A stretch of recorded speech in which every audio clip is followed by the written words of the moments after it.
Ibu Bapak yang kami hormati, ladies and gentlemen,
Ladies and gentlemen, please welcome Minister of the Agrarian Affairs and Spatial Planning, Head of National Land Agency of the Republic of Indonesia, His Excellency Agus Harimurti Yudhoyono, MSc, MPA, MA.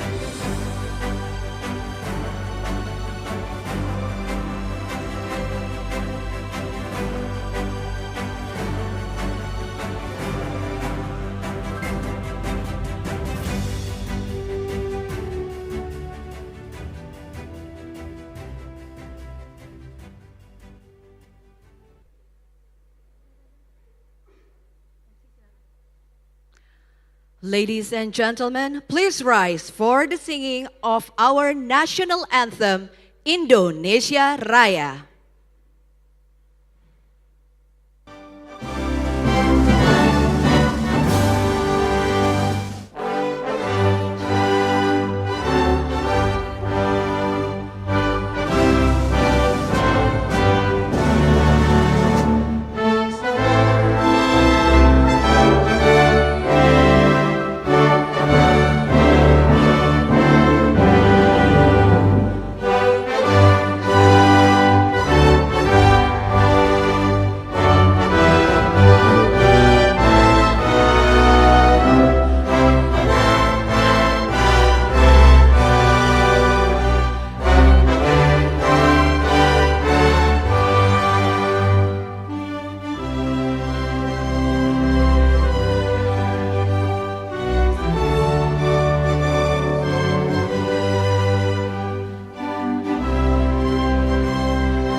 Thank you. Please be seated.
Assalamualaikum warahmatullahi wabarakatuh. Shalom, Om Swastiastu, Namo Buddhaya, salam kebajikan dan salam sejahtera bagi kita semua. Good morning ladies and gentlemen.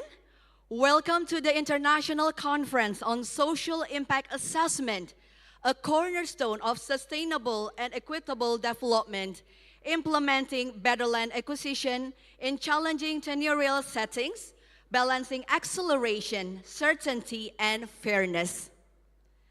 It is an honor for me, Claudia Lenke, to be the MC for today's event. Allow me to greet Minister of the Agrarian Affairs and Special Planning, Head of National Land Agency of the Republic of Indonesia, His Excellency Agus Harimurti Yudhoyono, MSc, MPA, MA. The World Bank Country Director for Indonesia and Timor-Leste, Ms. Caroline Turk. Deputy Head of Mission, Minister Counselor and Head of Political Section, European Union Delegation to Indonesia and Brunei, Mr. Stefan Mechati. Deputy Director General, Department of Town and Country Planning, Plan Malaysia, Town Planner Tuan Haji Hasan Yaakob.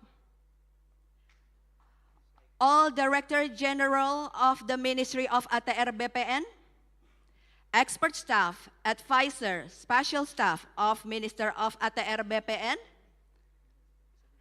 lead sector coordinator, energy sector, KfW Development Bank, Ms. Diana Arango, the representative of Ministry State Agency. We would like to extend our warm welcome to all participants who join us here in the room and also the participants who join us virtually. Thank you for your time. Ladies and gentlemen, Indonesia is entering a new long-term development cycle, RPJPN 2025 to 2045, with the vision of achieving a golden Indonesia by 2045. This vision emphasizes economic growth, education, health services, and infrastructure development.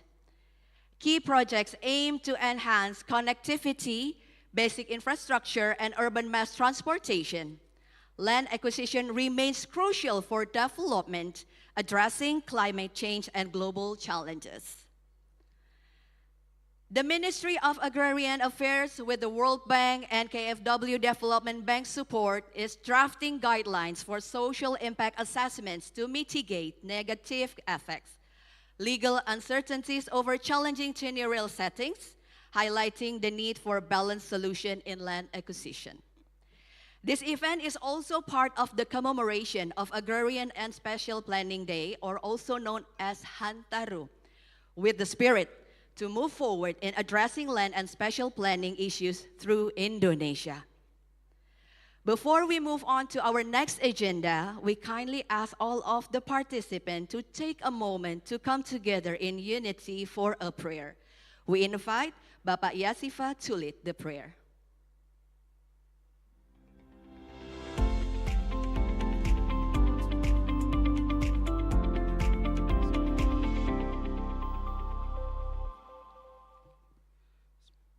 Assalamualaikum warahmatullahi wabarakatuh. Bapak Ibu hadirin sekalian, mari kita berdoa menurut agama dan keyakinan kita masing-masing. Dan khususnya bagi yang muslim, izinkanlah saya untuk memimpin doa. Semoga Allah Subhanahu wa Ta'ala menganugerahkan keberkahan dan kekuatan kepada kita semua. A'udzubillahi minasyaitonirrajim. Bismillahirrahmanirrahim. La ilaha illa anta subhanaka inni kuntu minaz zalimin. Hasbunallah wa ni'mal wakil, ni'mal maula wa ni'man nasir. Ya Allah ya Rabb, pada hari ini kami akan melaksanakan International Conference on Social Impact Assessment. Semoga kegiatan ini Engkau catat sebagai amal ibadah kepadamu ya Allah. Ya Allah ya Rabbana, dengan ridho-Mu karuniakan kami persatukan hati, jiwa dan raga kami untuk senantiasa mengintegrasikan langkah kerja kami dalam berkontribusi dan memberikan sumbangsi yang terbaik untuk melaksanakan tugas yang diamanahkan kepada kami. Allahumma ya Allah, la haula wa la quwata illa billah. Tiada daya dan kekuatan kami kecuali dari Engkau ya Allah. Sungguh kami takut akan murka dan azab-Mu ya Allah, terlebih-lebih azab-Mu di akhirat nanti. Ya Allah, ampuni dosa dan kehilapan kami. Selamatkan kami, hindarkan kami ya Allah dari berbagai musibah dan bencana. Rabbana zalamna anfusana wa ilam takfirana wa tarhamna lanakuna minal khasirin. Rabbana atina fid dunya hasanah wa fil akhirati hasanah wa qina azaban nar. Subhana rabbika rabbil izzati amma yasifun. Wassalamun alal mursalin walhamdulillahi rabbil alamin. Wassalamualaikum warahmatullahi wabarakatuh.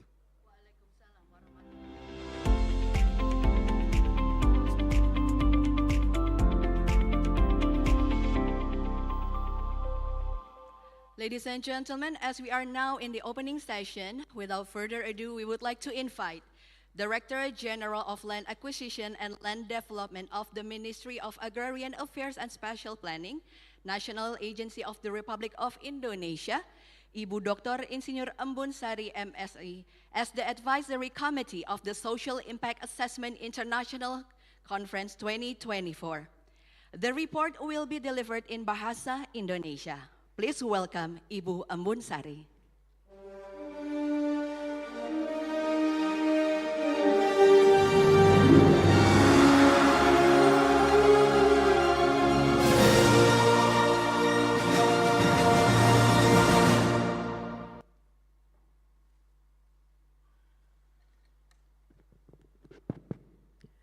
Assalamualaikum warahmatullahi wabarakatuh.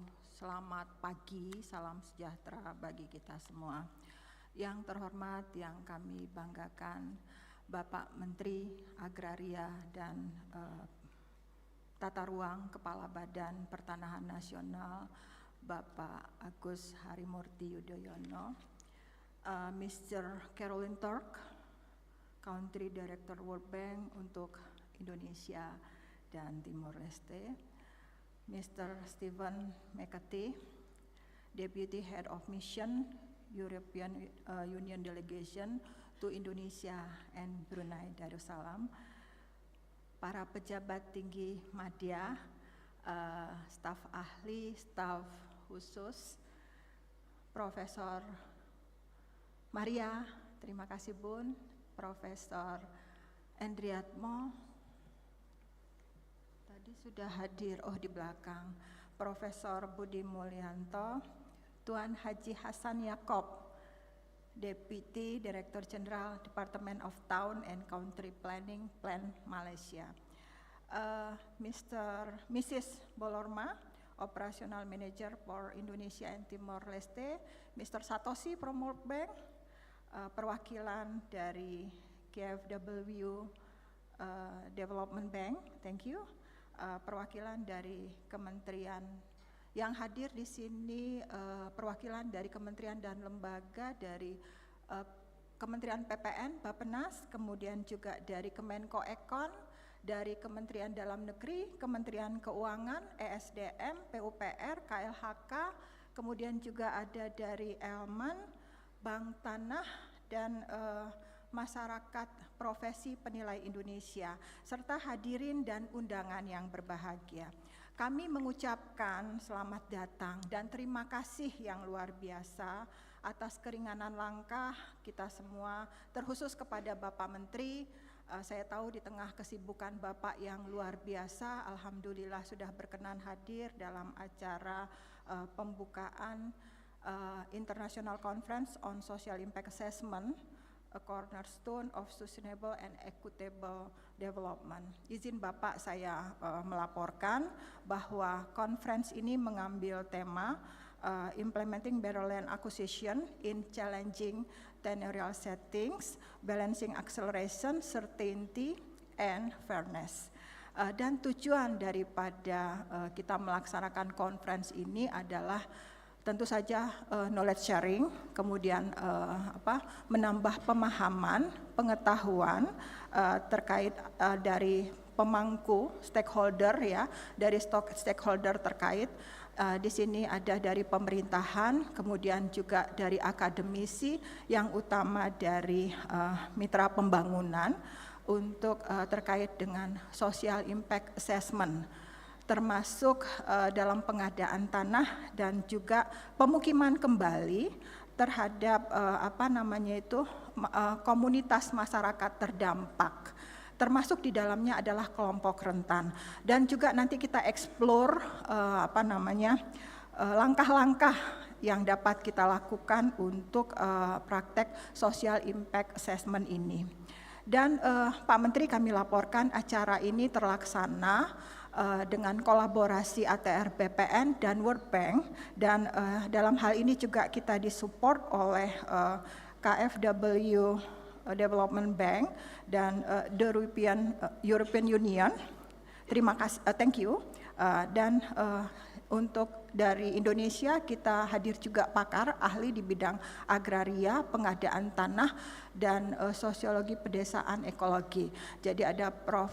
Maria, Prof. Budi Mulyanto, dan juga ada Prof. Endriatmo. Dan kita acara ini adalah hybrid, secara fisik hadir di sini kurang lebih kelihatannya lebih dari 100 orang, undangan memang 100 tetapi mohon maaf ternyata lebih dari itu. Untuk yang berdiri kami mohon maaf sekali yang tidak dapat tempat duduk. Jadi yang hadir ini secara fisik adalah dari kita, pelaksana Kementerian ATR BPN, dari STPN tentu saja perwakilan World Bank, terima kasih. Kemudian perwakilan dari ADB, Asian Development Bank, dan KfW Development Bank, juga European Union, JICA juga ada yang hadir. Kemudian PT Indonesia Infrastructure Finance, PT PLN, tadi saya sudah ketemu juga, NGO, ada NGO humanis dan NGO Binexos. Kemudian tadi perwakilan kementerian yang terima kasih yang terkait yang sudah hadir juga. Dan kita juga mengundang secara online, jadi dari akademisi baik yang dalam maupun luar negeri, juga local government dan private sector dari beberapa negara antara lain Australia, Kanada, Kenya, Thailand, Malaysia, Filipina, Vietnam, Nepal, Pakistan, Zambia, dan beberapa negara lain. Jadi Pak Menteri, ini ini merupakan rangkaian dari kerjasama kita dengan World Bank selama ini, dan sejak 2022 kita sudah mulai khususnya terkait dengan social impact assessment ini. Di 2022 kita sudah melaksanakan conference juga, International Conference on Valuation and Compensation of Unregistered and Customary Land. Ini lebih ke peningkatan pemahaman kita terkait dengan tantangan penilaian ganti kerugian dalam pengadaan tanah. Dan juga selanjutnya kita butuh knowledge sharing, Social Impact Assessment Guidelines yang sudah berjalan di Malaysia bersama Plan Malaysia yang difasilitasi oleh World Bank juga, dan kita sudah melaksanakan kick off sebenarnya penyusunan Social Impact Assessment Guidelines di bulan Agustus 2023 difasilitasi oleh Technical Assistant dari World Bank. Kemudian kita merasa perlu juga ada knowledge sharing dari India, kita laksanakan juga bersama India yang juga difasilitasi oleh World Bank. Terakhir di bulan Desember kita melaksanakan FGD, penilaian dan penanganan dampak sosial akibat pengadaan tanah dan pembangunan Bandara Yogyakarta International Airport di Kulon Progo. Dan kami laporkan juga bahwa saat ini kita sedang menyusun peraturan terkait social impact assessment, dan kami harapkan ini nantinya bisa embedded ke pengadaan tanah, kegiatan pengadaan tanah, sehingga kita dapat menjamin, mengensure bahwa penghidupan kelompok masyarakat terdampak, terutama yang kelompok rentan itu dapat sustain. Jadi mulai dari tahapan perencanaan, persiapan, pelaksanaan sampai dengan penyerahan hasil, sampai dengan pasca pengadaan tanah, sehingga apa yang diamanatkan ajas keadilan dalam undang-undang pengadaan tanah itu benar-benar dapat kita realisasikan. Ajas keadilan pengadaan tanah itu adalah keberlangsungan penghidupan yang lebih baik, bukan sama atau lebih rendah, tetapi harus lebih baik dari sebelum pengadaan tanah. Demikian Pak Menteri yang dapat kami laporkan pada kesempatan ini, dan selanjutnya kami mohon arahan dan juga berkenan Pak Menteri membuka secara resmi International Conference ini. Bapak Ibu hadirin yang saya hormati, sekali lagi terima kasih atas kehadiran, atensi dari semuanya, dan juga kami mohon maaf jika ada salah dan kurang. Billahi taufik wal hidayah. Wassalamualaikum warahmatullahi wabarakatuh. Waalaikumsalam warahmatullahi wabarakatuh.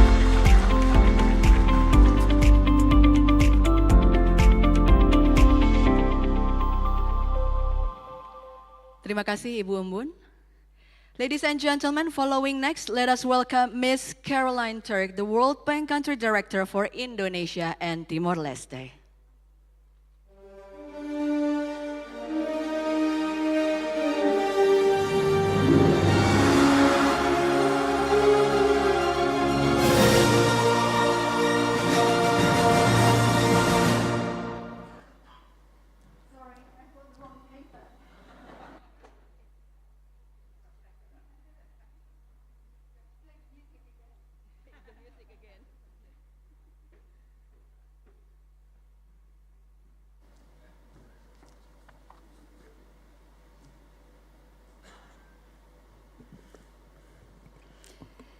Excellency Bapak Agus Yudhoyono, Minister of Agrarian Affairs and Spatial Planning, Ibu Embun, Stefan Mechati, Mr. Jakob, and Professor Sumayono, others, colleagues, friends, I really want to congratulate BPN for hosting this international conference on social impact assessment. To be honest, this conference could not have come at a better time. Today we face numerous global challenges with climate change, the energy transition among some of the most pressing. So substantial investments are going to be needed in Indonesia to address these issues, but also to address your aspirations of becoming a high-income nation by 2045 and to achieve net zero by 2060. In order to achieve those goals, you will need substantial investment in infrastructure, and that will propel your growth, but it will introduce a new dilemma.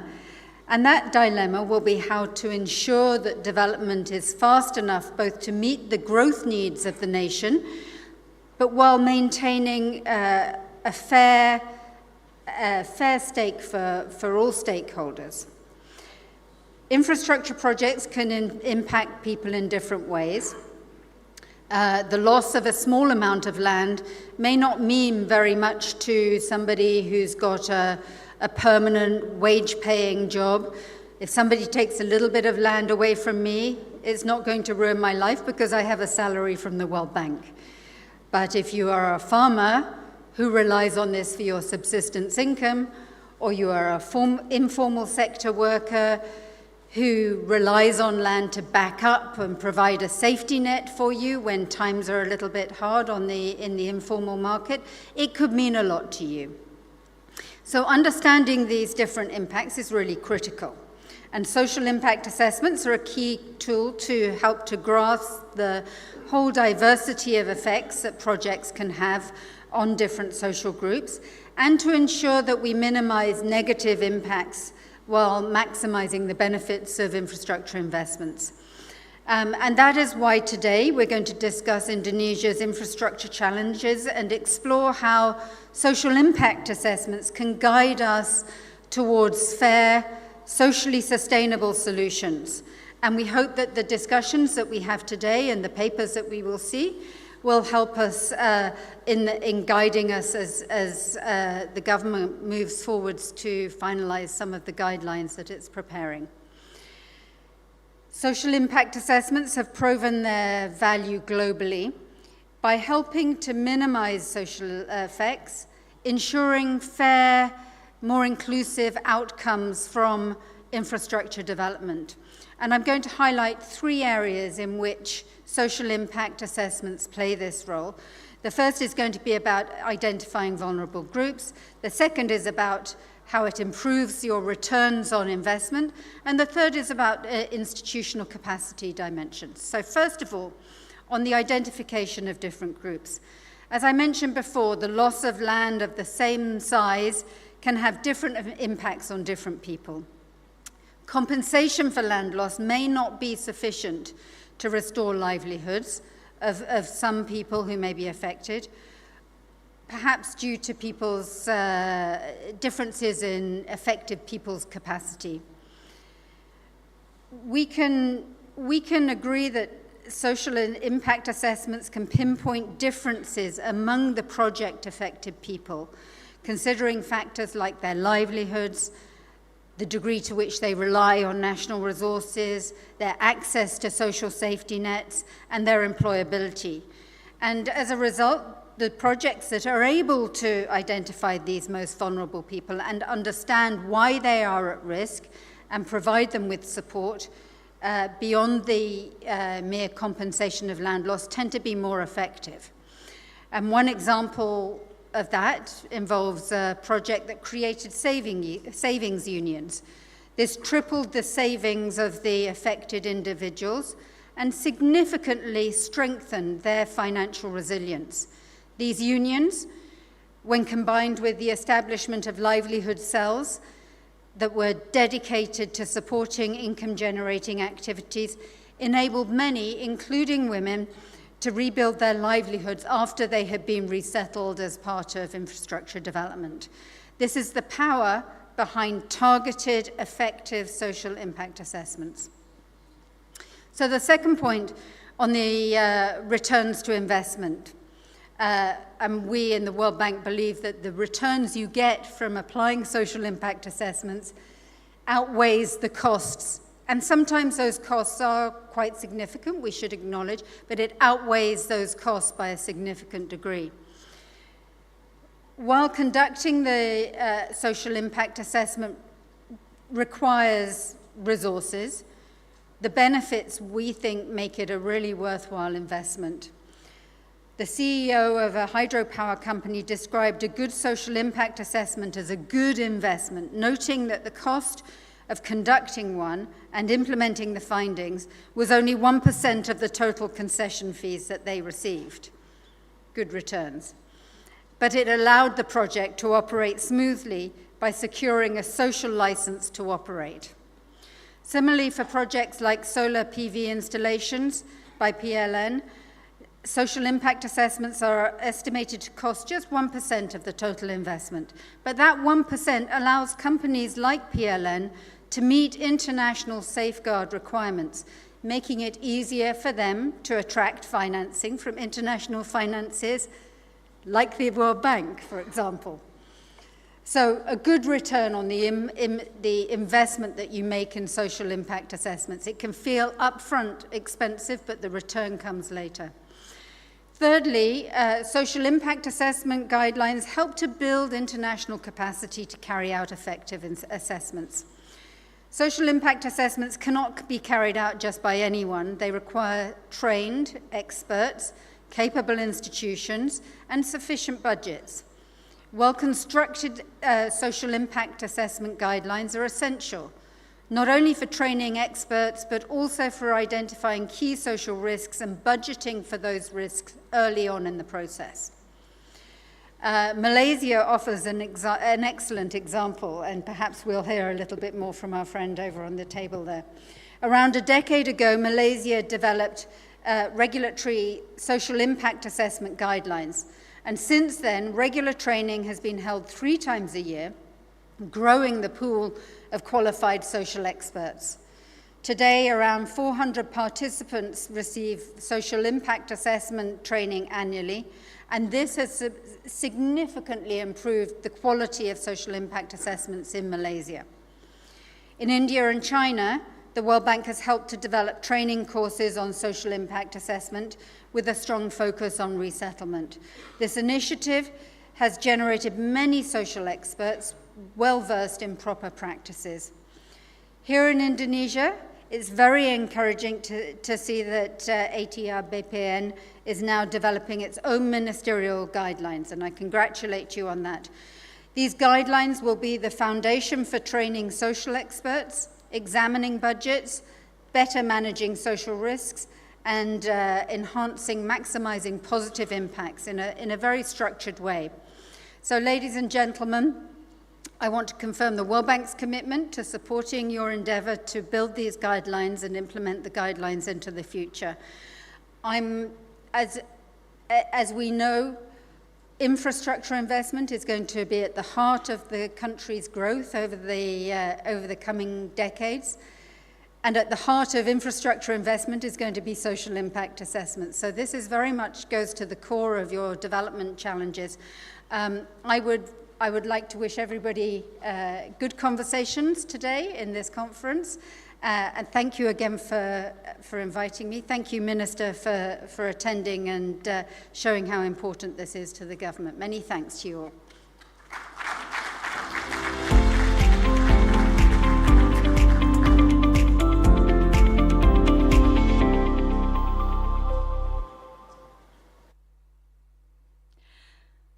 Thank you, Ms. Caroline Turk, for the remarks. And to deliver the next remarks, we would like to invite Mr. Stefan Mekati, Deputy Head of Mission, Minister Counselor and Head of Political Section, European Union Delegation to Indonesia and Brunei.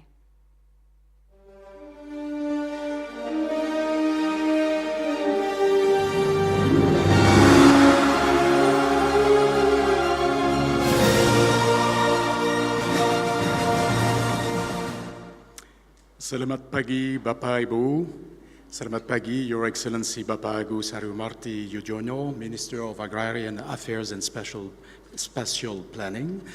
Honorable Ibu and Bun Sari, terima kasih for your presentation, dear Director General at the same Ministry for Agrarian Affairs and End of the National Land Agency, Mrs. Caroline Turk, World Bank Director for Indonesia and Timor-Leste, dear experts, dear professors, dear senior officials, Bapak Ibu, it's really a privilege for us, for the European Union, to join today for this very important international conference on a very important topic and of growing significance.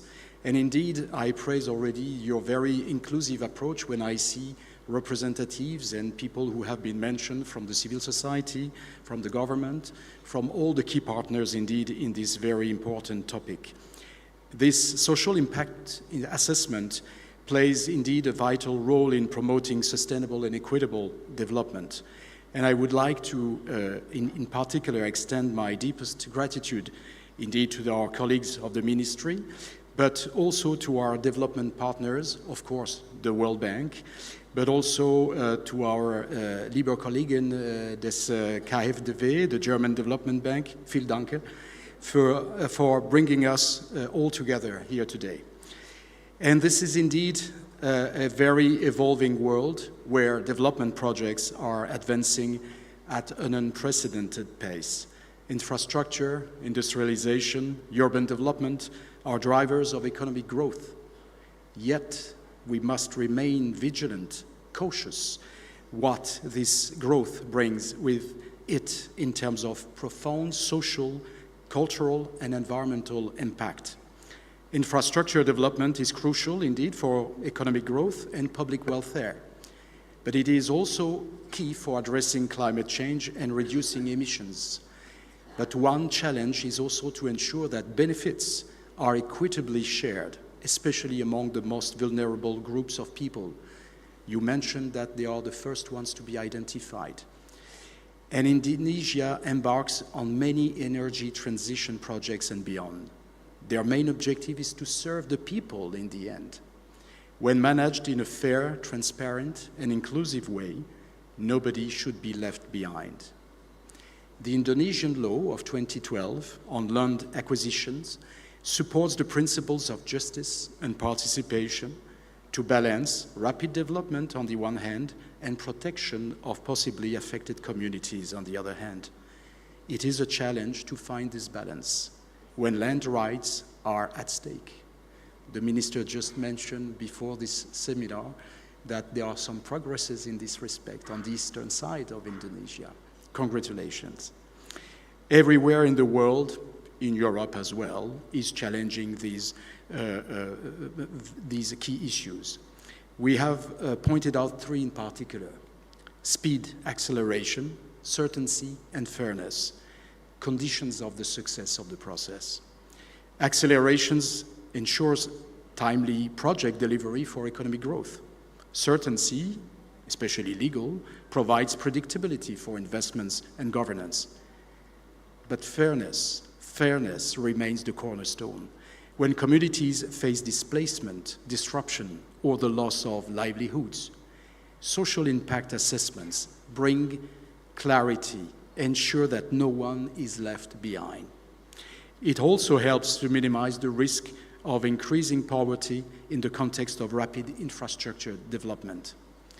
Land acquisitions laws, environmental regulations, and social policies must work hand in hand, in tandem, to ensure that development is inclusive and sustainable.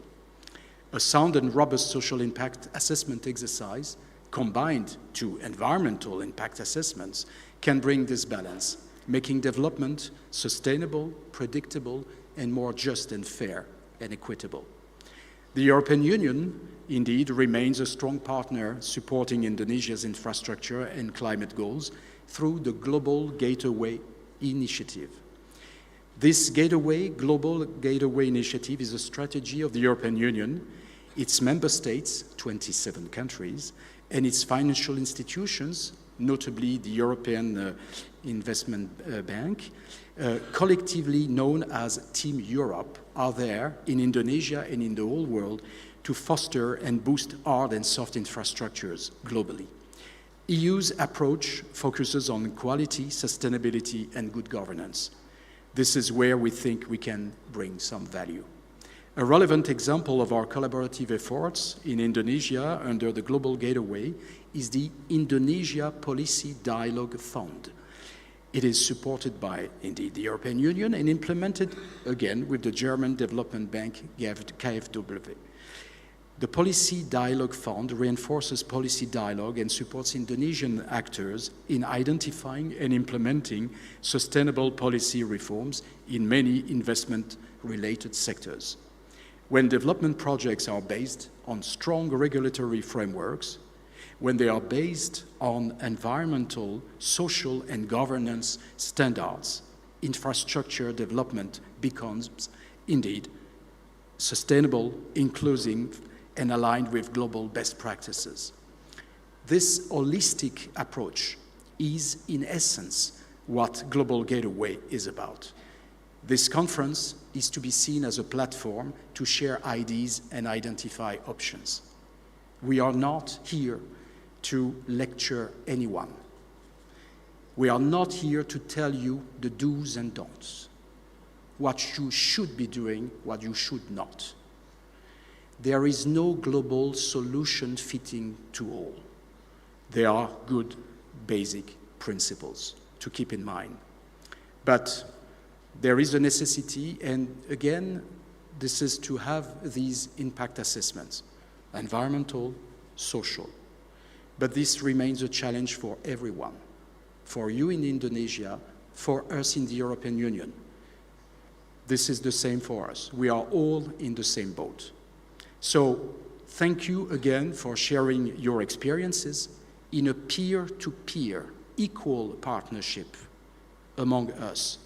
And I hope that those good examples that we will be sharing here today for 2 days on how social impact assessments can support development and social cohesion will bring some inspiration to all of us, including us. We have also to take some inspiration by what is going on here in Indonesia. And I would like to say that doing this effort, addressing this challenge, is also bringing a very positive image of Indonesia, of maturity, of bringing all these elements deep into the rationale of your policies. So this is very good. This is a very good and positive signal for investors. So I hope that you will continue to have an inclusive and collective effort. And I do express my deepest apologies in advance, because I will try to give you some words in Indonesia, in Bahasa Indonesia. Terima kasih atas kehadiran Anda. Terima kasih atas partisipasi aktif Anda.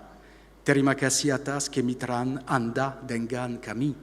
Dan terima kasih atas komitmen Anda untuk tujuan bersama kita dalam mendorong pertumbuhan yang inklusif dan berkelanjutan. Karena sekali lagi, Indonesia penting bagi Eropa dan dunia. Indonesia penting. Terima kasih banyak.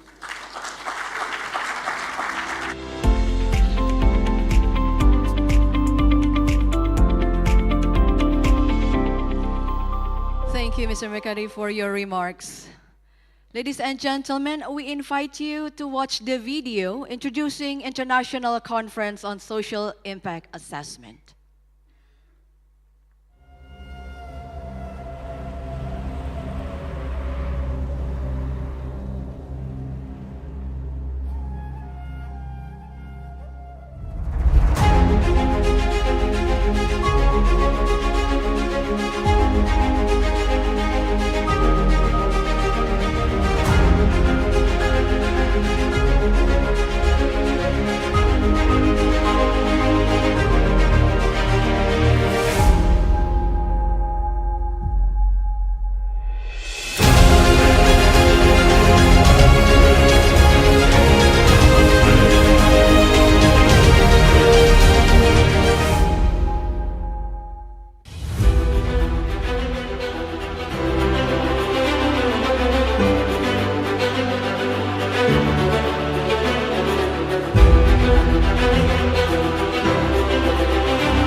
Setiap pembangunan infrastruktur, termasuk proyek-proyek strategis nasional (PSR) yang dikejar secara bertahap tapi progresif dari waktu ke waktu, membangun dan memperkuat sinergitas.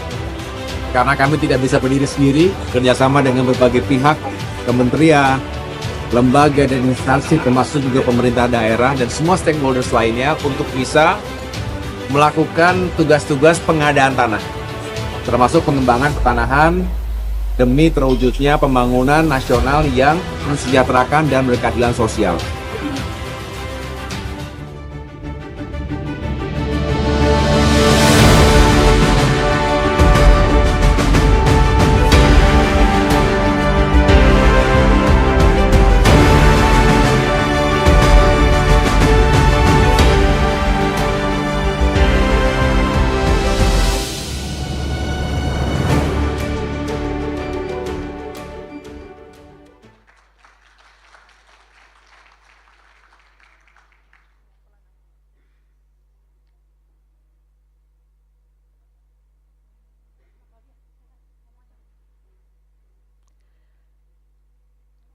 Ladies and gentlemen, it is an honor to invite the Minister of Agrarian Affairs and Spatial Planning, Head of National Land Agency of the Republic of Indonesia, to deliver the opening remarks and to officially open the Social Impact Assessment International Conference.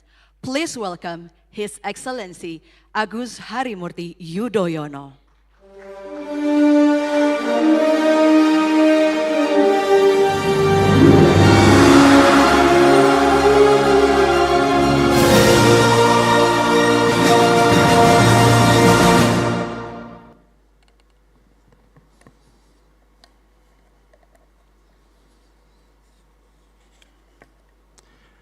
Bismillahirrahmanirrahim.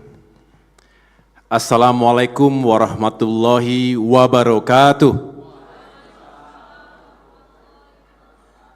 Good morning. May peace be upon us all. Shalom. Om Swastiastu. Namo Buddhaya, salam kebajikan.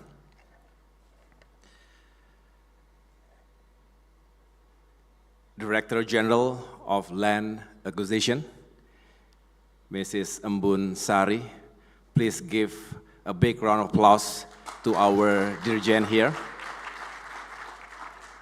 Thank you for hosting and organizing this very important event. And we also have other senior officials from the Ministry of Agrarian Affairs and Special Planning. Ada para dirjen, special staff, staf ahli, dan lain sebagainya. Ms. Carolyn Turk, the World Bank Country Director for Indonesia and Timor-Leste. Thank you for your great speech. I hope you have find the time to explore Indonesia, travel around the country, enjoy the scenery and also the culinary. And also Mr. Stefan Mekhati, Deputy Head of Mission, European Union Delegation to Indonesia and Brunei Darussalam. Thank you for your speech as well. I must say that your Bahasa Indonesia is pretty impressive. And I think you just need another 6 months to be able to speak more fluently. And thank you for your remarks. Honorable guests, distinguished colleagues, ladies and gentlemen, because there's a lot of distinguished guests coming from our neighboring countries, from Malaysia, from other ASEAN countries, and also from Japan. We have Mr. Satoshi Ishihara, and then we have Bapak Hasan Yaakob from Malaysia, and other distinguished leaders and representatives, both from government and non-government organizations. Thank you once again for coming to this event. On behalf of the government of the Republic of Indonesia, I would like to extend our warmest welcome to all delegates and participants of the International Conference on Social Impact Assessment, a cornerstone of sustainable and equitable development, with a special theme on implementing better land acquisition in challenging tenurial settings, balancing acceleration, certainty, and fairness. In collaboration with our distinguished partners, the World Bank, KfW, and the European Union, whose support and contributions we deeply appreciate, this conference offers a great opportunity for all of us here to converge as policymakers, practitioners, and scholars. By the way, we are happy to have Professor Maria, Professor Budi Mulyanto, and Professor Endriatmo Sutarto. Please give a big round of applause to our professors and our experts in the social impact of this on this current issue. And this forum is a great place for us to engage in a meaningful dialogue, delving into the pressing and integrate issues of land acquisitions and infrastructure development that shape the future of Indonesia. Therefore, it is a great pleasure for me to have you all here in this occasion to further engage and share both best practices and lessons learned. As one, I repeat, especially on land acquisition policies, including social impact assessment practices, as one of the cornerstones in creating a sustainable and equitable development for a just and a prosperous nation forward. So, like Mr. Stefan mentioned, we will not lecture anyone here, but we will exchange ideas. We will exchange best practices. We will exchange lessons learned, because that's what we need. And different countries, different organizations will have different perspectives and experience. So again, this is a great opportunity for us, for all of us to discuss and to find solutions. Land is the foundation upon which our society, culture, and economy are built. As we strive for accelerated development and economic growth, we must recognize how we manage and acquire land for infrastructure projects will define the future of our nation. Indonesia has made remarkable strides in infrastructure development, driven by our commitment to improving connectivity, enhancing public services, and fostering economic growth. However, we must acknowledge that the land acquisition process, which is a vital component of infrastructure development, presents significant challenges, particularly in a country as diverse and complex as ours. We are often faced with tenurial complexities, including overlapping claims, customary land rights, and diverse local practices. These complexities can lead to delays, disputes, and even social unrest. We understand that balancing the need for accelerated development with the principles of fairness, transparency, and certainty in land acquisition is not just a legal and administrative challenge. It is also a social and ethical challenge. It is within our responsibility, the Ministry of Agrarian Affairs and Special Planning, to ensure that these land acquisitions are accompanied by legal certainty as well as compensation that truly reflects a sense of justice. To address these challenges, we must strike a delicate balance between acceleration, certainty, and fairness. While swift progress is vital to achieving our development objectives, it must never come at the cost of our people's rights and livelihoods. Certainty offers essential clarity for investors and stakeholders, like what you mentioned earlier, ensuring that projects advance smoothly, while fairness remains our core commitment, safeguarding the dignity and justice for all, especially those who are most vulnerable.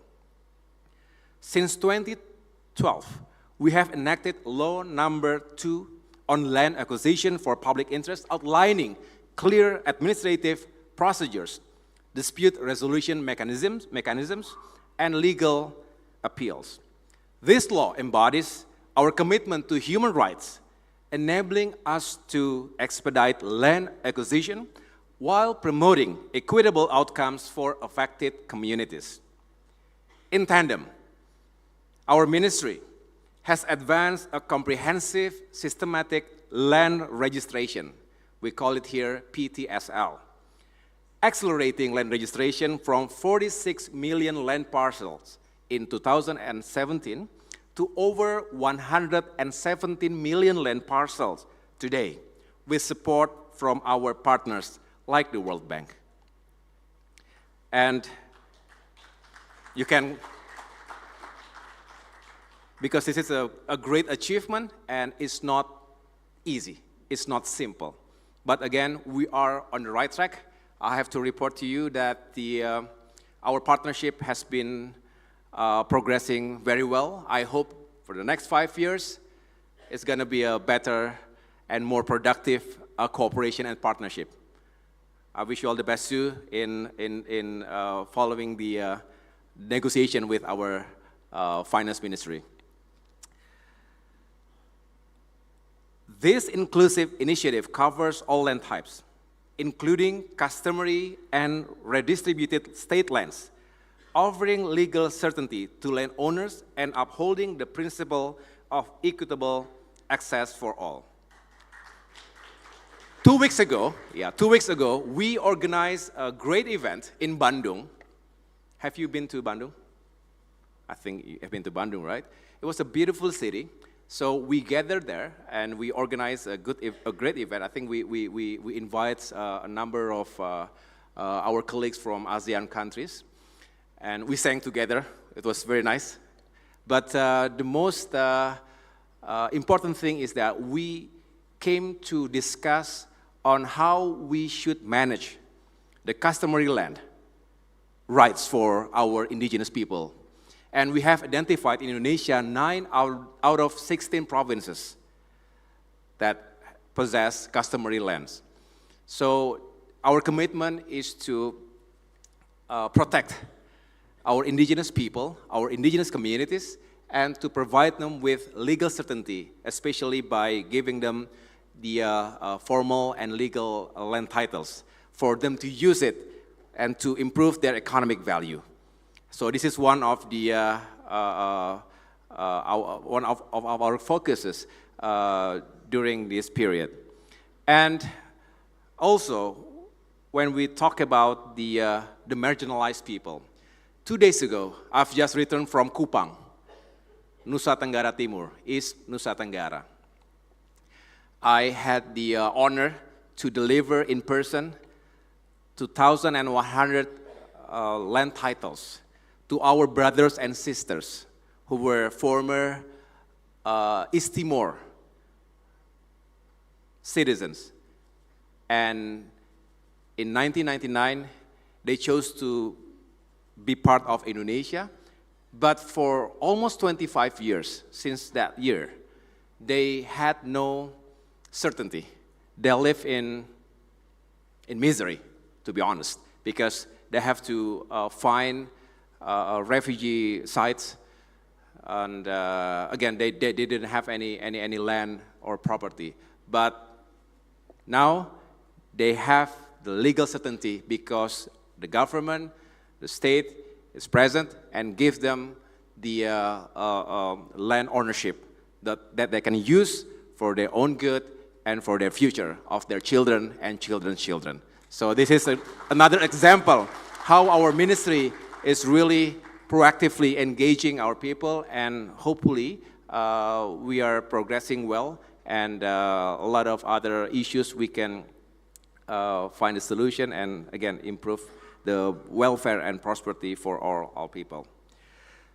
The inclusivity aligns with our land acquisition efforts, providing landowners with the necessary documentation for compensation and dispute resolution. We remain steadfast in our commitment to prioritize the rights of indigenous communities, small farmers, the poor, and other vulnerable groups, ensuring they are not marginalized by the land acquisition process, but are integral to our development agenda, guided by the principle of no one left behind. We strive to ensure that every step of our national development truly fosters prosperity for all. Ladies and gentlemen, this conference serves as a vital forum for exchanging experiences, learning from one another, and crafting innovative solutions to our shared challenges. We are honored to be joined by policymakers, practitioners, and academics from across the globe, each contributing unique perspectives and insights. I urge everyone to engage actively in these discussions, share your expertise, and explore new approaches to the complexities of land acquisition in diverse tenurial contexts. Through collaboration and dialogue, we can forge new strategies that balance speed, certainty, and fairness. However, we must also acknowledge, I underscore your point here, there is no universal solution. Our approaches must be tailored to specific local conditions, needs, and aspirations. And as the Minister of Agrarian Affairs and Spatial Planning, Head of National Land Agency, I wholeheartedly welcome all efforts to refine our land acquisition policies and practices, including today's focus on social impact assessment. We need insights on how to enhance mitigation measures and reduce adverse social impacts from land acquisition.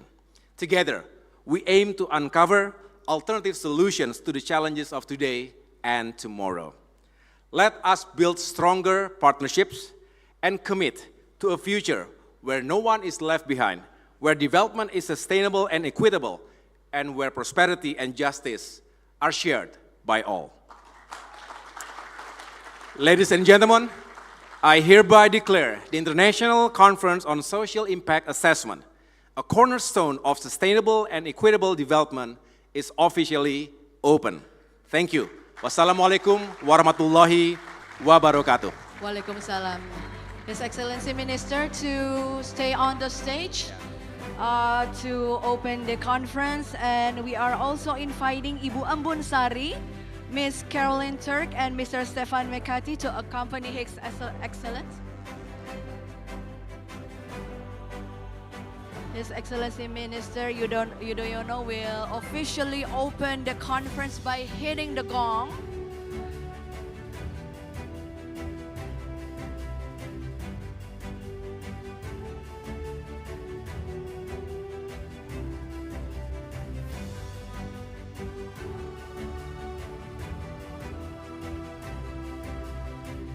And ladies and gentlemen, to officially open the Social Impact Assessment International Conference, let's count together.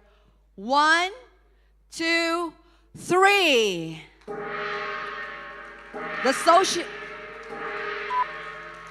Social Impact Assessment International Conference is officially opened.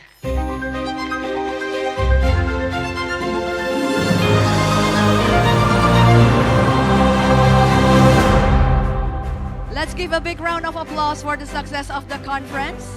And we will continue with the group photo. We also invite all director, general, expert staff, and special staff to come to the stage for the group photo.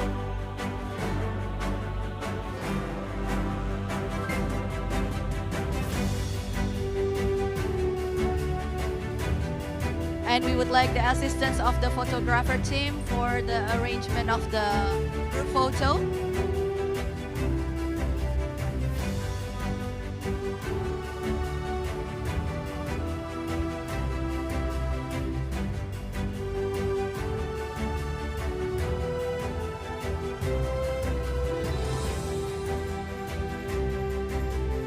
Agak melengkung sedikit, ya, agar semuanya bisa terekam di satu frame.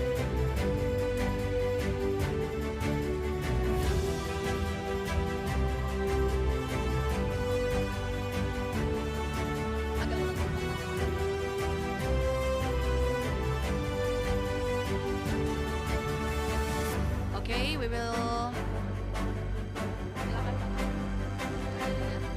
Baik. Kami persilakan para fotografer untuk mengambil momen yang berharga ini.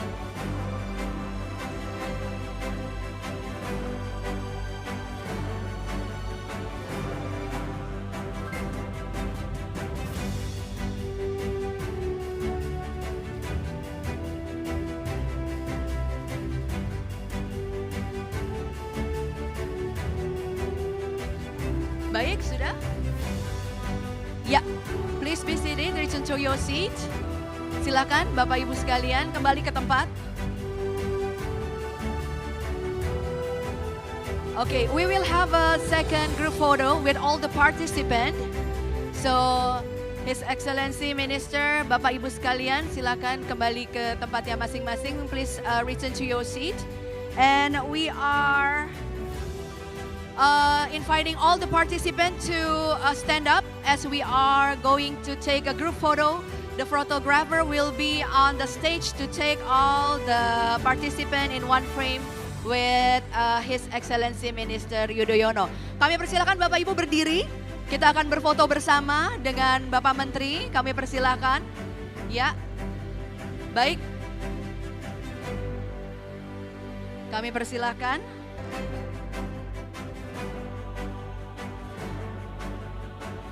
Ya, 1, 2, 3. Baik, 2 kali lagi Bapak Ibu sekalian. 1, 2, 3. Boleh senyumnya? 1, 2, 3. Baik, kita berikan tepuk tangan. Please give a big round of applause.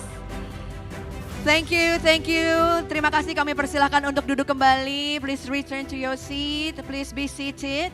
And once again, we would like to thank His Excellency Minister Yudhoyono for attending and to officially open the conference today. Thank you.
Ibu Bapak hadirin kami hormati, ladies and gentlemen, please allow me to inform you about the Q&A session for our next discussion. For online and offline participants, please write down your question through Slido. Open the website slido.com and enter the event code, hashtag SIA2024, and then type your name before writing your question. Bapak Ibu hadirin yang kami hormati, distinguished guests, we are about to move on to our first session of discussion. But before that, please enjoy the short coffee break served on your table, and we will continue the sessions shortly. Thank you.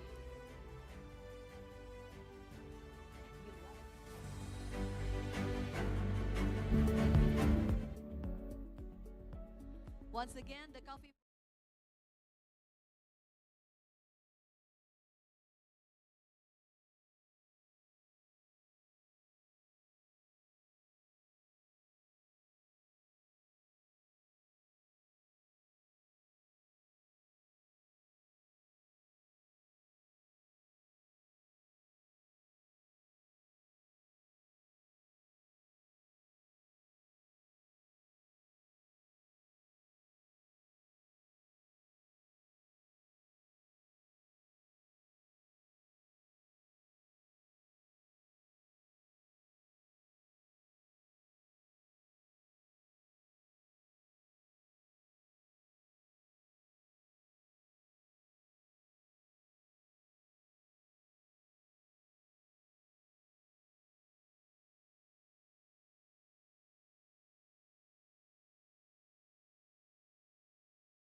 kami mengundang Ibu Bapak yang masih berada di luar ruangan untuk kembali bergabung di dalam ruangan. Karena acara sebentar lagi kami akan mulai dengan diskusi sesi pertama mengenai pengelolaan dampak sosial dari pengadaan tanah dan pemukiman kembali.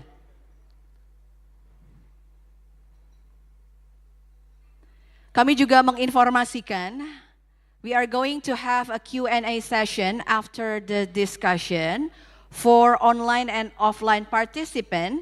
Please write down your question through Slido.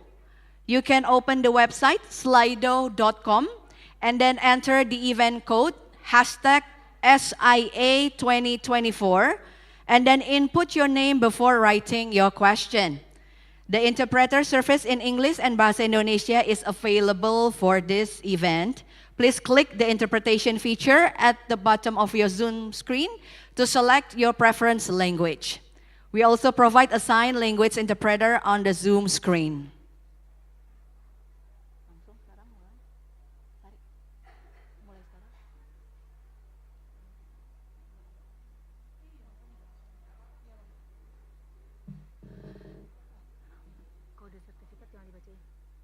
Kalau ada server nggak ada nih di sini, nggak ada. Untuk nanti. Oh ya, ini mulai. Nggak ada Bang Jack di itunya juga. Sekali lagi kami mengundang teman-teman, Bapak Ibu, rekan-rekan yang masih berada di luar ruangan. We invite all the participants who are still outside the ballroom to return back to your seat. Kami juga memohon bantuan bagi ibu bapak yang berada di dalam ruangan mungkin untuk mengundang teman-temannya, rekan-rekannya untuk bergabung kembali karena sesi diskusi panel yang pertama akan kita mulai sebentar lagi. Terima kasih.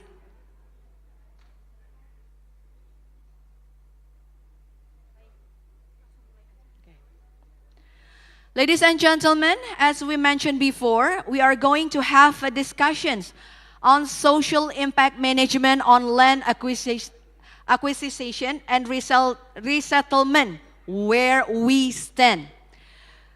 As we know, land acquisition and resettlement is facing challenges in accelerating the process while meeting legal compliance and ensuring fairness.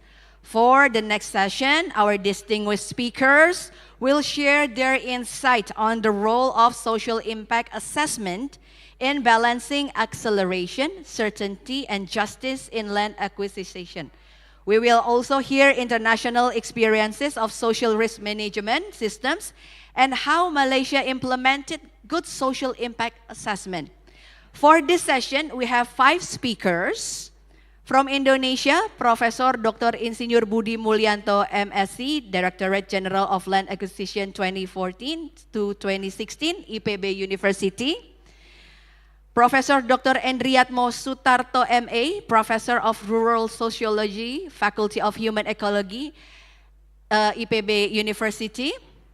Profesor Dr. Maria S.W. Sumarjono, SH, MCL, MPA, Professor of Agrarian Law, Faculty of Law, Universitas Gadjah Mada, UGM. Satoshi Ishihara, Senior Development Specialist, the World Bank. And from Malaysia,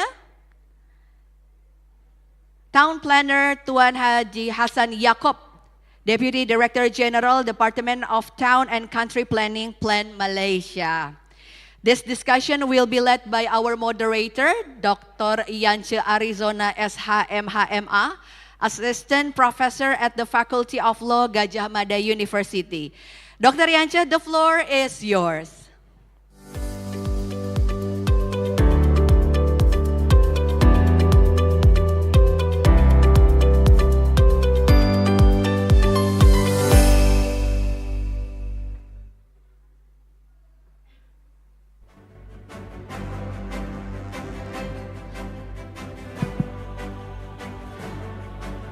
Assalamualaikum warahmatullahi wabarakatuh. Assalamualaikum warahmatullahi wabarakatuh.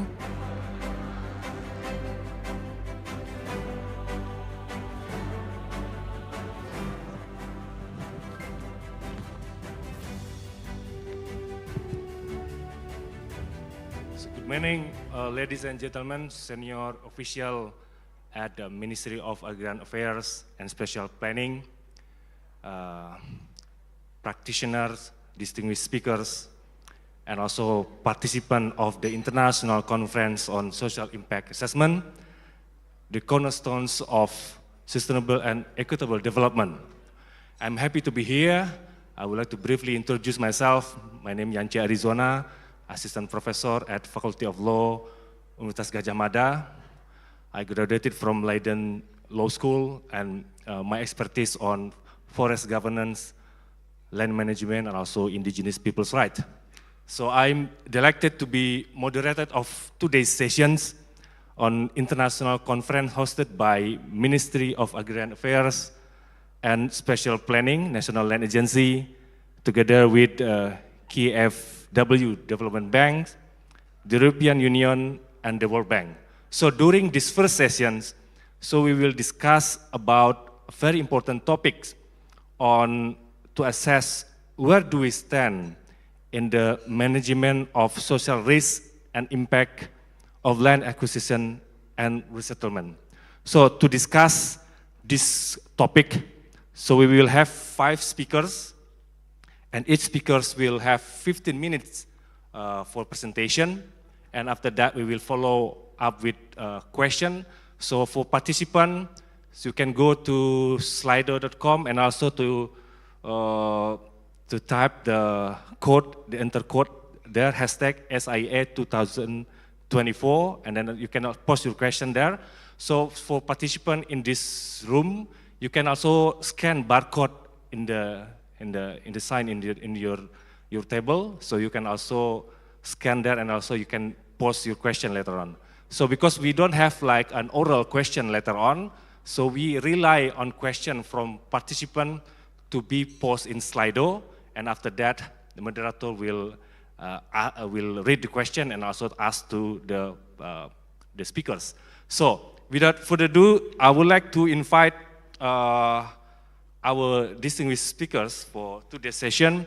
The first, I would like to invite Professor Budi Mulyanto to join us on the stage.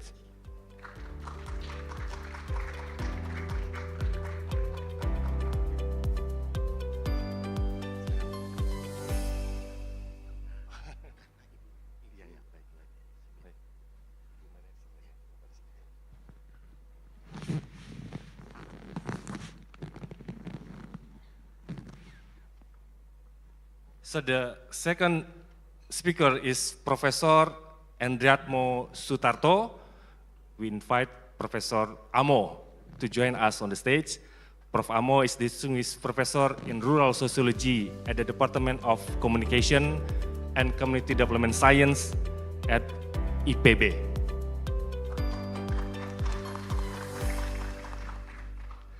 And the third speaker is Professor Maria Sumarjono. She is an expert in agrarian law, professor at Faculty of Law, Universitas Gadjah Mada, and she was served as the Deputy Minister of Agrarian Affairs in the past. Maria.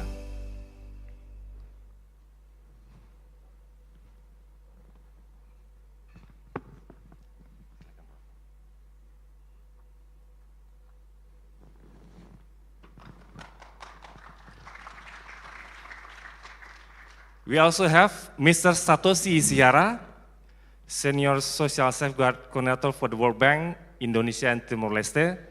Please, Mr. Satoshi, to join us on the stage.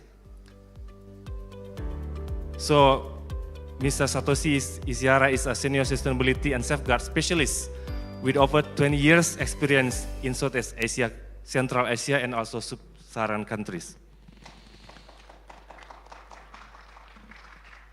So the last but not least, Town Planner Tuan Haji Hasan Yaakob.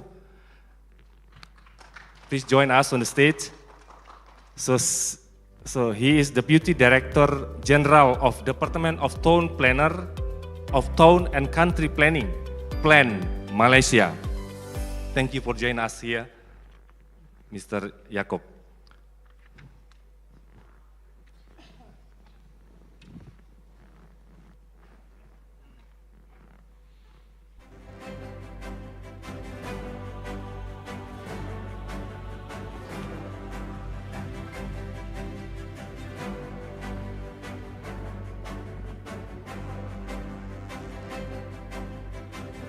So because our session begin a bit late, it's supposed to be starting at 10 p.m., but then now it's 5 minutes to 11, so we need to extend our session until 12:30, and then so in that condition we need to, if there's question, you can also post the question efficiently in Slido, and then directly will be addressed by speakers later on.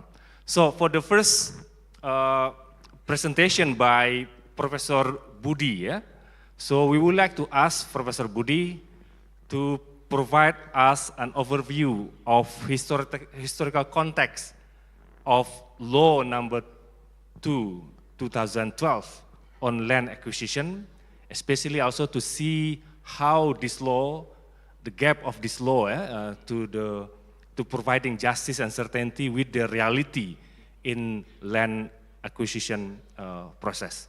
So, Professor Budi, time and floor is yours. Yeah. Thank you very much, moderator. Yang saya hormati Prof. Maria, guru kami, ya, Prof. Amo, and another resource persons. Allow me to present my overview of the law number 2, 2012, background and contemporary challenging in accelerating land acquisition process while meeting legal compliance and ensure fairness. First of all, next please, next slide. Yeah. First of all, I would like to, yes, next slide please. Yeah. Well, yeah. I saw in the first slide is this land dimension and its value. So far, we know and we believe that land dimension and value are related with all dimensions of living. So it is not only the economic value. All the life dimension is dimension of soil and land. That's quite important because for the moment, we just think that soil and land dimensions is only economic value. By understanding this value, we hope we can understand how the social impact related to land acquisition and also land use. Next, please. Yeah. The scheme I showed to you that general scheme of land acquisition dealing with, well, the type of activity, the objective of the activity. Like in this figure showing that we can divide it into two parts, dealing with public interest or other interests. Related to public interest, we have so many regulations. Then of course those regulations develop, and we hope those regulations could be as a pattern for how we doing land acquisition. And for other land use, other interests, we have many also regulation that of course those regulations much more bit free, especially if it is dealing with individual people. There is direct land acquisition using civil law. Next please. Next, please. Yeah. Improving of the in the management of social impact from land acquisition and regulation from time to time, we can show that social impact from land acquisition for development in public interest has been acknowledged since Indonesian independence. So, understanding or feeling about, well, we have to provide land for public interest. It is quite, we already, realized since independence. Then we produce many regulations, like for example, Presidential Decree number 55, 1953, yeah, and those improved to another regulation. Finally, we have what we call it Law Number 2, 2012. And furthermore, there is a kind of harmonization with Law Number 11, 2020, what we call it as job creation. We also understand as omnibus law in job creation. Improving of the following clauses.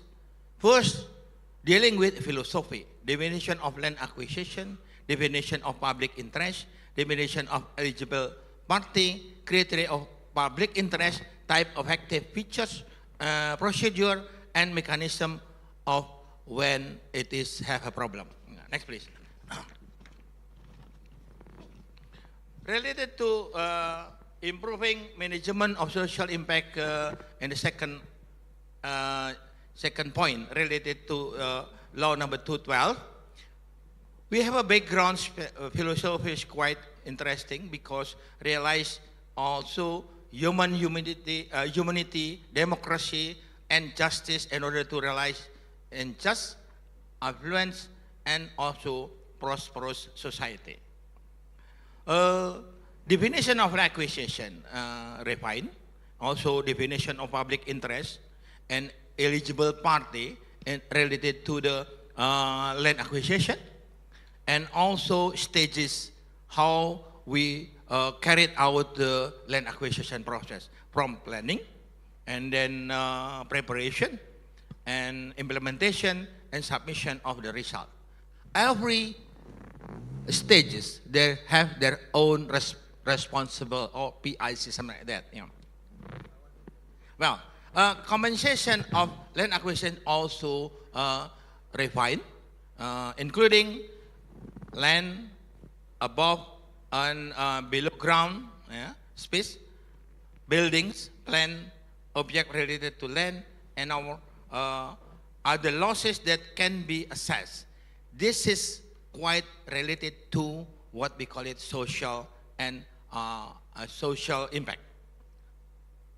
And then, furthermore, in the event if there is no agreement reached, we have a procedure related to that issue.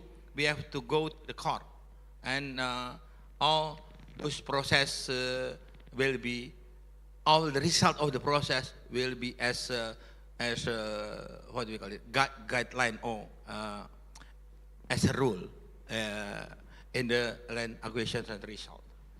This change substantially construct from the previous law and regulation to current law 2012. Yeah. It is significant change in mitigation requirement to address social impact from land acquisition. The significant improve as shown by the successful infrastructure development during the last 10 years. We see the last 10 years the progress infrastructure project is quite incredible because of the contribution of Law Number 2, 2012. Yeah. Considering land acquisition for development and public interest should be supported for creation job. Therefore, there is harmonization with Law Number 11, 2020 about job creation. Next, please. Related to Law 1122, the Article 2 stated that equal distribution of right, legal certainty, ease doing business, togetherness, and independence. Improving investment ecosystem is the objective of job creation law, yeah? Facilitating the acceleration of national strategic project. It is quite issue that as objective of law of job creation. If we speak about land acquisition in this regulation, should be fair and appropriate compensation. This is a big issue. The implementation of land acquisition for development in the public interest and if to improve community welfare and support economic development and basic services. Next, please. I think this is a bigger about the construction of regulation before job creation and after job creation. Next, please. Yeah. There is 4 stages in land acquisition in Indonesia. First, planning. Secondly, preparation. Thirdly, implementation. And the fourth is delivery, the result of land acquisition. All section of stages, they have their own responsibility. And of course, there's a specific procedure.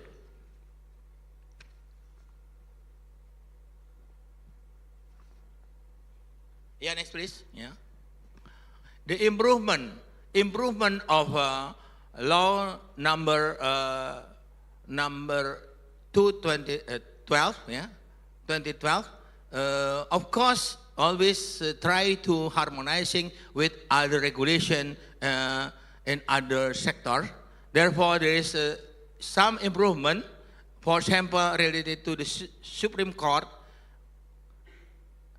related to also land acquisition, Ministry of Forestry, and so on. That's as expressed in the figure. Next, please. Yeah. Yeah. Now I want to speak about implementation and challenge. To date, land acquisition process has been accelerated while still ensuring compliance with the law and justice. However, there is still challenge when dealing with community and the people related to people of land, land of the people. Yeah. Of course, their use and often the ownership, especially in the area what claimed by forest area. We need to discuss community protection in resolving overlapping land use, especially in the forest area. Yeah. Next, please. Yeah. Legal framework we use as seen in the slide, and some clue on the matter. Resolving overlapping claim of land ownership or land use issue will directly benefit the economic of the community, particularly in area prone to land dispute, especially in the forest area.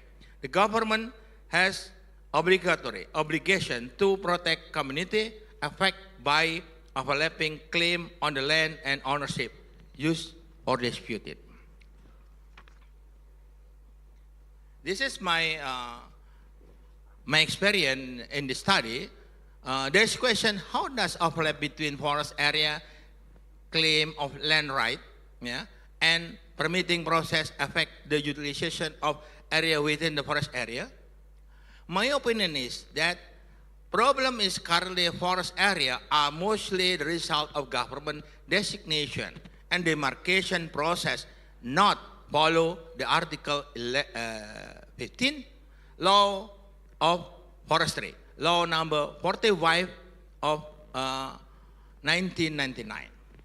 The Constitution of Court Decision number 34 2011 is neglected by the process of demarcation. Therefore, there is a lot of dispute, a lot of a parcel of the people included in the what we call it as forest area, claim as a forest area. There's a big problem. Designation forest area without consultation with the community is not suitable for preparing the regional planning, what we call it RTRW, and the implementation of various regulations following the job creation. Without going through proper land boundary survey, any form of land ownership using inherently attached in the individual and community right often get ignored. Land boundary should be the result of agreement between boundary parties. In our experience, we call it as contradictory delimitasi. We should do it, otherwise we have a problem. The situation is due to overlapping claim, often disrupt the livelihood of the community, household, who relay the effective land and income generating activity of the people. It has become more complicated. Like today, land use change to palm oil plantation. This issue will be proceed under government regulation number 2021, and it will be a big problem because as today we can see a lot of business should pay and with many money. Then it will be a big problem. What should be feasible solution about overlapping claim issue? According to my opinion, we have to do affirmative government policy to ensure that good spatial data and land spatial boundaries are available and can be used by community along with that legal data, both from land, ownership, use and right, permit, and so on. Land registration data is essential because it is contain data of subject, object, and so on. It is quite important for planning, spatial planning, land use planning, tax planning, and so on. It is important to follow one map policy because this data is used by all sectors and institutions. Basic mitigation dispute is government regulation number 43/2021 dealing with settlement of incompatibility related to spatial planning, forest area, licenses, and land right. Through this above step, social issue with a forest area can be adequately identified and mitigated. I think that's a very important note. That's what I would like to speak with you. Then hopefully it is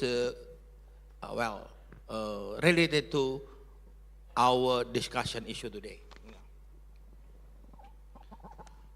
Then the next slide, I think it is much more with specific. I will end up my speak now. Thank you very much. Give applause for Professor Budi. Very important topic has been introduced by Prof. Budi, and then later on we can discuss in the Q&A session to go deep to the point. But Professor Budi has explained us about the history, context, the improvement of law number 2, 2012, but still there are some challenges in implementation, including overlapping claim. So the next speaker, pembicara berikut, Profesor Endriatmo Sutarto akan menyampaikan lebih dalam tentang bagaimana situasi pengadaan tanah dalam konteks kehutanan dan juga dalam konteks tanah yang tidak terdaftar. Dan beliau akan menyampaikan presentasi beliau dalam bahasa Indonesia. Silakan Prof.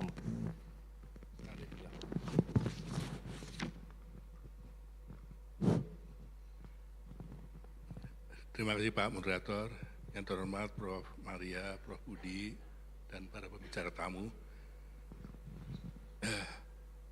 Allow me to deliver my presentation in Bahasa because it's more comfortable for me to speak in Bahasa. Okay.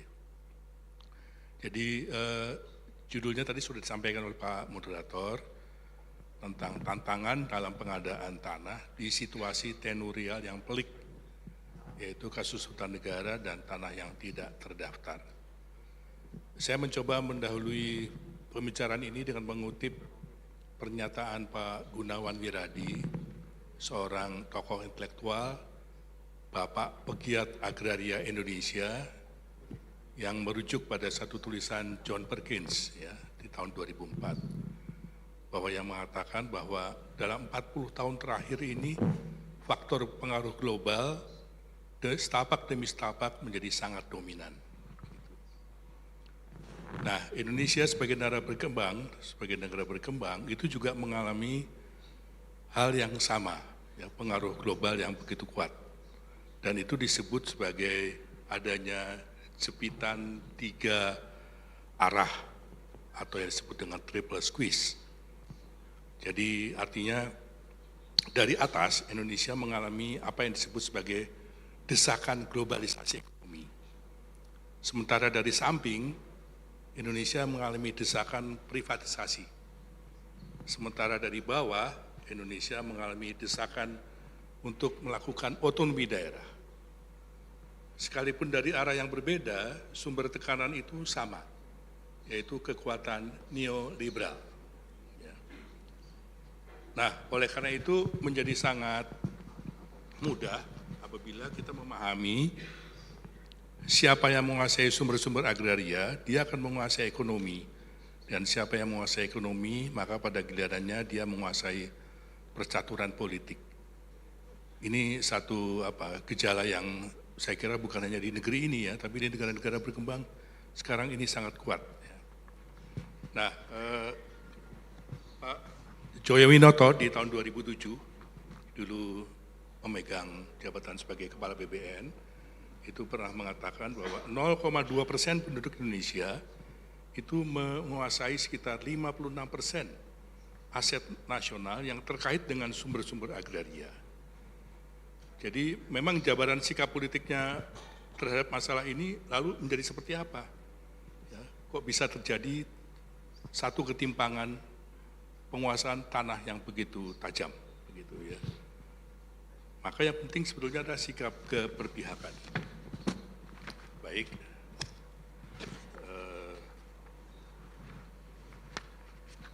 Kalau kita lihat, karena tadi pengaruh neoglobalisasi begitu kuat dan sikap keberpihakan kita juga samar begitu, ya, maka yang terjadi kemudian adalah fenomena ketidakadilan agraria, agrarian injustice, yang sebetulnya juga terkait dengan banyaknya agrarian injustice lainnya di tempat atau kelompok-kelompok masyarakat lainnya. Sebagai gambaran yang paling mudah adalah tanah terlantar di negeri ini, kita tahu bahwa tanah terlantar itu antara lain karena penggunaan tanah yang tidak tepat sebagaimana direncanakan. Dan itu banyak terjadi di konsesi-konsesi HGU. Ya, di perkebunan-perkebunan besar yang ternyata tanahnya itu tidak ditanami dengan komoditi yang direncanakan. Atau bahkan sama sekali tidak dimanfaatkan. Ya, sehingga pernah sampai terjadi sekitar 8,1 juta hektar tanah dalam status tanah terlantar. Dan yang kedua, gejala kemiskinan di pedesaan. Ya. Jadi dari dua hal ini saja, ya, kita bisa melihat bahwa agrarian injustice itu menyebar ya, secara merata di banyak aspek kehidupan, di banyak aspek wilayah. Kemiskinan di pedesaan itu kalau kita coba dalami, desa itu kan sebetulnya produsen. Ya, produsen untuk banyak kebutuhan pertanian, kebutuhan perikanan, kebutuhan komoditi ekspor, ya, dan banyak kebutuhan lainnya yang datang dari desa. Tapi justru kemiskinan itu adanya di desa. Maka tidak heran kalau konflik dan sengketa tanah kerap terjadi di sektor kehutanan. Kawasan konservasi, perkebunan, kawasan pertambangan, daerah aliran sungai, dan wilayah tradisional tangkapan ikan. Ini yang kemudian menjadi gambaran yang kerap kita lihat. Dan kalau kita tarik, ya, mengapa gejala agrarian injustice dan konflik dan sengketa tanah ini begitu marak terjadi, ya, itu disebabkan yang tadi sudah disinggung. Bahwa kapitalisme global dewasa ini telah menghidupkan kembali cara kerja accumulation by disposition sebagai bentuk kekuatan utama di balik agrarian injustice.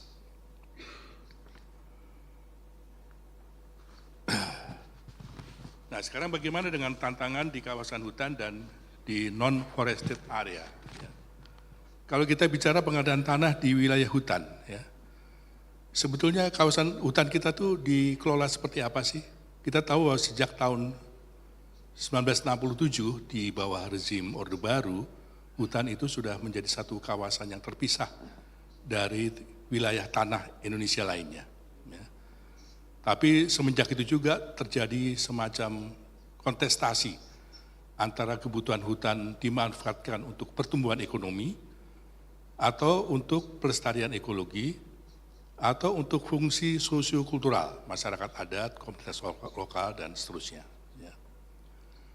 Nah, tetapi sejak Orde Baru, watak sentralisme HMN, hak menguasai negara, itu ternyata jauh lebih kuat dibanding bentuk-bentuk kontestan lainnya.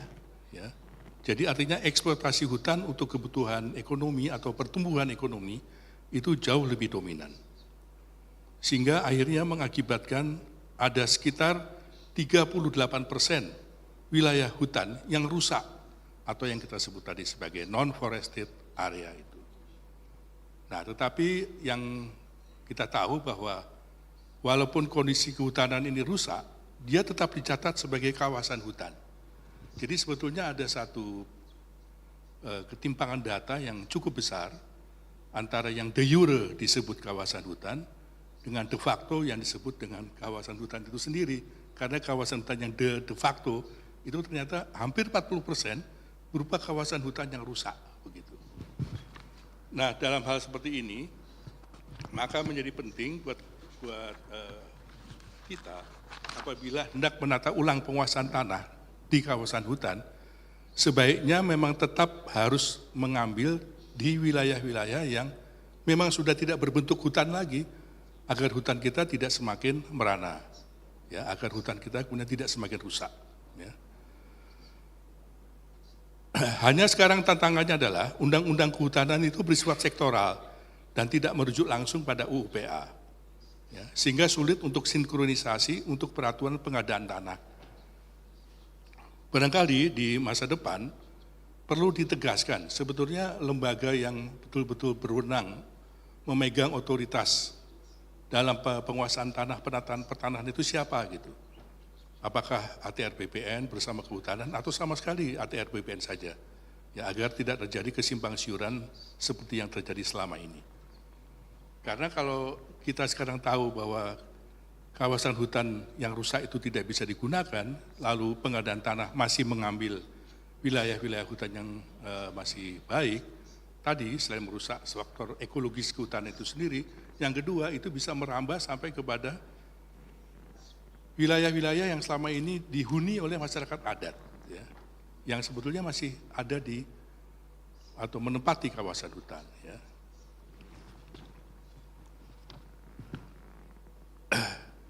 Yang kedua, kalau kita bicara tentang bagaimana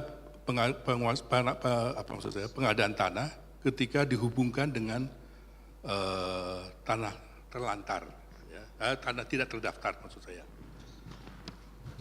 Nah, tanah tidak terdaftar ini kebanyakan ada di kawasan hutan, ya, atau di kelompok-kelompok masyarakat lokal, kelompok-kelompok masyarakat adat, sampai hari ini memang tidak terdaftar, baik dalam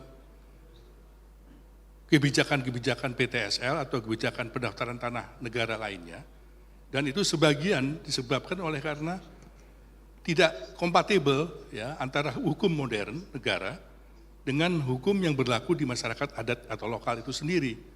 Ya, masyarakat adat dan masyarakat lokal itu tidak selalu menggunakan dokumen-dokumen yang bisa diakui secara legal oleh hukum nasional. Nah, dalam konteks administrasi negara, barangkali, ya, masyarakat-masyarakat yang berbasis kepada hukum adat, hukum ulayat, ya, atau masyarakat yang menggunakan hukum-hukum lokal seperti itu akan dianggap menduduki tanah yang tidak terdaftar, ya, dan itu punya basis rujukan kepada satu desain kebijakan di zaman kolonial yang disebut sebagai domain verklaring.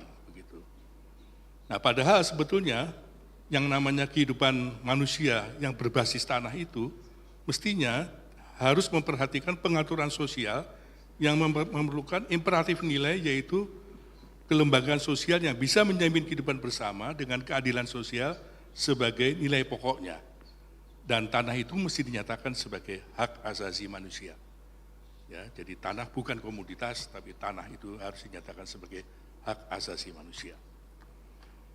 Nah, oleh karena itu masyarakat adat, komunitas lokal yang tidak memiliki alas hukum tanah sesuai dengan ketentuan hukum negara, harus ada kebijakan yang memfasilitasinya, yaitu dengan mengedepankan azas keadilan dan hak asasi manusia.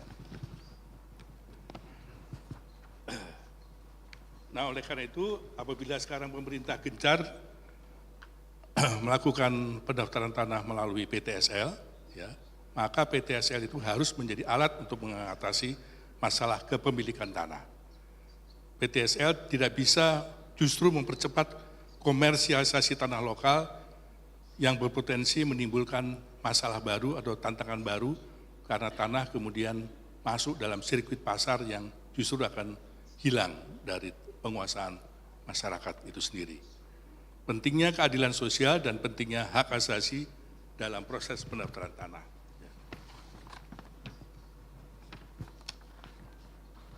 Nah, sebagai penutup, maka arah kebijakan di masa depan, ya, maka diperlukan kebijakan pengadaan tanah yang pro rakyat miskin, pro pur, yang berfokus pada keadilan sosial dan hak asasi manusia, serta keberlanjutan lingkungan dalam menerapkan kebijakan pengadaan tanah. Yang kedua, pengadaan tanah harus selaras dengan kebutuhan lokal yang memastikan distribusi tanah itu adil. Ya, jadi tidak hanya sekedar pendaftaran saja, tetapi sudah didaftarkan itu harus dipotret kembali. Apakah gambarannya menunjukkan ketimpangan yang semakin tajam atau bagaimana?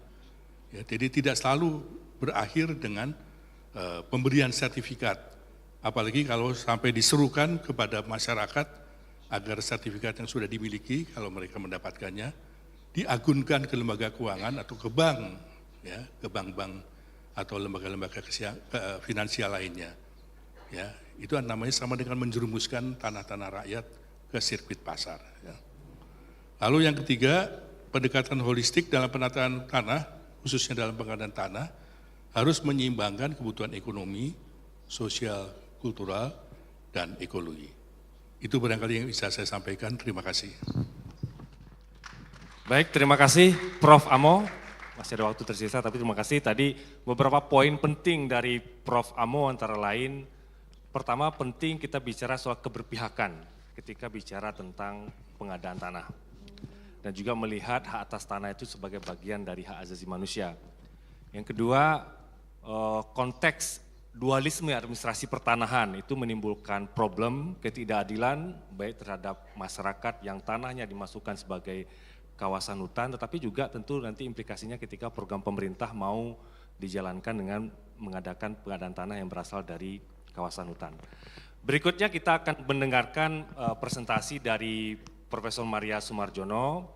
Tadi juga sudah disampaikan undang-undang pengadaan tanah, kalau kita lihat Prof. Maria, azas-azas di dalam undang-undang pengadaan tanah itu kan bagus sekali ya, ada keadilan, keterbukaan, tetapi setelah 12 tahun paling tidak mungkin bisa ada evaluasi yang bisa ditunjukkan oleh Prof. Maria dan kemudian bagaimana kita bisa menciptakan satu keseimbangan antara akselerasi pembangunan infrastruktur terutama di satu sisi dengan keadilan sosial dan juga bagaimana menjadikan hak atas tanah bagi masyarakat itu juga menjadi bagian dari hak atas pembangunan sehingga mereka tidak tertinggal oleh pembangunan. Silakan Prof. Maria. Terima kasih Bung Yance. Assalamualaikum warahmatullahi wabarakatuh. Selamat siang, salam sejahtera untuk kita semua. Mohon maaf saya sampaikan di dalam bahasa Indonesia. Yang saya hormati jajaran teman-teman dari jajaran Kementerian ATR BPN, perwakilan dari The World Bank, perwakilan dari ADB, dari EU dan dari KFW, serta para tamu undangan dan peserta yang saya hormati. Kepada saya dimintakan untuk merefleksikan ya, Undang-Undang Nomor 2 Tahun 2012 yang sudah berjalan selama 12 tahun ya, hari ini sudah tepat 12 tahun dan sudah diperbarui atau dilengkapi pada tahun 2021 setelah berlakunya Undang-Undang Cipta Kerja kemudian tahun 23, lalu ada PP-nya, ada peraturan menterinya juga 19/2021. Kenapa? Karena kita hari ini dari tadi pagi ya disadarkan untuk melihat kembali sebetulnya seperti apa kebijaksanaan tentang kebijakan tentang pengadaan tanah sampai dengan saat ini dan bagaimana kebijakan pengadaan tanah di hari depan ya. Terlebih karena 6 tahun lagi tahun 2030 harus sudah ada pencapaian dari tujuan-tujuan dari SDGs ya tahun 2030 yang mana tumpuannya adalah pada sustainable and equitable development. Kita akan lihat apakah Undang-Undang 2 2012 itu sudah ke arah itu ya. Jadi apa yang tadi disampaikan oleh Prof. Budi ya 2012 saya akan mulai menyampaikan kritik objektif ya. Untuk bisa ke depan kita harus melihat ke belakang. Nah, 12 tahun itu bukan waktu yang singkat ya. Cerita-cerita keberhasilan proyek-proyek pembangunan itu pasti banyak ya. Tetapi kita tidak boleh menafikan bahwa cerita-cerita yang kurang menyenangkan dengan apa yang disebut dengan proyek pembangunan ya. Baik melalui Undang-Undang 2 2012, melalui kepentingan umum maupun yang terbaru proyek-proyek yang melalui PSN, proyek strategis nasional. Hari ini kita masih bicara tentang Rempang Eco City ya, PSN. Kita masih berbicara tentang IKN, Ibu Kota Nusantara.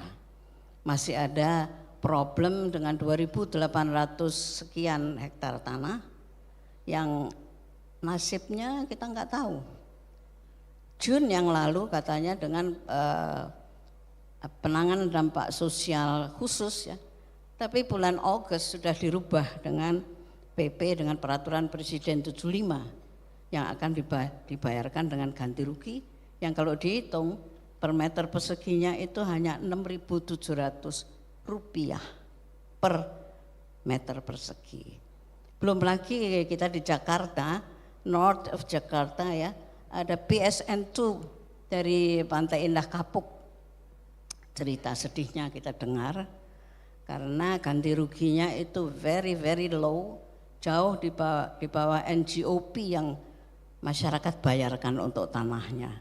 Nah untuk itu kita perlu refleksi memang secara fair kita mau lihat bagaimana sih sebetulnya Undang-Undang 2002 nomor 2012. Kalau kita bicara ya sekarang kan sudah ada government regulation dari tahun 21, bahkan tahun 2023. Tapi saya akan bicara, mereka bicara di dalam paradigm yang sama. Paradigm belum berubah. Paradigmnya apa? Paradigmnya adalah economic development. Di masa yang akan datang, tadi Pak Endriarto sudah sampaikan, nggak boleh hanya economic development, should be sustainable and equitable development.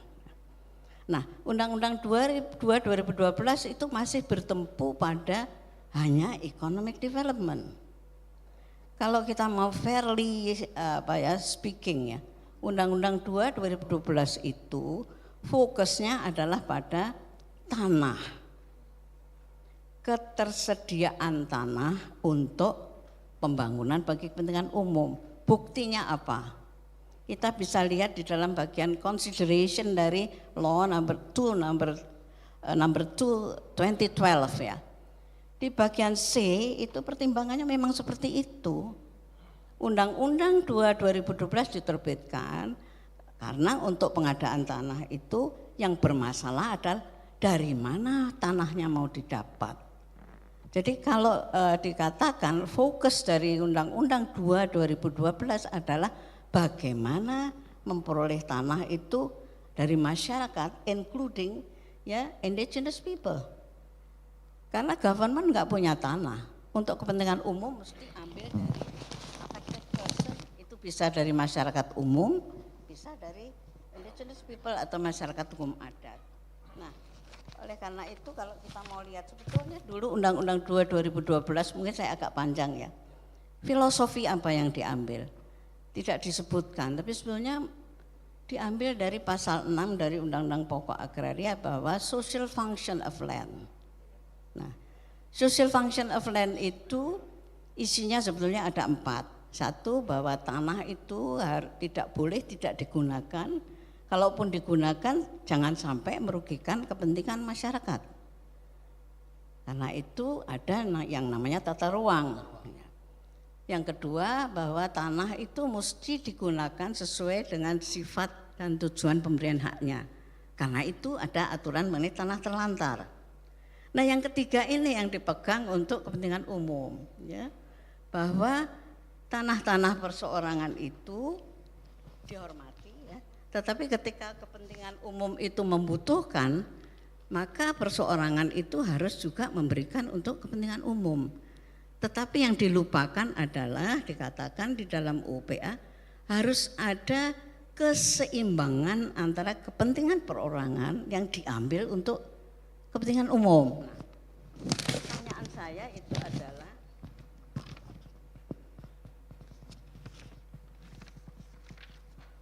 sejauh mana ada tolok ukur keseimbangan antara kepentingan perseorangan yang diambil untuk kepentingan umum, diukur dari apa? Apakah cukup kalau kemudian pengadaan tanah diatur dalam bentuk undang-undang? Nah, memang harus dalam bentuk undang-undang, karena kalau berakibat terhadap hak asasi manusia harus dalam bentuknya, harus di dalam bentuk undang-undang, sudah betul.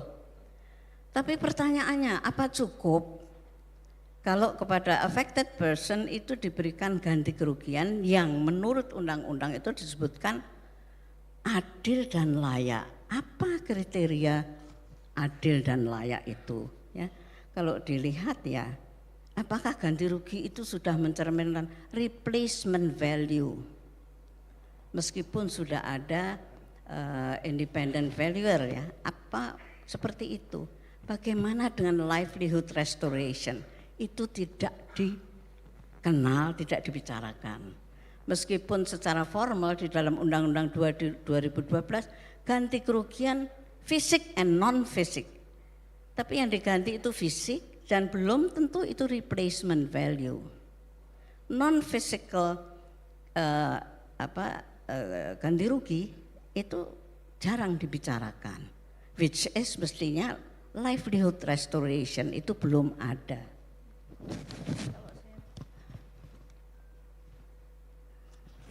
Saya boleh lanjut ya. Mari kita lihat di dalam Undang-Undang 2 2012 yang sudah dirinci di dalam Peraturan Menteri Nomor 19 2021 bahwa fokusnya itu hanya pada tanah, belum pada affected person.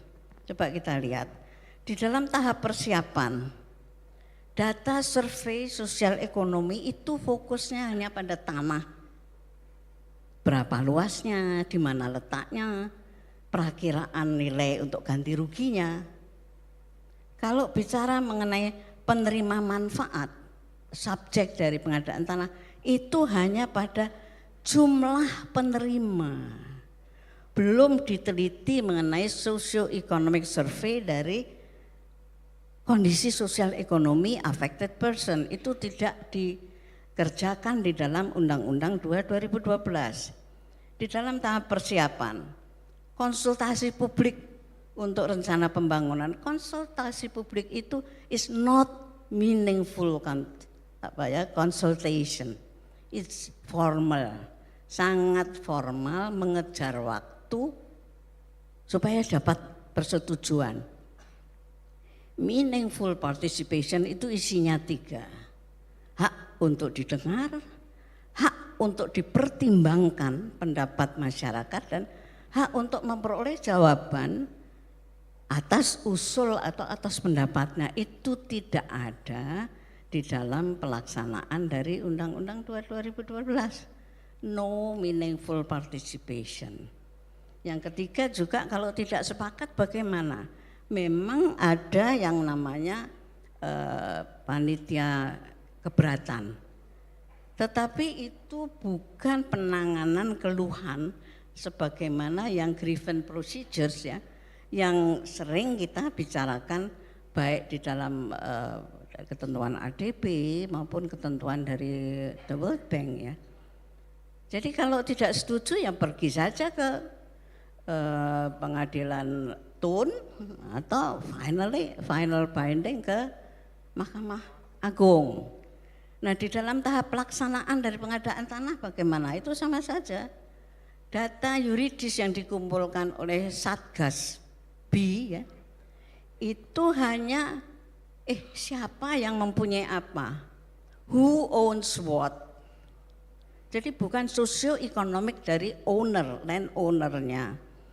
Nah kemudian juga ganti kerugiannya itu mostly di dalam bentuk cash.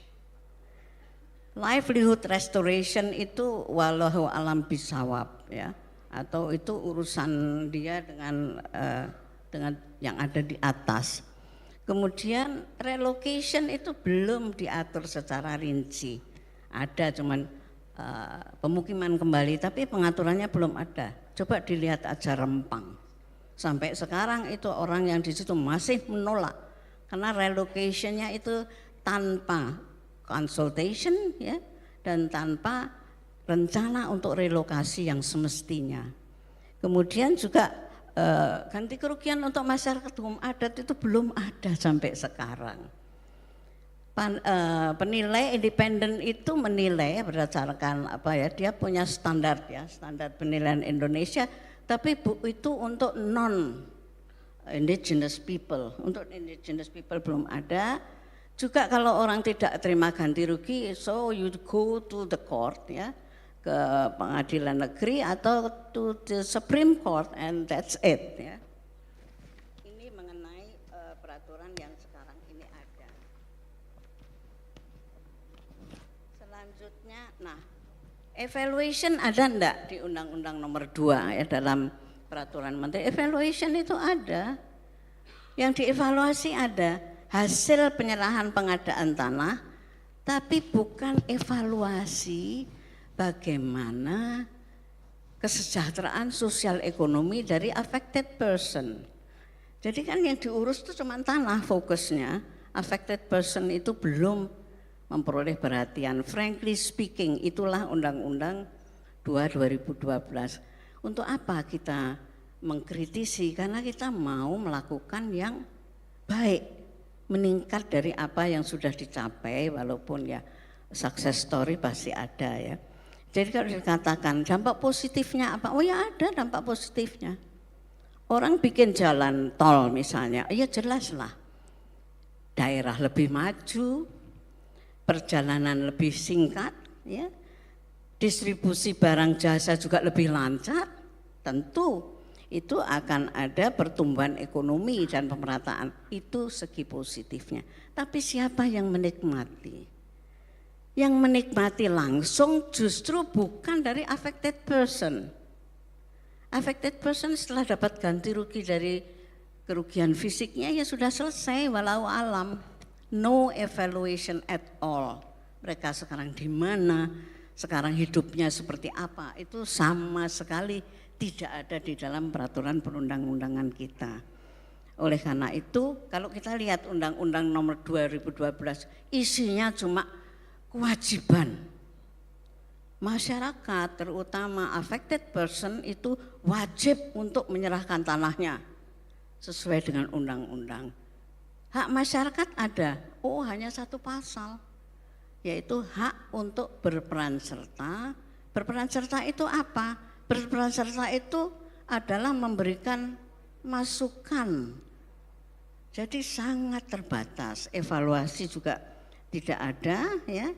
Nah, kalau kita lihat dari the right to development yang belum masuk di dalam Undang-Undang 2/2012, hak masyarakat untuk pembangunan itu adalah berpartisipasi, berkontribusi, dan menikmati pembangunan ekonomi, sosial, politik, dan budaya. Jadi apa? What is lacking in the Undang-Undang 2 year of 2012? Lackingnya mereka belum ada paradigm the right to development untuk masyarakat. Nah ini yang kita akan bicara dalam kaitan dengan apa jembatan untuk sampai dari Undang-Undang 2 2012 sampai ke Sustainable and Equitable Development ya. Apa jembatannya yang tadi sudah disebut juga yang kita bicara hari ini ialah SIA ya, yang nanti akan dibicarakan lebih lanjut ya. Jadi pengadaan tanah yang akan datang ya, silahkan. Paradigmnya adalah hak atas pembangunan. Jangan lupa hak atas pembangunan itu hak asasi manusia. Artinya tidak boleh dicabut dengan alasan apapun. Nah, dikatakan hak atas pembangunan tadi ya, setiap orang mempunyai hak untuk berpartisipasi, berkontribusi dan menikmati hasil pembangunan. No one left behind. Yang kedua, bahwa negara, pemerintah itu punya kewajiban ya untuk meningkatkan kesejahteraan masyarakat dan juga bertanggung jawab untuk mewujudkan hak atas pembangunan dan memastikan akses yang setara ya bagi seluruh masyarakat untuk memperoleh semua pelayanan publik. Nah ini kalau kita tanyakan apakah ada kesetaraan untuk mereka yang tanahnya diambil alih untuk kepentingan umum ya. Nah sekarang ini bukan zamannya lagi untuk melihat ke belakang. SDGs itu tahun 2030 ada 17 tujuan ya. SDGs itu secara singkat dari 17 tujuan itu kalau kita lihat sebetulnya intisarinya itu apakah adalah promoting sustainable development. Kedua menjaga lingkungan hidup. Yang ketiga memerangi ketidaksetaraan dan memperjuangkan kehidupan yang layak untuk setiap orang. Itu yang secara singkat yang harus kita capai. Lah pertanyaannya, sudahkah Undang-Undang 2012 dan peraturan pemerintah sampai 2023 itu mencanangkan hal itu? Jawabannya memang belum ya. Oleh karena itu bisa dibaca sendiri sebetulnya SDGs itu apa, pembangunan berkelanjutan ya, yaitu tentu berkelanjutan pembangunan sekarang itu jangan sampai meminggirkan ya untuk yang sekarang apalagi untuk generasi yang akan datang ya. Kemudian habis, juga Prof. Sebentar, pembangunan yang berkeadilan sosial ini penutup sebentar. Berkeadilan sosial itu seperti apa ya? Karena disebutkan equitable development ya. Ini keadilan itu sebenarnya banyak dari SDGs itu tidak hanya keadilan sosial tapi juga keadilan gender, keadilan lingkungan dan keadilan antar generasi. Nah, oleh karena itu apa yang bisa dilakukan? Jembatannya adalah SIA. Nanti akan dibicarakan banyak oleh Pak Satoshi ya. SIA itu kalau singkatnya begini, sejak tahap perencanaan itu memang sudah harus dilihat ya dampak sosial pembangunan yang langsung maupun tidak langsung, positif maupun negatif dalam seluruh siklus pembangunan mulai dari rencana sampai dengan implementasi sampai dengan evaluasi itu harus dilihat ya bagaimana sih sebetulnya dampak sosial yang nanti akan timbul dan kemudian bagaimana caranya memitigasi langkah-langkah mitigasi untuk memperkecil dampak sosial itu. Inti kuncinya dari SIA itu sebetulnya adalah itu dan itu belum dilakukan. Kalau sekarang orang bicara tentang penanganan dampak sosial itu setelah proyeknya jalan. SIA itu diberlakukan sebelum perencanaan itu sudah harus tahu bagaimana nasib dari APIS itu. Seperti apa dampak sosialnya untuk di-assess dan kemudian mitigasi langkah-langkahnya apa saja supaya tidak ada pihak-pihak yang merasa ditinggalkan. Jadi SIA saya akan lewati saja. Nah yang terakhir adalah pada saya itu kuncinya ya. Sekarang itu ATR sedang mempersiapkan peraturan menteri untuk penerapan SIA untuk penyediaan tanah ya. Karena kita melihat semakin lama itu semakin mengecilkan hati ya. Kenapa mesti diatur oleh ATR BPN? Karena di dalam undang-undang itu sudah harus. Di dalam studi kelayakan mestinya ada studi mengenai lingkungan, ya dampak lingkungan dan dampak sosial. Dampak lingkungan sudah ada AMDAL, tapi dampak sosial SIA itu belum ada dan ini pemerintah berniat untuk melaksanakan SIA itu. Nah, tadi ada 3 kata kunci ya, SIA hubungannya dengan keadilan, ya, dengan kepastian hukum dan akselerasi pembangunan. Saya bicara apa ya hubungannya SIA dengan keadilan ya? Keadilan sosial itu keywords-nya ada pada pemanfaatan.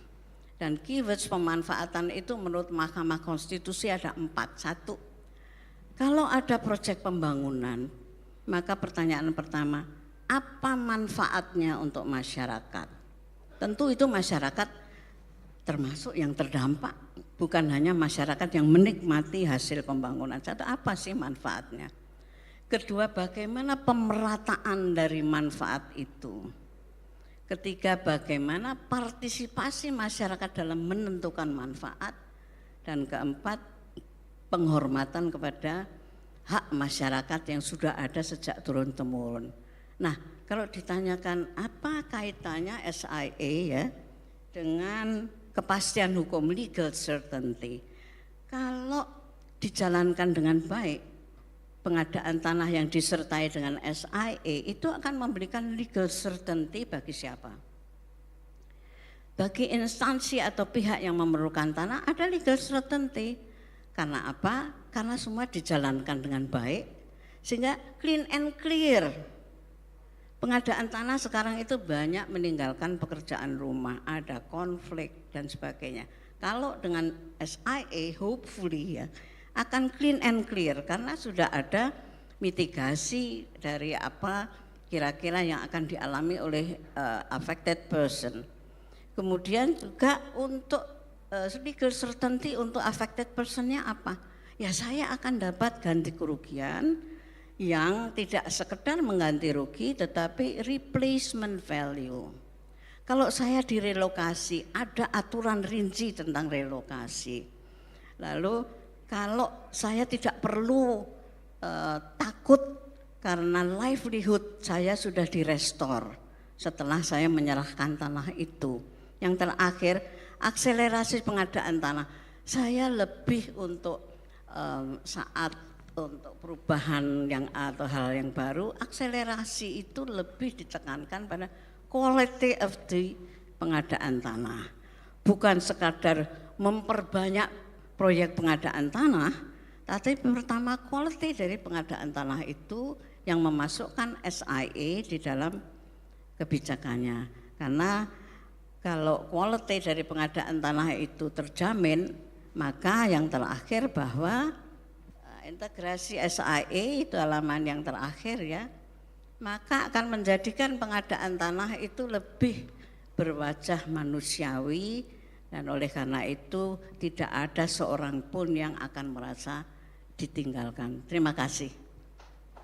Give applause for Professor Maria. Thank you for very intriguing presentation and also critical reflection as well about the current regulation on land acquisition in Indonesia. In fact, that there is a gap that social aspects not really include in a proper way. And that's why a lot of problems still happen in land acquisition process in Indonesia. And then also that Professor Maria proposed SIA can be an alternative to fill the gap of the land acquisition in Indonesia to be more prosperity and providing justice for the people. And then the next speaker will be Mr. Satoshi Sihara. And Mr. Satoshi will tell us his experience in assessing and also to study about risk management system globally in several countries, and maybe can be an inspiration for us to institutionalized social impact assessment in Indonesia. Time and floor is yours. Thank you very much. I'm not used to do the presentation while sitting, so I may end up standing, but I think it's very easy. Okay, let me do this. So thank you very much, and thanks for the opportunity to talk about this assessment that we have done on country systems, existing country systems in different countries to manage social risks and impact. And this is a very, Professor Maria spoke about SIA as a way to manage all the issues that Professor Budi, Professor Amo mentioned about. I wouldn't say necessarily they are the gaps of the law in 2012. It's kind of implementation challenges that really need some clarifications about how to make sure not only economic values, but also the social values, livelihood, and all these aspects, which are actually recognized in my understanding in law number 12, law number 2, but not really been practiced probably, partially because of lack of technical guidelines, which the RTRBPN is now developing, because it doesn't really provide exactly how to assess this impact above and beyond the loss of land per se. So let's move on, because we are running short of time. Next slide, please. So this actually is based on the study that was conducted by a consulting company or the team, Committee Insight Group, that is the stock taking of the national system, so about 30 countries. And then done some more in-depth assessment in some other countries. So what I'm saying now is based on the studies that they have done. So I'm more the messenger rather than the researcher. But methodology we used, and it's very important for this opportunity, is what the objective is to take stock of all these different countries, to really identify what may be the aspect of national systems that may be there in different countries and where Indonesia can learn.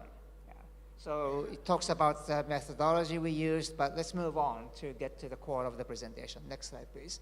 This is important because this is the kind of the understanding of what may make good system for social impact assessment, which should consist of good regulatory consistencies and institutional coordinations, broad coverage of social issues, public engagement or stakeholder engagement and access to information, mitigation enhancement measures, and monitoring and enforcement. This is a kind of the understanding of the good social management systems as understood by international practitioners.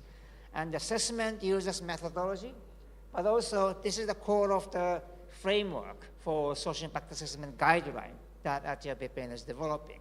So please take note of this, not only for my presentation, but for the rest of today's presentation discussion, what may make good social impact assessment systems, because it's not just about the paper.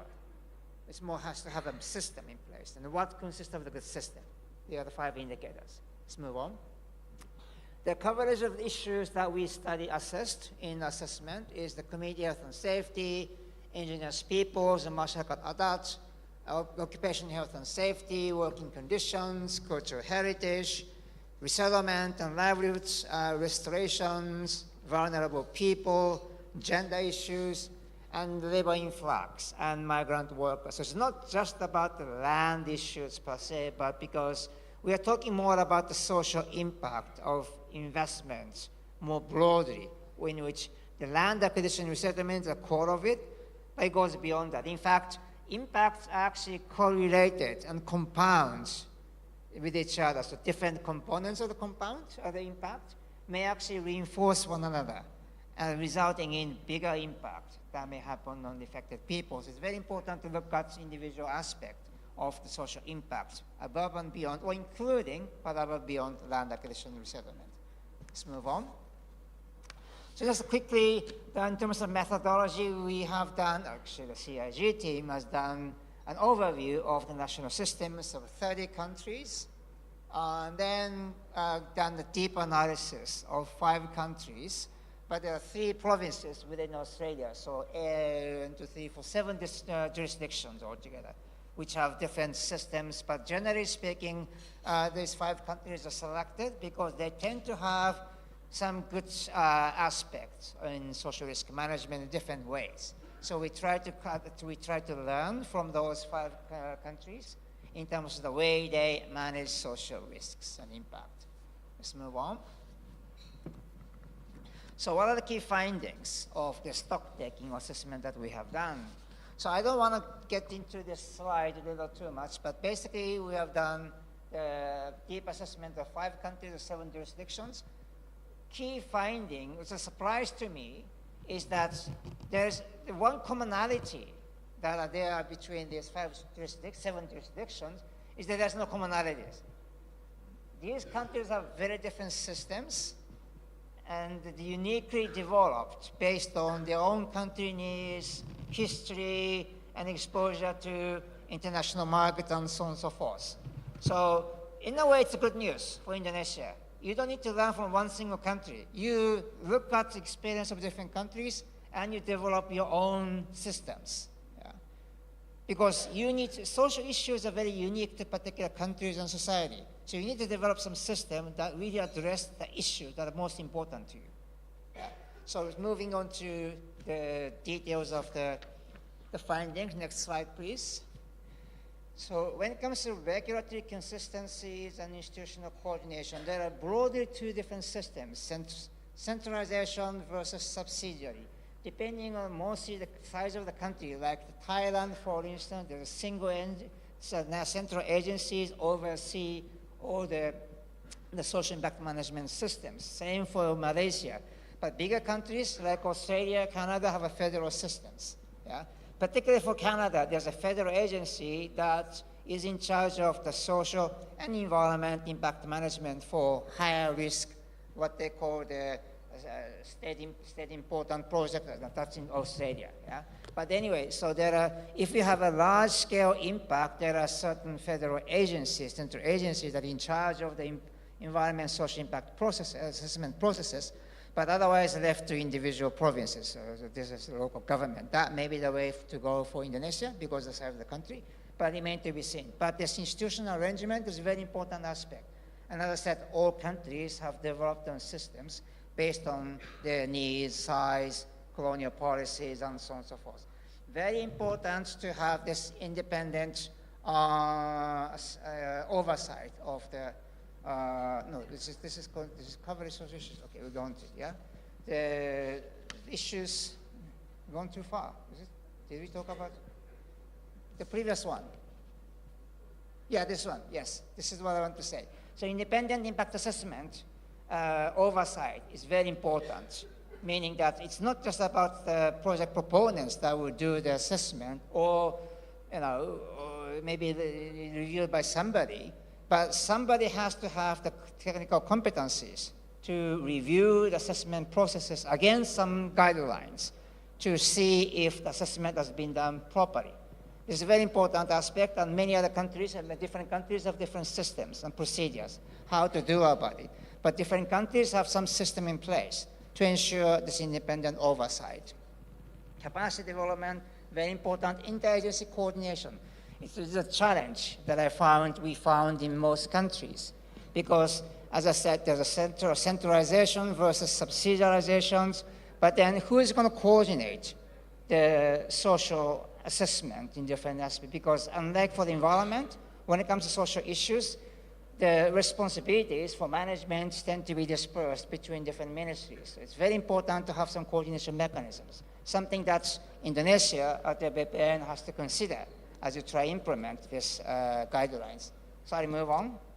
I spoke about the social issues, the coverage a little bit, but basically, as I said, different countries have different priorities. Like big countries like China, India, resettlement, land acquisition has been the key drivers and key focus of the social impact management systems. As opposed to like Australia, for instance, a lot of the focus is the mining and workers who are fly out, and have to do health and safety. Canada, a lot of focus on First Nations, indigenous peoples. Colombia, a lot of focus on mining industry because they have a huge mining industry that has exposure to international markets.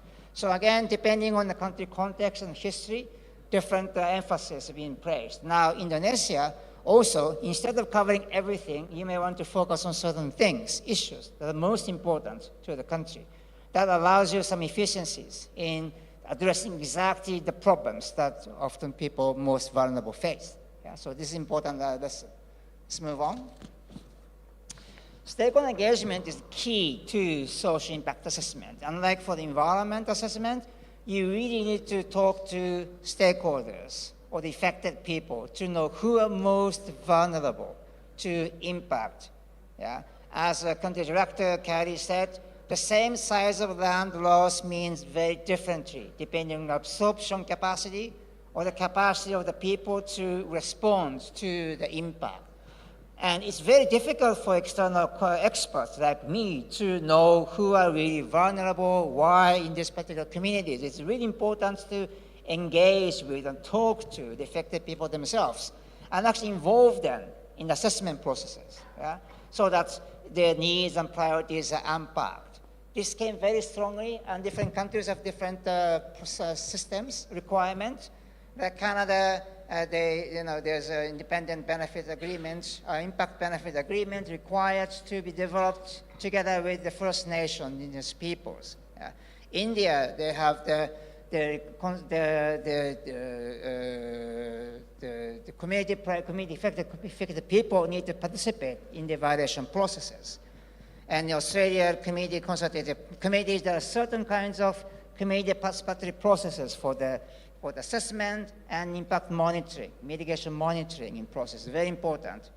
And benefit sharing, it's a very important part. And a lot of countries put in place some mechanism to make sure investors share some of the benefits, local communities. It's not just about addressing impact, because identifying, determining exactly what is the scale of impact for individual affected people is very difficult and actually very time consuming. Maybe you focus on vulnerable people, try to address their needs and priorities, but then you may generate some benefits overall so that the rest of the impact can be taken care of through benefit sharing mechanisms, which is different from compensation for loss of asset, would need to be done properly.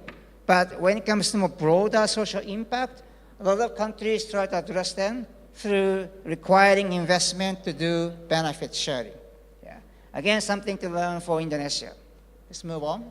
Next slide. Mitigation enforcement measures, very important. Social risks that are critical in the country context are often given priority. As I said, India, China always prioritize land acquisition and livelihood resettlement. Australia, Canada tend to focus a lot more on health impact because that's very important in the mining context and First Nations. Yeah? And then identification, the stakeholder engagement is considered very important. Yeah?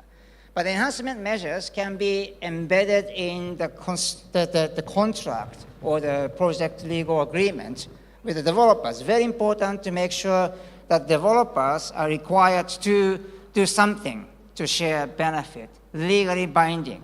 Otherwise, they can do some, nice-looking corporate social responsibility to showcase to the market. Sometimes they are doing something nice to the communities. But it's very important to really identify and assess the impact in general for local communities and link benefit sharing or corporate social responsibility CSR with this impact, livelihood restoration and impact mitigations. So there's a clear legal the pathways that government, the companies, investors spend some money that's going to lead to really restoring impact and enhancing their livelihood and social benefit. Very important. Let's move on. And monitoring and enforcement. Very important. Again, different countries have different enforcement mechanisms. But monitoring and enforcement of social impact is not easy because impact is dispersed. Different people have different impact, and impact may happen different time after the impact assessment is done or compensation has been paid. Because workers may come in and then start disturbing local communities after the construction is over, for instance, and operational phase started. So it's very important to develop some monitoring mechanisms involving communities And then the government side and project owners need to be able to capture what's happening on the ground and then do what is called adaptive management. Based on what's happening on the ground, you have mechanism to address these changes. Very important to incorporate these adaptive management, financing mechanisms as part of the legal agreement. And then many countries, I don't want to get into the details, have different requirements as part of the legal agreement with the contractors. So the contractors are legally obliged to do some benefit sharing, for instance, based on the finding of the social impact assessment. Very important, because then it means not anything else, but something that really pinpoints the impact to make sure nobody really is left behind and worse off. Let's move on. So this is my last slide. Each country's system is unique due to interplay of multiple factors. As I said, country needs, history, and things which determine exactly what system you have. So Indonesia can develop your unique system that really best take care of your needs. Countries assess developed systems to manage social risks that are important to them, which may be the integration in the international market, so traditions in civic engagement, colonial past, political systems, economic cycles, or interagency mechanisms. All of them are important aspects that each country look at to develop their own systems. So put other way, these aspects determine the ecosystems where you develop your own systems to manage social risks and impact. It's very important to look at the system, the ecosystem that Indonesia is in, to be able to know what are most important to you, what are the issues that are easier to tackle to start with, what are the difficult things that you may want to put aside into later stages. Be strategic, very important, not only to write the social impact assessment guidelines, but to look at these ecosystems, to be realistic about what you can do in the short term and what you can do in the long term. Because many countries are evolving. The social management system that they have now is very different from what they used to have 10, 15, 20 years ago. It keeps evolving. What is very important is to be strategic and look at where you want to be 10 years, 15 years, 20 years from now, and gradually develop the system to manage social risks, starting with this guideline, very important start. But it's not where you want to end at. This is where you want to start with. Let me stop here. Thank you very much. Thank you, Mr. Satoshi, for your presentation, and also to inform us about lessons learned from different countries, specific for 5 countries that you studied. And we saw that there is no single model in institutionalizing social impact assessment. And different countries try to develop their own system. And for the next presentation, we would like to hear from Town Planner Tuan Haji Hassan Yaakob about the emerging SIA procedures in Malaysia and how we can learn from your experience. Okay. Time is yours. Okay. Thank you. Ini majunya, ini mundur ya. Mundurnya back. Ini back, ini maju. Okay. Thank you, Mr. Moderator, Dr. Yanse Arizona, Honorable all panelists, Bapak-Bapak, Ibu panelists, ladies and gentlemen. Normally, I last presenter very easy to present because my presenter has presented before. Then that's all. No. Okay, firstly, I would like to thanks to the World Bank invite Plan Malaysia to present, to share, not present, to share experience in a social impact assessment in Malaysia. Because time is 15 minutes, I just skip this. Actually, in Malaysia, we have, I would like to begin by introducing the National Spatial Planning Framework in Malaysia. The main law guiding this framework is the Town and Country Planning Act 172. However, this law only applies to Peninsular Malaysia and does not include Sabah and Sarawak. For your information, in Malaysia, town and country planning is under concurrent matter between federal and state. In federal constitution, it had prescribed that town and country planning is the shared responsibility of the federal and the state government. Firstly, the framework operate at 4 levels. Firstly, national planning level. National planning level, we have here under federal government, we prepared a special spatial planning, the national physical plan. Then they support by another plan, like national urbanization policy, national rural physical planning policy, and etc. Second level is regional or state planning level. This stage, we have such a plan prepared by Plan Malaysia Negeri. And the third level is local planning level. The local authorities manage planning at the level, we have about 99 local authorities in Malaysia, that this local authority prepared a local plan. Then last level is we call micro planning level. This is the community involved in the planning, take part in the planning system. So, SIA legal and regulatory framework, I would like to share about the legal and regulatory framework, SIA in Malaysia. We have 2 types of development that require stand-alone SIA report. Firstly, we have SIA category A.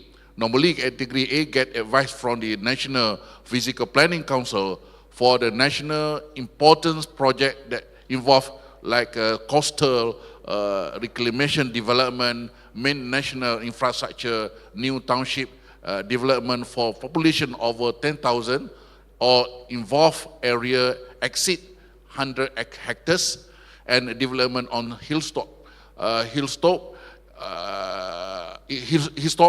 or hillside. Then for this one fall under section 2B under Acta 172 and subsection 22 bracket 2A Act 172. The second SIA category is category B. This another development projects that have significant social implication determined by the state Plan Malaysia. These are local by state Plan Malaysia or the local authorities.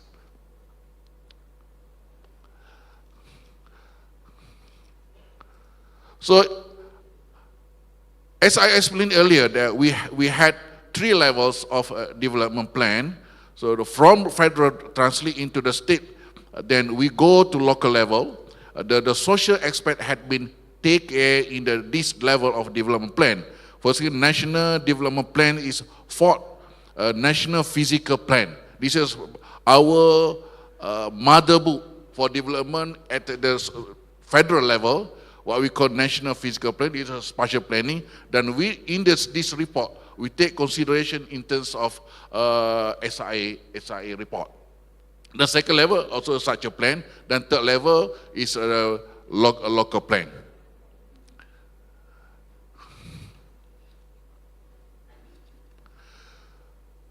The evolutions of SIA in Malaysia during the beginning of the 1990s, social impact assessment, the SIA was formally discussed in Malaysia as a social and land use planning tools in the mid-1990s. And since 2001, through the 3rd Amendment of Town and Country Planning Act 1976, Act 172, our development proposal report has started to include an analysis of the social implication of certain categories of development. In the year 2005, the Malaysia Associations of Social Impact Assessment, MCA, was established to promote and encourage higher standards of the practice using SIA methods. We have our president here, MCA, Puan Helena. I think first president for the MCA. So then the starting in 2010s, the growth of SIA in Malaysia became more significant. In the 2012, Plan Malaysia developed an SIA manual for project development.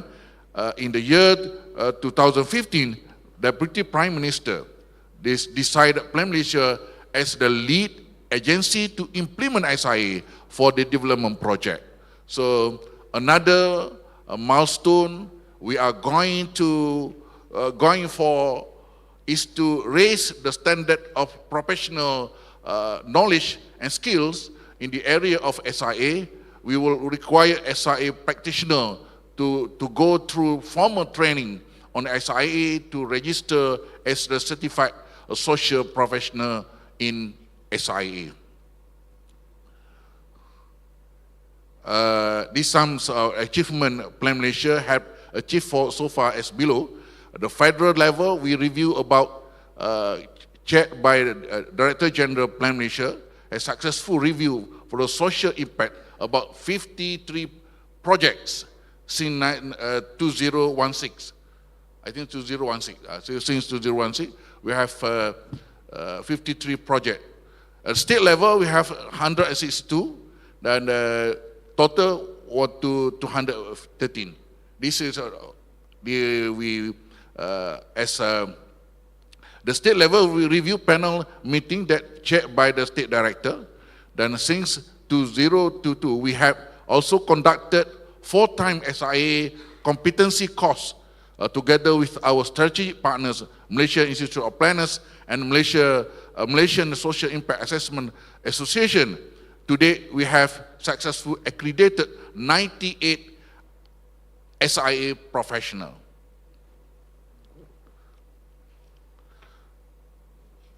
I want to share one of the mega project in Malaysia, in Penang. We call Penang South Reclamation.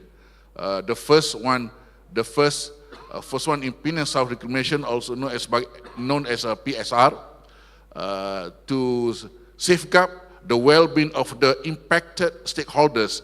The 2-tier SIA study implemented to mitigate impacts during the reclamation process and the topside development. So here is a summary of the significance of the social impacts during operation for the Penang South reclamation. As we can see here, the scoring of impact had been reduced when the SIA report gave mitigation measures to the social impacts, especially about the occupational and socio-economic structure, it changed from negative to positive. With the SIA report, the project acceptability had increased from 3.5% in year 2019 to 40.5% in year 2022. This is because the project proponent had implemented some of the mitigation measures to the affected group, like payment of ex gratia to the licensed fishermen, construct new jetties, create new job opportunities, business and skills, business skill training programs, house ownership schemes, and educational programs for the fishermen's children. 5 minutes more. This is one of the success story include also Penang South reclamation.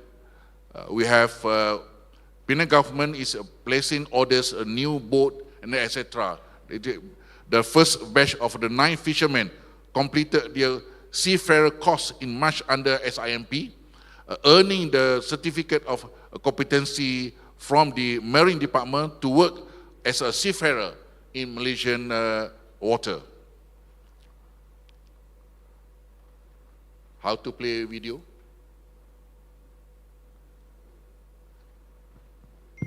How to play video? Does it work? Yeah. Yeah? Yeah, video. This one video. Oh, this video. Oh. Ada yang bisa bantu? We don't have time. I just finished with the video. No. Anyone can help? Anyone can help? How to play video? PDF. Oh, no video. Oh, it's okay. It's okay. I just finished it. So another mega project is case study 2 under East Coast Rail Link. We call it in the East Coast of the Peninsula Malaysia. For the ISIA report, the whole 655 kilometer had divided into 3 sections. So the project proponent had submitted 3 SIA report separately for the section A, B, then also section C.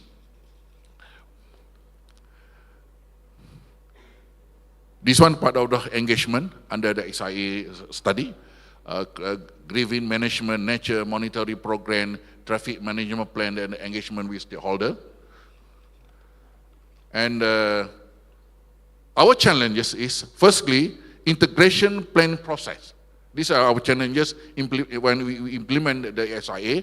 Integrating social impact assessment into the existing urban planning processes can be challenging. It often require aligning with planning approval processes and also to requirement to get the advice from the National Planning Council, because we have one of the policy we call ease of doing business to short the process in the development. But when we add SIA report, that means needs time to process the development. Second, if prediction long-term and cumulative impact, urban planning project have long time frame and accurately predicted the long-term social impact, it can be challenging.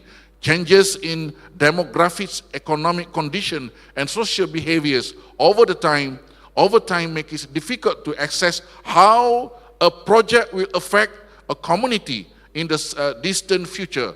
Urban areas often experience multiple development projects, leading to cumulative social impacts, assessing the combined effect and various projects on the communities. Then the thirdly is a coordination with the assessment. Urban planning often involves multiple assessment, including EIA, TIA, HIA, and economic impact assessment, coordinating these different assessment and ensuring that they complement each other can be complex. Way forward, for the way forward, Plan Malaysia as the champion in the implementing SIA for project developments, we would like to highlight we are in the process of amend the Town and Country Planning Act to strengthen the implementation of SIA in Malaysia. This include the requirement for submission for SIA reports have to according to the guidelines that prepared by Plan Malaysia Director General. We also want to outline the requirement for qualifications of submitting person have to be SIA professional that accredited by Plan Malaysia. Then through this amendment, the power of approve and reject SIA report will be clearly indicated through the provision in the Act for SIA category A and for SIA category B. So we are also in the process of preparing rules for SIA. That's all. Thank you very much. Thank you so much. Give applause for Tuan Haji Hassan Yaakob. So we ran out of time and the time present, and maybe if possible we can extend another 5 minutes to respond some question that has been posted in Slido. Is the organizing committee can show the question?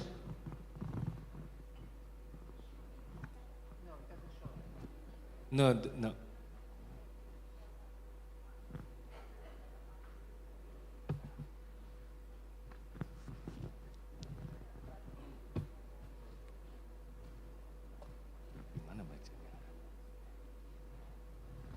Can we post in the big screen behind?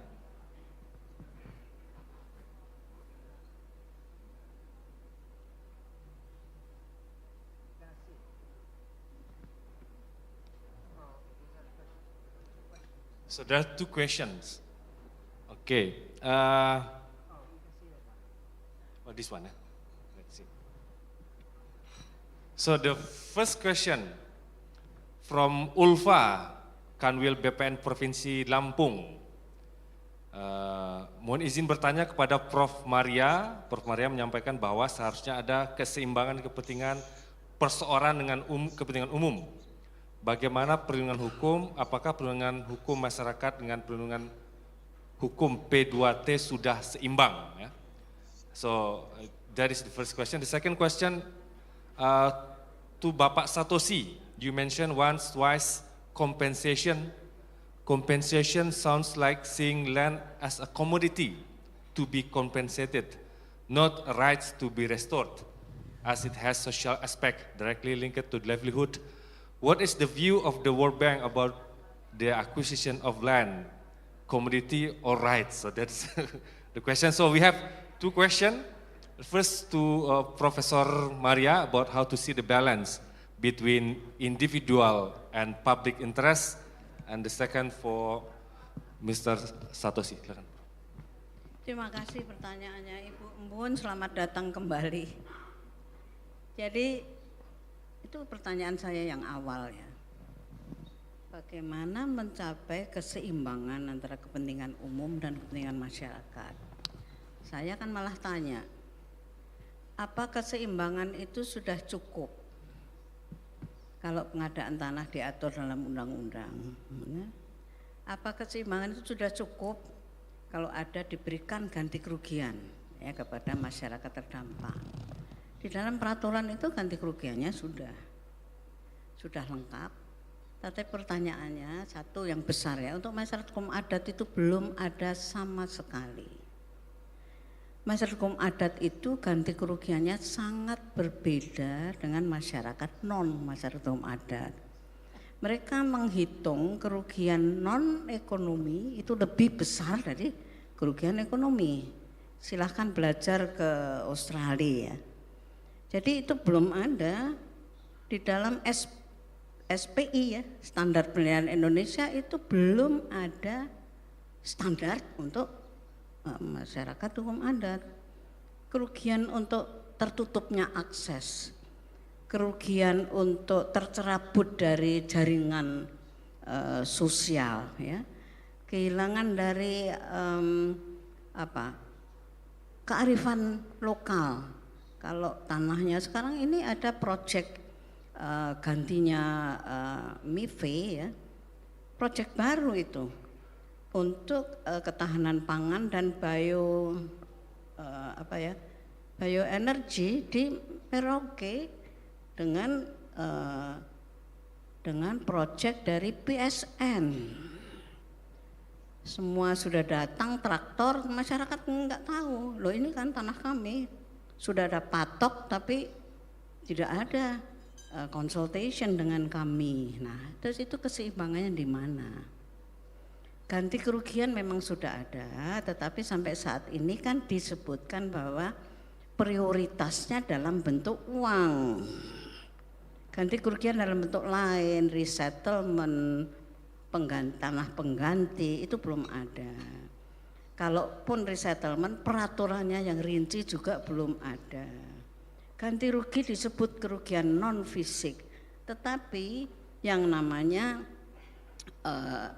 livelihood restoration itu belum ada, belum diatur secara rinci.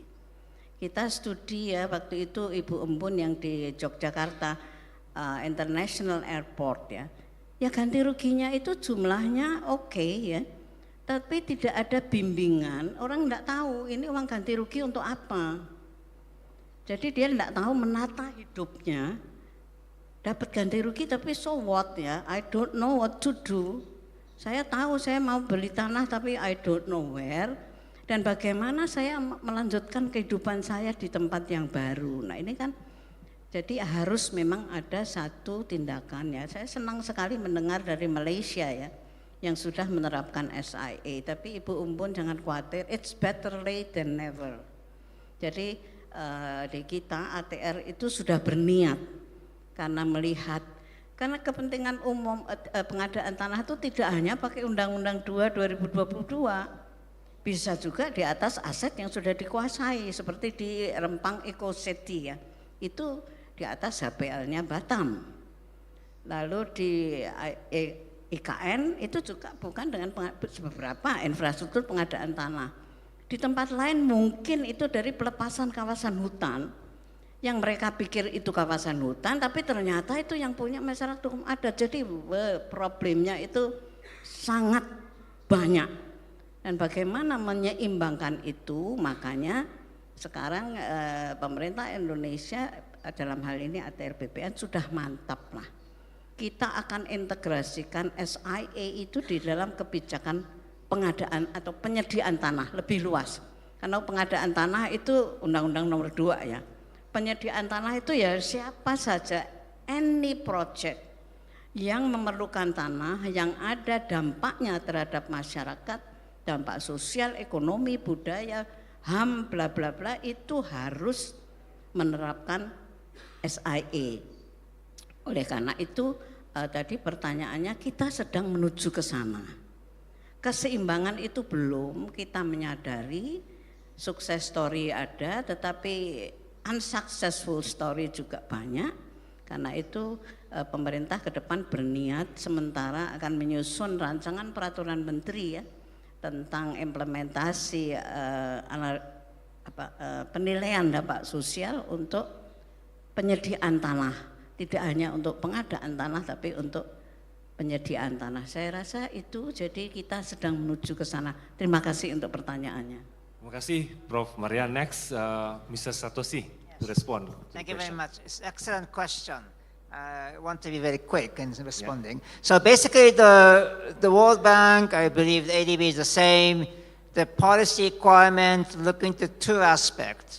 One is the compensation for loss of physical assets at replacement value. That's one thing, and we often focus on this. But there's another aspect, which is to help the affected people's effort to restore their living standards. So our international financial institutions' policies clearly separate, on the one hand, compensation for physical assets, which is very important, should be treated as such, and should be at the replacement value. But also, there are other aspects that a part of the livelihood of affected people, which is more the outcome. You know, people have rights and processes and capacities, all of them, you know, combined to result in certain living standards or livelihood systems that people have. At least the World Bank safeguard policies aim for the restoration of these living standards comprehensively, livelihood, which consists for methodological purposes into two parts: compensation for physical assets, which should be at the replacement value, and everything else to help affected people's effort to restore their living standards. So we do look at the aspect of impact other than the physical loss and more than compensation. But it's not easy to do so, which is why, you know, we're working together with ATPPN to develop the guidelines to do the better job in assessment of this non-physical aspect of impact. Okay, thank you, Mr. Satoshi. And I would also like to ask Pak Budi, Prof. Amo, and also Mr. Hasan, briefly, 30 seconds, for your closing statement. What should the Indonesian government do to make an effective SIA in the future? Prof. Yeah, yes. I'll speak in Indonesia, otherwise too long. Yes. Saya kira idea of SIA is quite important, sangat penting untuk complement the land acquisition. Tapi menurut hemat saya, note tadi yang disampaikan oleh Prof. Maria juga sangat penting, highlightnya ya untuk setting SIA itu. Namun kita mesti berpikir bahwa berhadapan dengan tanah itu berhadapan dengan berbagai value seperti yang saya sampaikan pada slide saya pertama. replacement value yang tadi disampaikan oleh Prof. Maria itu memang tadi kita harus mengconsider itu. Dan yang terpenting tadi ada note dari teman-teman, karena saya birokrat di ATR BPN mengenai land acquisition. Ada note penting yang saya kira kaitannya dengan tadi risiko legal bagi pelaksana land acquisition. Kita juga harus membuat assessment karena praksis today bahwa risiko legal begitu besar dan banyak ini, aku nggak bilang ratusan tapi puluhan barangkali pasti itu berhubungan dengan tadi urusan tadi urusan dengan polisi, dengan jaksa, dengan KPK dan seterusnya. Jadi ini menurut saya SIA harus dibarengin dengan juga legal risk itu. Dan yang berikutnya SIA ini kalau nanti menjadi suatu policy, we have to learn about AIA, Environmental Impact Analysis. AMDAL di Indonesia itu waktu awalnya sama seperti ini, tahun 80 saya ikut dalam dinamika menyusun itu. But implementation mengenai AMDAL ini hanya berakhir dengan dokumen. Dan ini sangat dangerous. Kalau SIA akan punya pengalaman seperti AIA. That's my note. Thank you very much. Terima kasih Prof. Budi. Berikutnya Prof. Amo, singkat 30 detik Prof. Ya, saya hanya ingin menggarisbawahi bahwa pentingnya menetapkan siapa otoritas atau lembaga yang punya otoritas dalam penataan pertanahan itu mesti jelas begitu. Selama sifatnya ganda, maka selama itu problem akan muncul tidak hanya horizontal tapi juga vertikal. Nah, untuk menyelesaikannya salah satunya adalah menetapkan secara berani siapa sebetulnya lembaga tunggal yang punya otoritas untuk mengurus penguasaan tanah di negeri ini. Itu aja. Terima kasih Prof. And then last saya mau bercakap bahasa Indonesia. Boleh. Tak tahulah betul cakap bahasa Indonesia. Okey, pasal saya suka tengok kita sinetron Indonesia. Sebab drama tu memang saya cari pelakon yang cantik-cantik saja saya tengoknya. So, firstly saya sebenarnya Indonesia dari segi governance-nya adalah lebih baik banding dengan Malaysia lah. Orang Malaysia marah kata kau. Kenapa? First kali kita punya I nak share first kali ialah kita bentuk satu framework yang jelas mana yang sepatutnya priority dan sebagainya, mana bidang kuasa dan sebagainya whatsoever, itu jelas senang untuk kita laksanakan SIA. Because tadilah kita relate dengan TIA, EIA, HIA dan sebagainya. Kita punya satu framework keseluruhan. In terms of land matter, berhubung dengan land matter, Malaysia very difficult because we have federal government and state government. Because state government, they have full power for the land matter. The government, federal government, less power. So like Indonesia, federal government will have full power. That means easy for Indonesia to implement SIA. Wallahu alam. That's all. Thank you very much. Okay, Bapak Ibu sekalian, sesi ini kita sudah belajar banyak hal untuk melihat bagaimana kerangka hukum yang ada di Indonesia, prakteknya seperti apa, tantangannya, kekurangan, kelebihannya, belajar juga dari SIA yang diterapkan di beberapa negara, termasuk dari Malaysia gitu ya. Dan dari situ kita bisa mendapat bekal yang cukup untuk kita diskusi nanti lebih lanjut di sesi siang setelah break makan siang. Dan kita akan mengakhiri sesi ini, saya izin untuk mengakhirinya dengan pantun. Rezeki ya. Tenis sore hari, memakai raket baru yang spesial. Dukungan akademis selalu diberi. Ayo adopsi asesmen dampak sosial. Terakhir, sebagai penutup, bunga mawar berwarna merah menghiasi dinding rumah yang megah. Pengadaan tanah harus terarah. kita akhiri sesi dan beri tepuk tangan yang meriah. Assalamualaikum warahmatullahi wabarakatuh. Saya kembalikan ke MC. Waalaikumsalam warahmatullahi wabarakatuh. Terima kasih Dr. Yance, dan kami mengundang, we invite Ibu Embun Sari untuk memberikan token of appreciations to all the panelists today. Kami persilakan.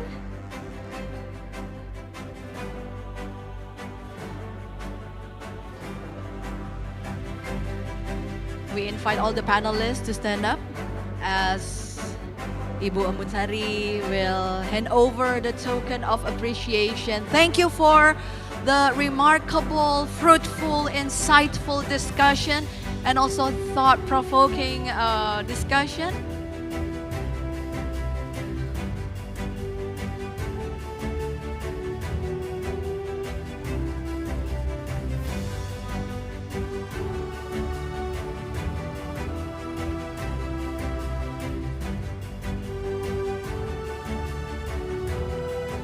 Kita berikan tepuk tangan. Berikutnya kami persilahkan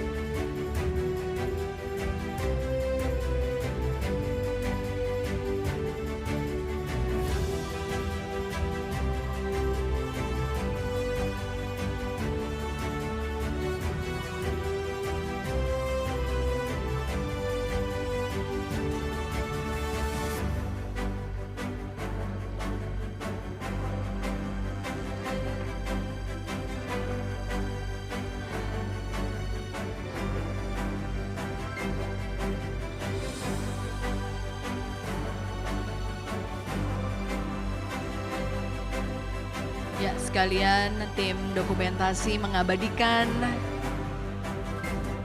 acara penyerahan token of appreciation kita di sesi pertama. Masih akan ada 2 panel discussion lagi.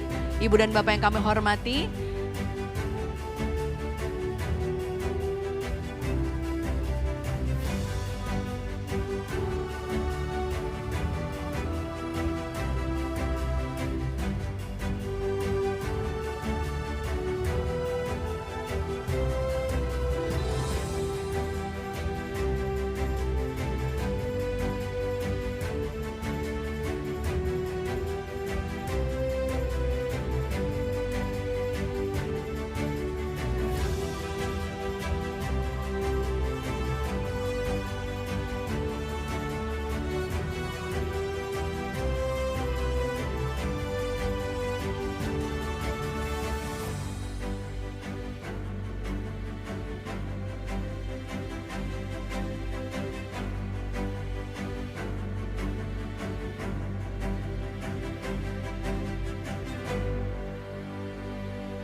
ya, sekarang kita lakukan foto group. Kita bersama-sama bersama panelis. Kami persilahkan untuk lebih mendekat, closer Bapak Ibu. Kita akan berfoto bersama. Sekali lagi kita berikan sambutan yang meriah untuk panelis di sesi pertama hari ini. Baik. Ya, 1, 2, 3, masih pose formal. 1, 2, 3. Oke, satu kali lagi posenya mungkin lebih seperti candid, lagi berbicara, lagi ngobrol atau tertawa, boleh supaya tidak terlalu tegang ya Bapak Ibu sekalian. Baik, kita berikan tepuk tangan sekali lagi. Thank you our panelists. Terima kasih juga untuk moderator dan terima kasih Ibu Embun Sari. Please return to your seat. Thank you very much. Ibu Bapak yang kami hormati, ladies and gentlemen. We are now heading to our lunch break. We have 45 minutes of lunch break. And our next program will start at 1:30. Waktu Indonesia bagian Barat. Jam 1:30 kita akan memulai kembali. Waktu untuk sesi berikutnya kami persilahkan untuk menikmati sajian makan siang yang sudah tersedia di luar ruangan ini. Sampai jumpa. Terima kasih.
Selamat siang Ibu dan Bapak yang kami hormati. Hanya mengingatkan saja dalam waktu 10 menit lagi acara akan kami mulai kembali. Just to remind you that in 10 minutes we are going to continue our program for today. Masih ada waktu 10 menit Bapak Ibu untuk menikmati makan siang dan istirahatnya dan kita bertemu di 10 menit mendatang. Terima kasih.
Perfect, ladies and gentlemen.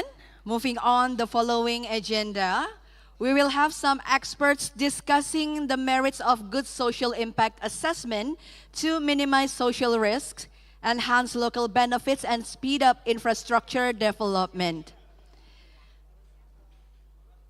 The panel discussion theme we have now is Good SIA to get all right, minimize social risks, enhance local benefits, and speed up infrastructure development. And this panel discussion will be led by our remarkable moderator, Andita Firseli Utami, the CEO of Think Policy. Kita berikan sambutan yang meriah untuk Mbak Afu. Kami persilahkan.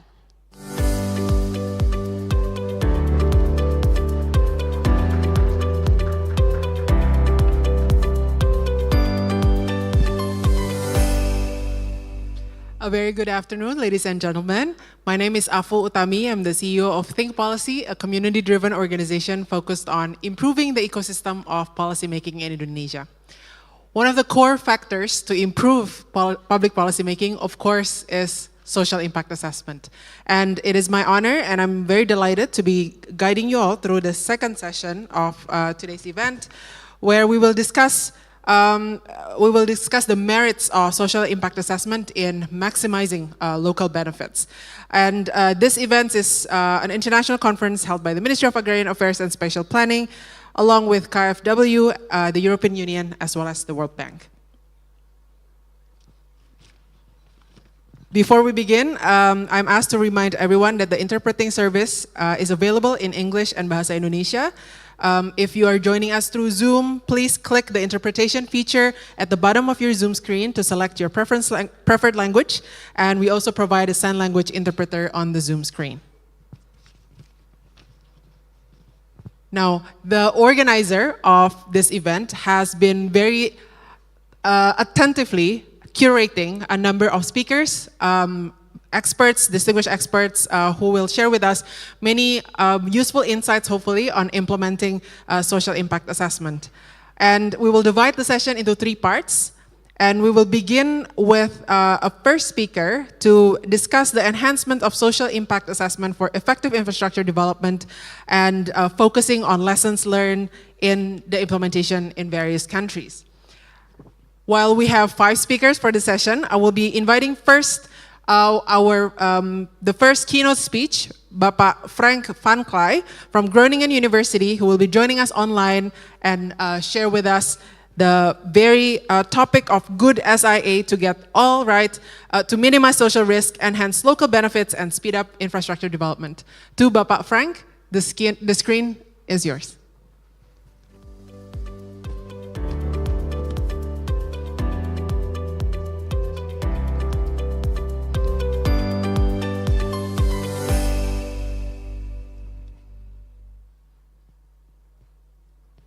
Selamat siang.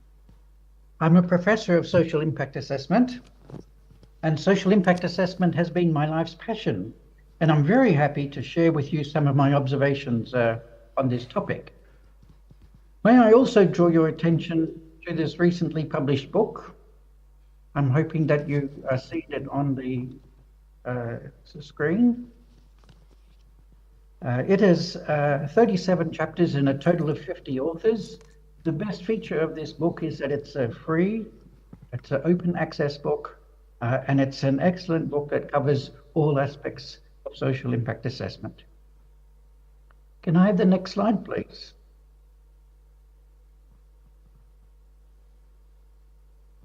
I'll just alert the organizers. Show the slides for Bapak Frank. See the slides.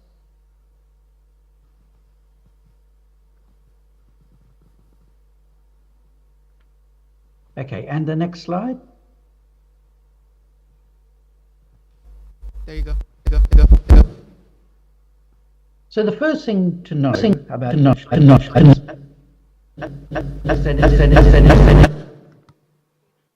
in fact, it has a history of over 50 years.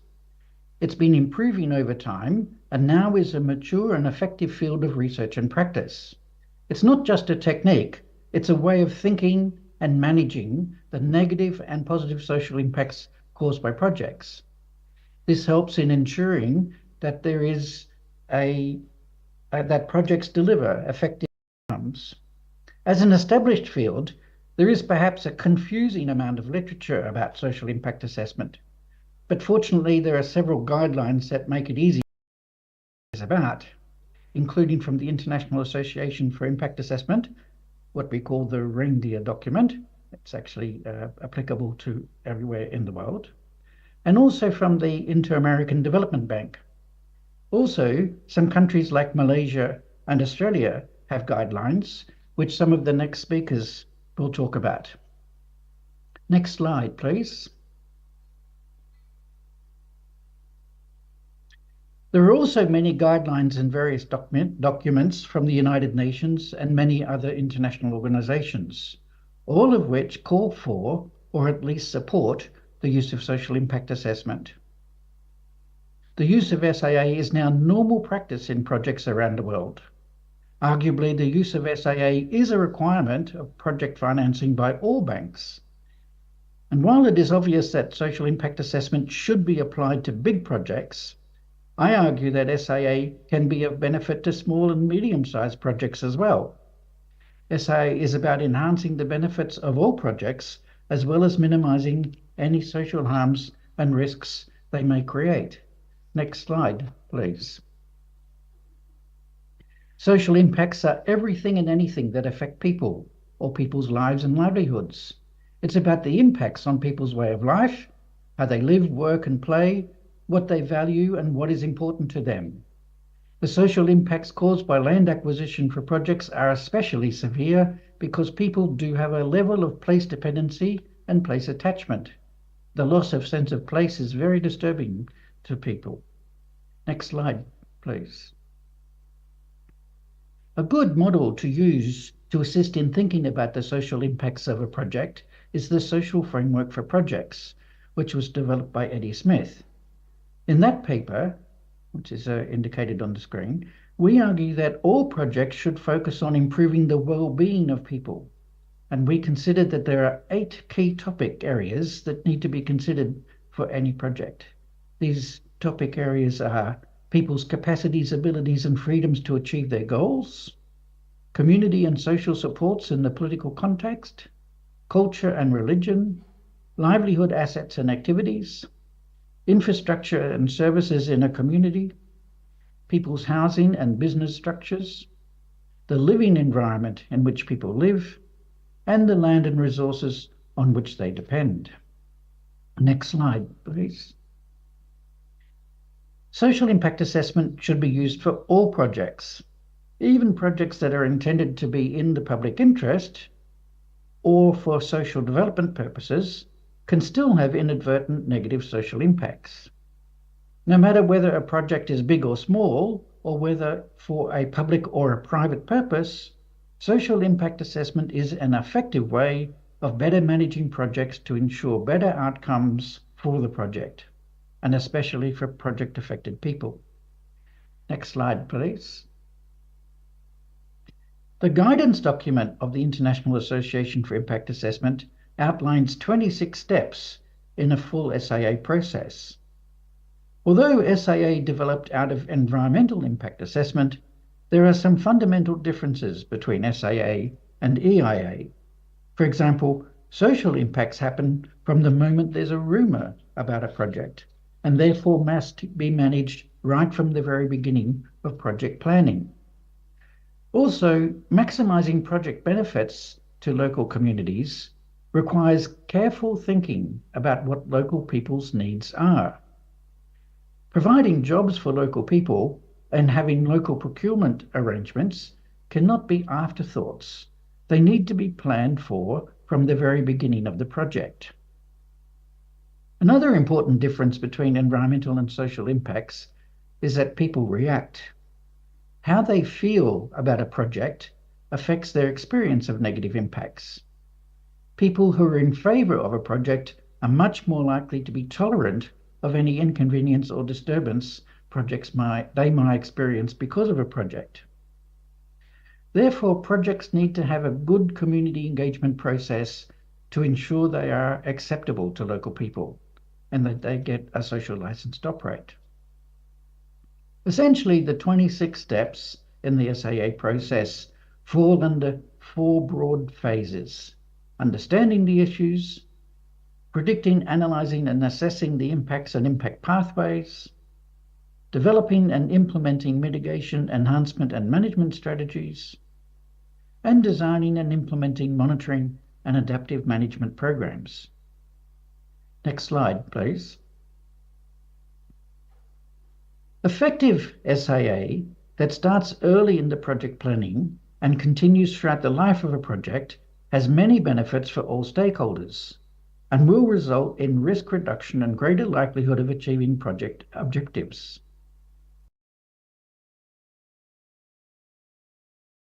Design, the ability to better target the project to its objectives and intended beneficiaries. SAA will ensure effective risk reduction and management. It will enable the early identification of issues or risks, and thus to deal with them before they escalate into bigger issues. The use of SAA will increase a project's access to land and resources. It will increase access to local workforce and supplies. SAA will avoid unexpected costs and will ultimately reduce the total cost of a project. SAA enables what is called full cost consideration, thus enabling better governance, better budgeting, and better financial management of the project. The use of SAA provides greater certainty for investors and governments and for society in general. SAA can be used to assist in project social investment decisions. It helps to obtain the necessary legal permits. It helps to attain a social license to operate. It improves stakeholder relations. It assists projects in getting access to finance. It assists in maintaining company, project, and product reputation.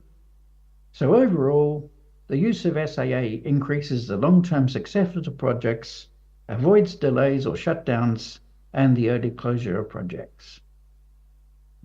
Even though I would argue that SAA is primarily a tool to ensure that community concerns are considered, there is no doubt in my mind that projects and proponents substantially benefit by doing SAA properly. Next slide, please. The use of SAA leads to better outcomes for communities. It ensures that people's rights are respected, that communities have appropriate access to information about the project, that they are able to effectively participate in decisions about projects that will affect them. Because of SAA, they will have a better relationship with the project. SAA will enhance the job and business opportunities arising from the project. Communities become empowered through social impact assessment, and SAA will ensure that they have access to justice. Because of SAA, they will experience less stress, less nuisance, and less annoyance. They will have greater control over their lives, and they will be able to plan their lives and their future more effectively. Next slide, please. Social impact assessment also assists government at all levels and in the governance of projects by providing better information by which to make decisions, greater certainty about the information that they use in decision making. SAA provides a framework to guide the project regulatory process. It indicates how development applications can be assessed. It provides baseline data to monitor change over time. It provides useful information by which to determine appropriate consent conditions. It provides information for discussions about development contributions and any benefit sharing arrangements that ought to be established. Social impact assessment ensures consistency with international standards, and the use of SAA will reduce the risk of impoverishment caused by projects, as well as contributing to poverty reduction, sustainable development, and to achieving the United Nations Sustainable Development Goals. Next slide, please. All these benefits to different stakeholders don't just happen. To achieve good outcomes, SAA must be done properly by trained professionals be adequately resourced, and with an adequate time frame. These SAA professionals must also be effective in influencing the project and project management, and developers must be willing to listen and take on board suggestions about how to improve the project from a social point of view.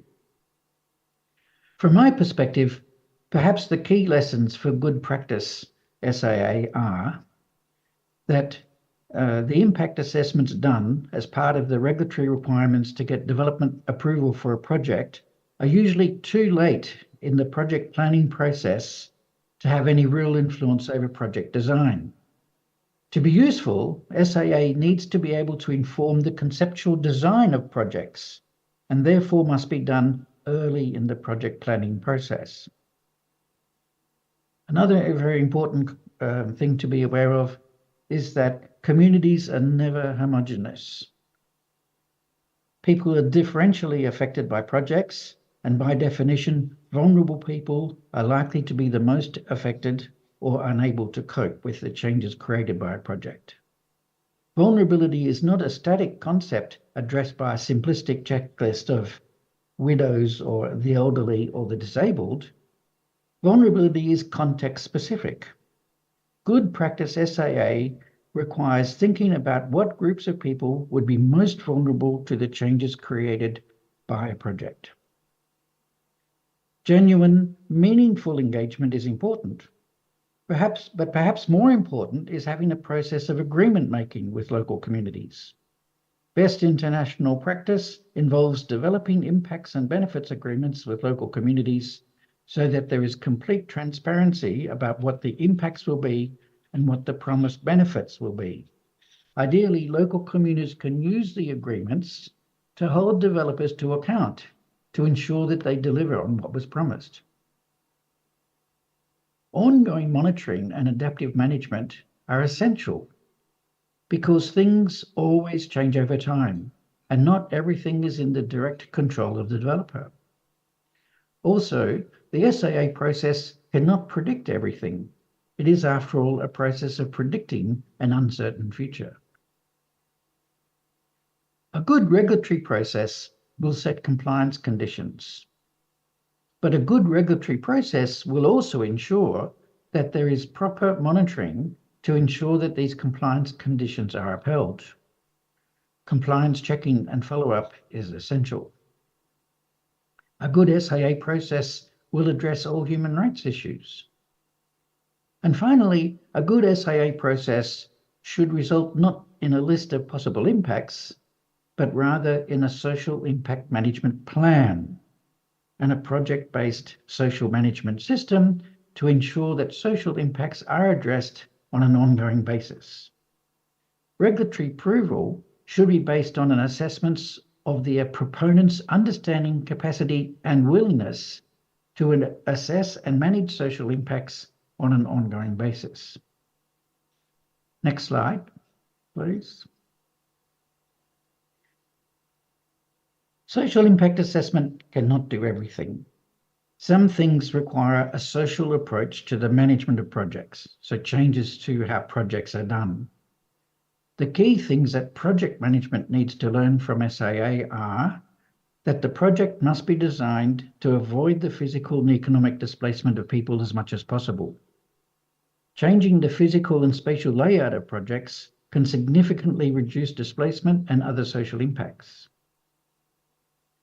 All livelihood impacts and risks must be carefully assessed and addressed. Community-based monitoring processes are highly effective ways of increasing local people's trust in the project. And as already mentioned, vulnerability must be understood in the local context. To ensure that livelihood support for affected people is appropriate in the local context, past experience with livelihood support strategies around the world reveals that despite good intention, livelihood support can be highly ineffective and thus likely lead to impoverishment. Interfering in people's lives is a serious matter, and therefore great care and ongoing support is usually needed when people's livelihoods are affected. The compensation for most harm from projects is usually inadequate and usually is only based on the tangible losses. But people who are affected by projects experience numerous intangible losses as well. Projects should be much more generous in their compensation arrangements, and they need to deal with the loss of intangible losses by livelihood restoration support and by appropriate community investment schemes. Psychological and emotional impacts are also created by projects. Psychological and emotional impacts are real social impacts that affect people, their mental and physical health, and their well-being. Projects should be much more sensitive to people's psychosocial impacts. Projects must allocate appropriate timing, resources, and competent staff to deal with all the social issues. This should be regarded as a normal cost of doing business and properly reflected in the project budget. It is not fair on local people to push all the externalities from a project onto local people. Since not everything can be predicted, adaptive management is essential. And finally, in a process of continuous improvement, projects should seek to learn from their social practice.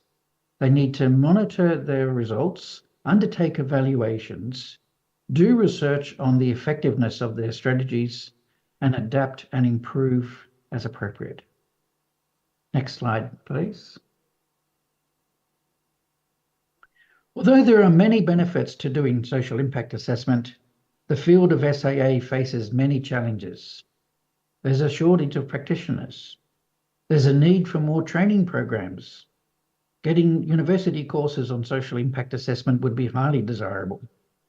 To ensure quality of SAA practice, there's a strong need for professional certification mechanisms or schemes. Social impact assessment practitioners struggle with short timeframes and limited funding. They often don't have the means to collect essential primary data. Ideally, government agencies would collect appropriate data and make it readily available for social impact assessments and other purposes. And adequate funding and timeframes for SAA are needed. SAA should be built into the normal process of project management and project planning and the project approval processes. And finally, proponents should become much more aware of the social consequences of a project and be much more appreciative of community understandings of projects. Next slide, please. Well, as is obvious from my enthusiasm for social impact assessment, I strongly believe that the use of adequate social impact assessment has much to offer project proponents, governments, and government agencies, as well as affected communities. Identifying and mitigating the negative impacts, as well as considering how to enhance the potential positive outcomes from projects, will lead to improved outcomes for all stakeholders and will ensure that no one is left behind. The effective use of SAA will ensure that projects serve as catalysts for sustainable development, empower local people, and respect their rights. Thank you for your attention.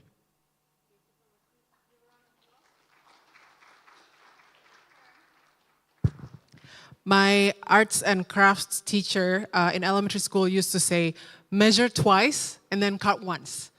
I think what Frank has very brilliantly shared with us is that social impact assessment is not just another laundry list of like to-do list to check, but it's actually a mindset that will allow us to make sure that all the projects will bring the maximum benefits to all parties involved. I believe that on the slides earlier, we show Frank showed at least 40-something different benefits, not just to the local communities and government, but the project implementers themselves. And that social impacts not are not just related to the tangible ones, such as jobs or labor opportunities, but including more intangible aspects as well. And more importantly, I think at the last slide, Frank, thank you so much, Professor Franklin, for sharing with us the handbook that you've prepared. I believe that many of the participants here would be interested to learn more from you as well. So again, please put our hands together and give a round of applause to Frank. Now, on to the second part of this second session is we would like to dive deeper into social impact assessment, how it's being done on the project level or on the implementation level. And to join me on stage, I would like to invite, first of all, Bapak Muhammad Unu Ibnudin, Direktur Pengadaan dan Pencadangan Tanah dari Kementerian ATR BPN. Silakan Pak Unu.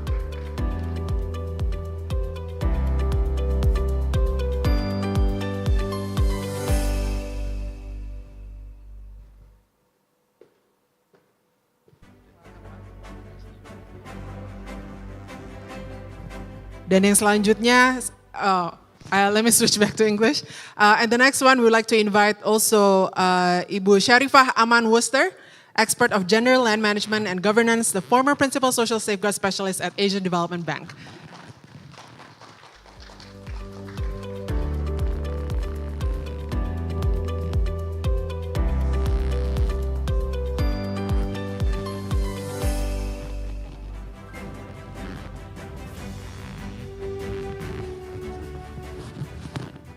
Baik, selamat siang Pak Unu dan Bu Sharifah. And this session will be conducted bilingually, so we'll switch between Bahasa Indonesia dan Bahasa Inggris. I would like to start with introducing first again Pak Unu's profile. Pak Unu is an accomplished professional in the land management and spatial planning. He obtained his master's degree in management from Institut Pertanian Bogor. And throughout his long career in ATR BPN, he has held several prominent positions, including the head of land offices in Jakarta's key administrative regions, including South Jakarta, Central Jakarta, as well as North Jakarta. And then we also have here Ibu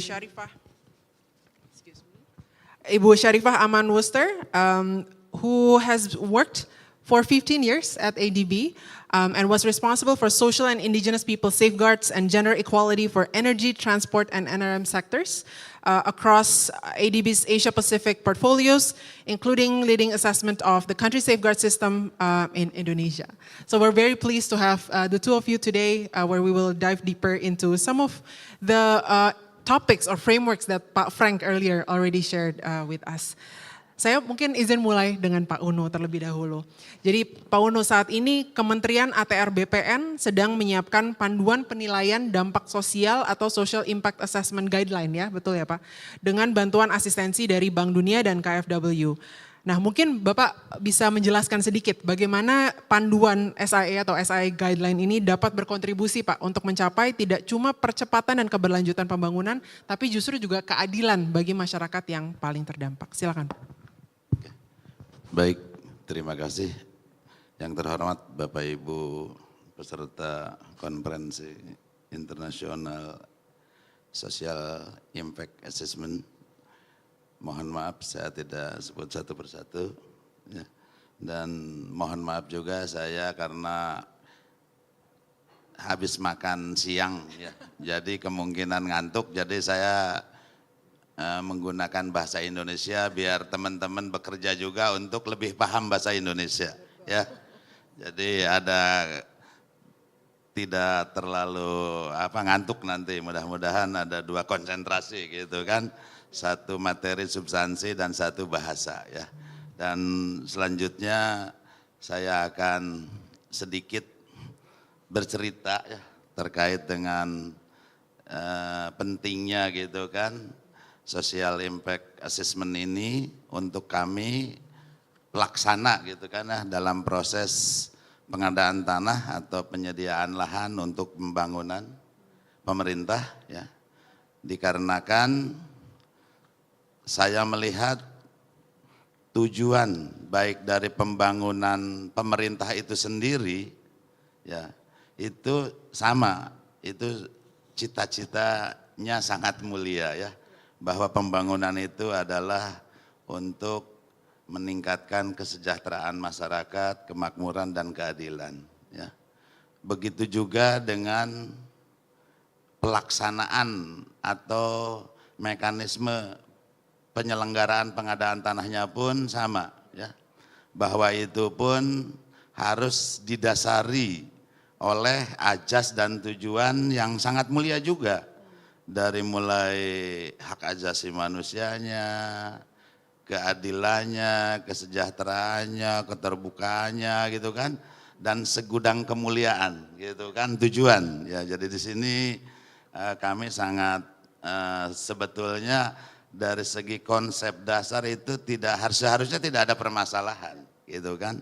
Ya, termasuk gitu kan ya dalam kami kenapa merencanakan gitu kan harus membuat pedoman gitu kan penilaian dampak sosial, karena tadi dalam prakteknya ya ini, jadi saya di sini akan bercerita atau akan menyampaikan curhatan hati gitu ya, curahan hati gitu kan dari masyarakat, dari pelaksana maupun dari pemerintah sebagai instansi yang memerlukan tanah yang membuat dokumen perencanaan ya. Jadi termasuk kami dari Kementerian ATR yang melaksanakan gitu kan. Jadi keempat komponen tersebut itu ya satu sama lain ya saling berdampak, ya kan. Jadi saat pemerintah merencanakan pembangunan dan instansi yang memerlukan tanah membuat dokumen perencanaan pengadaan tanah, itu sebetulnya sudah dipersyaratkan seperti pedoman SIA ini, ya, seperti dokumen atau pedoman penilaian dampak sosial, ya, di mana dalam perencanaan itu harus ada studi kelayakan, ada penelitian dampak sosial dan sebagainya gitu kan, dengan maksud dan tujuan pembangunan itu seperti apa. Yang pastinya tadi bahwa pembangunan itu adalah dalam rangka meningkatkan gitu kan kesejahteraan, kemakmuran, keadilan dan keberlanjutan. Ya. Tetapi pada kenyataannya bahwa dari dokumen perencanaan pengadaan tanah, mohon maaf ini jika ada teman-teman dari instansi yang memerlukan tanah, ya, kami tidak saling menyalahkan, tetapi inilah realita, ya. Bahkan hari ini, ya mungkin di antara kami gitu kan ya, masih ada seolah-olah kami pelaksana pengadaan tanah atau P2T itu mengada-ada, ya kan. Tetapi kenyataannya ya seperti tadi, teman-teman yang merencanakan pun membuat DPPT, dokumen perencanaan pengadaan tanah, teman-teman menyampaikan bahwa kalau begini caranya, penlok ini habis hanya untuk perbaikan DPPT, ya kan. Kenapa saya gitu kan sangat semangat dan mohon tadi kan, mohon dukungan, bahkan ya mengapresiasi sekali dengan hari ini sudah terwujud gitu kan, sebetulnya walaupun belum sempurna gitu kan, dokumen penilaian dampak sosial ini sudah kami buat dan insya Allah akan disempurnakan dalam waktu sesingkat-singkatnya ya. Jadi kami dari Kementerian ATR terima kasih kepada World Bank dan partnernya gitu kan, bahwa ya sudah kami bantu, karena sebetulnya sejujurnya saya semenjak jadi direktur pengadaan itu sudah mengkampanyekan ya kan, bahwa tadi DPPT itu tolonglah ya kan dimitigasi gitu. Kenapa? Karena ya DPPT itu sangat menentukan keberhasilan pelaksanaan pembangunan maupun percepatan proses pengadaan tanahnya. Dan termasuk gitu kan ya dampak sosial yang positif terhadap ya masyarakat yang terkena dalam penloknya, penetapan lokasinya ya. Tetapi ya tadi saya sampaikan bahwa perjalanan ini gitu kan ya, walaupun sudah 12 tahun sejak Undang-Undang 2 gitu kan, tetapi sampai hari ini kami masih bersama-sama ya kan dengan instansi yang memerlukan tanah untuk tadi kan memitigasi risiko, membuat sebuah penilaian dampak agar pelaksanaan pengadaan tanah itu bisa cepat, berkualitas, dan pembangunannya pun lancar dan berdampak sosial ekonomi yang meningkat di sekitar lingkungan proyek pembangunan maupun masyarakat yang terdampak. Ya, jadi ini tujuan utamanya. Kenapa saya memaksa? Sebetulnya ini memaksa juga kami. Ini untuk terwujud. Karena hal kecil saya contohkan gitu kan. Apabila ini tidak dilaksanakan, kalau satu hal saja gitu kan, data-data informasi terkait objek subjek itu tidak valid, itu akan membuat pertama proses pengadaan tanah itu akan lama, ya kan? Karena ya tentunya berbeda yang direncanakan dengan hasil, iden invent, ya kan? Yang kedua bahwa ya kan jika ada hal-hal yang di luar tadi informasi yang tidak terinformasikan itu pun sama akan berdampak kepada masyarakat yang terkena pembangunan. Yang ketiga ini yang lebih sering terjadi atau ini itu terkait dengan ketersediaan anggaran. Ya, karena ketersediaan anggaran pun sama gitu kan, bahwa ya tadi kalau tanpa mitigasi dia mengetahui berapa kebutuhan nilai dari rencana perolehan tanah atau pengadaan tanah, ya tentunya keuangannya pun belum tentu sesuai dengan yang diharapkan, sehingga ya kasihan akan berdampak. Kenapa? Karena masyarakat yang pemilik tanah, ya ini ketentuan kami mengatur bahwa nilai penilai itu sejak pengumuman penlok. Jadi sejak saat itulah mereka tidak bisa berbuat apa-apa. Tidak boleh dialihkan, tidak boleh membangun atau memanfaatkan. Sementara tadi kan apabila ada permasalahan di dalam objek tersebut, itu akan berdampak kepada masyarakat yang terkena ya. Kalau ada masalah, misalkan walaupun ketentuan kami mengatur konsinyasi, kapan masyarakat akan menerima uang?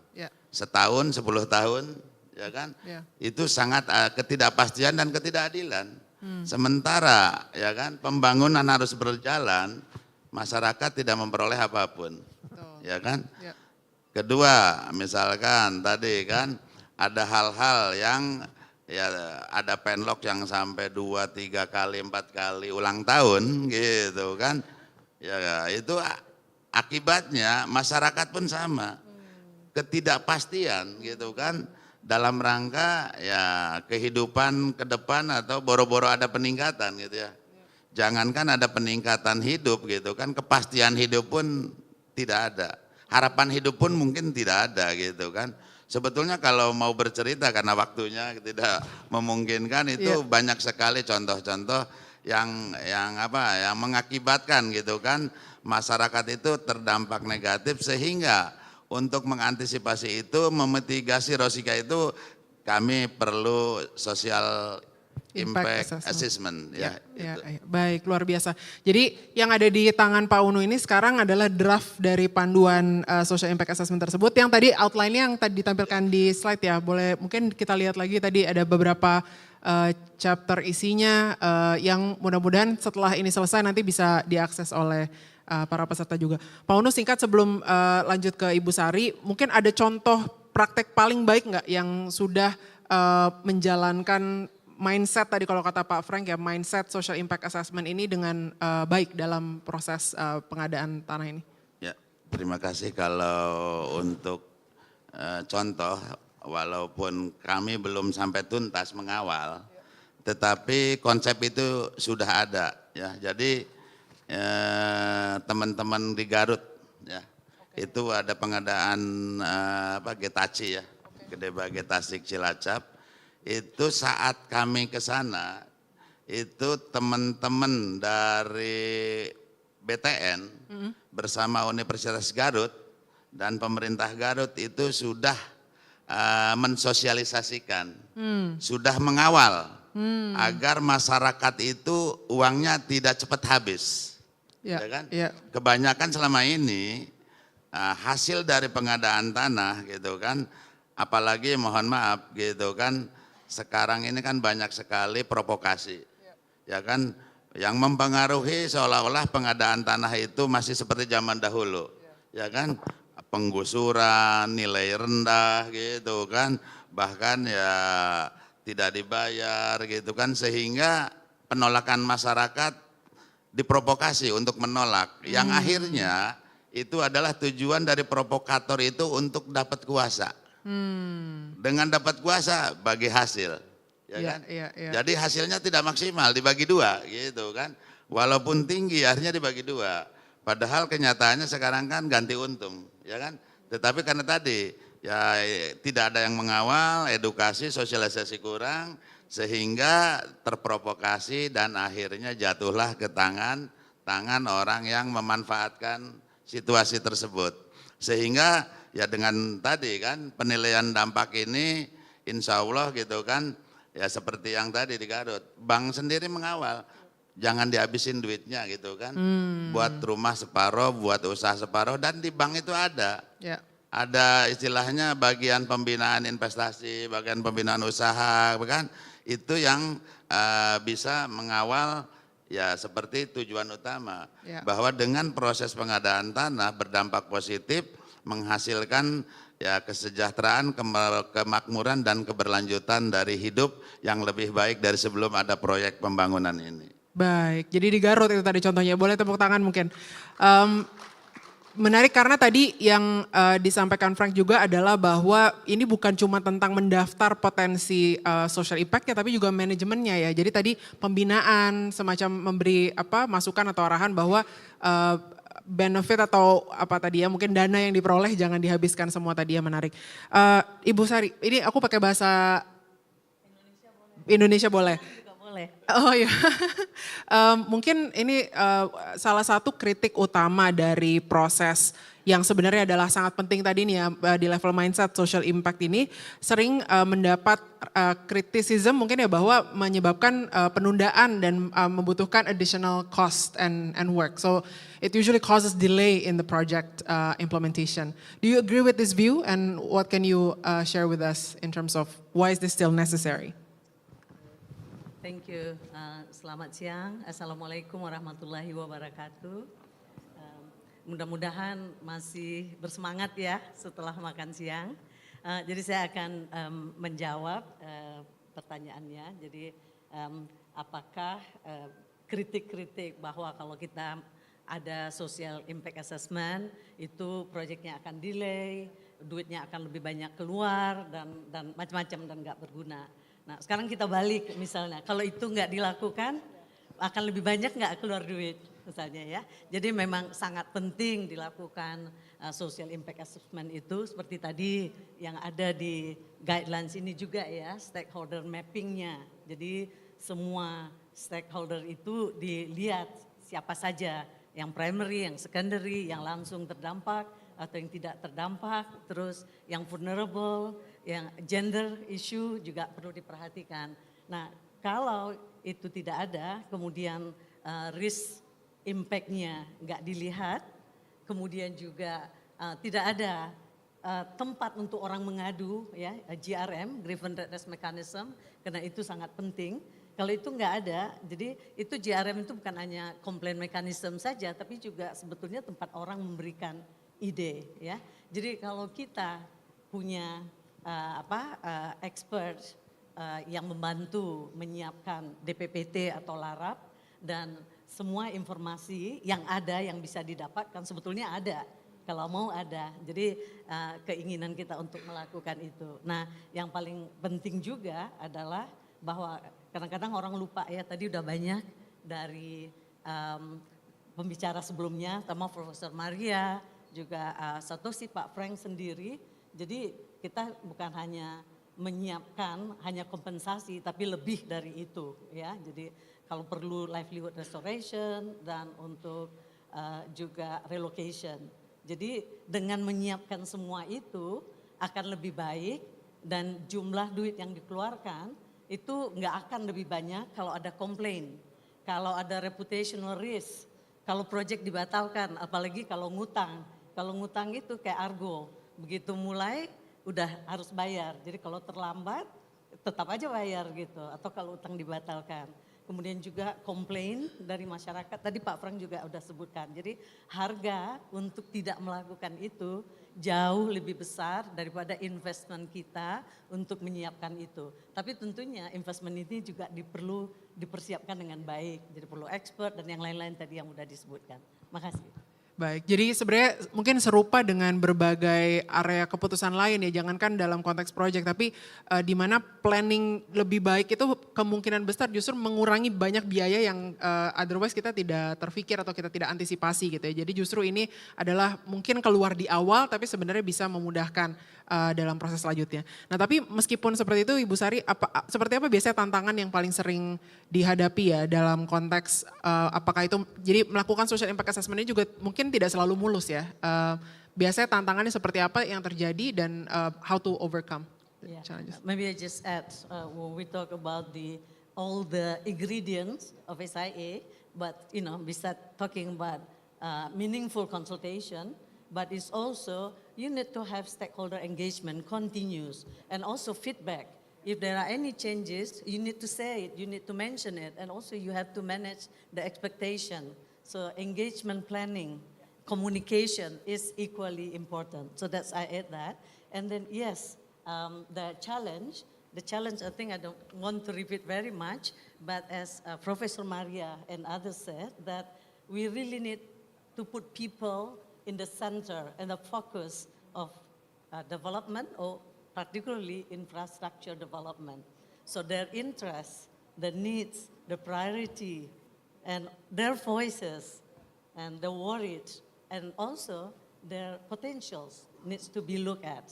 So that's a challenge because I think I don't have to repeat, but it's already mentioned before. We want to do cepat, yeah, and then jadi, but we forgot about some other things that equally important, the people, because at the end of the day, it's development, infrastructure development is for people, right? And then the second challenge, there is not enough guidelines, practical guidelines. There are guidelines everywhere. I mean, I knew when we were working with PLN and Sumber Daya Air, PUPR, and ATR BPN juga ada, tapi it's not complete. And it's also maybe not yet practical. So we need to do it, we need to prepare it.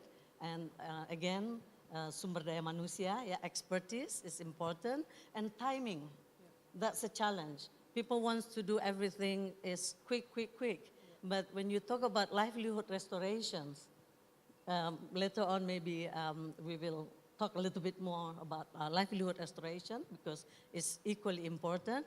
And also relocations. But if you don't prepare it from the beginning, then it's a risk as well, and it's a challenge. Yep. So therefore, all these things need to be prepared, and I guess, again, and I'm very happy with the current guidelines that's prepared by ATR BPN, and hoping that all the steps can be done adequately with the good resources, enough resources and experts, and also more awareness rising, that this is important. And I think it's there now. We just have to push a bit more to address all these challenges.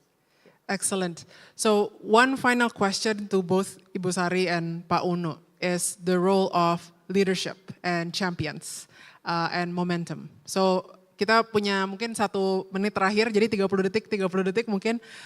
In your view, seperti apa atau apakah ada momentum atau kesempatan leadership atau champion yang bisa kita maksimalkan untuk mendorong implementasi dari social impact assessment ini ke depannya? Mau siapa duluan? Pak Uno dulu ya.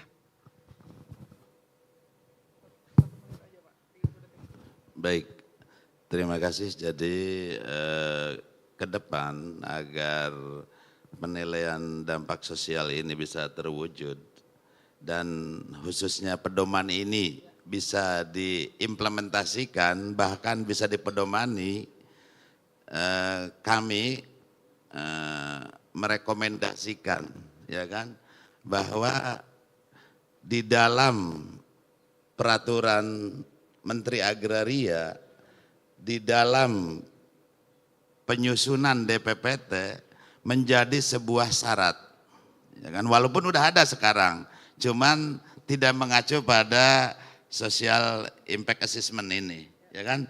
Tetapi kalau ini sudah terbit, sudah sempurna, itu kami akan meminta untuk mewajibkan, gitu kan, bahwa pembuatan penyusunan DPPT harus mengacu kepada social impact assessment. Ya, itu terima kasih. Kalau bisa saya tambah, I think yes, as Pak Uno mentions, but I think it's also important that beside the guidelines is important, practical guidelines, but also we are not alone. There are champions in ATR BPN, there are champions in PLN, there are champions in many champions in this room, yeah, and as Professor Maria also mentioned, but also equally important, we have to work together. I knew there is network of Safeguard Learning Center, there is a Safeguard group that at the moment, I think many of them actually listening and attending this program and listening in the Zoom. So we can work together and then make sure that all that is need to do is done with the capacity, but don't forget that has to be implemented and checked. Because if there is no institutions or group to check it, whether it's done properly and it's budgeted properly, so there's still some ways to go, but it's there, the momentum is there. So let's hope we can do it, and let's hope that the guidelines will be ready soon, and what Pak Uno mentioned, and what's the commitment at the moment to have it mandatory. So that's important, because without payung hukum, without the regulations, it will be difficult to do that. Thank you. Excellent. So it takes the right legal framework as well as a village to implement it, because it's definitely not a one-person job. So again, once more, thank you so much, Pak Uno and Bu Sari. Please give them a round of applause.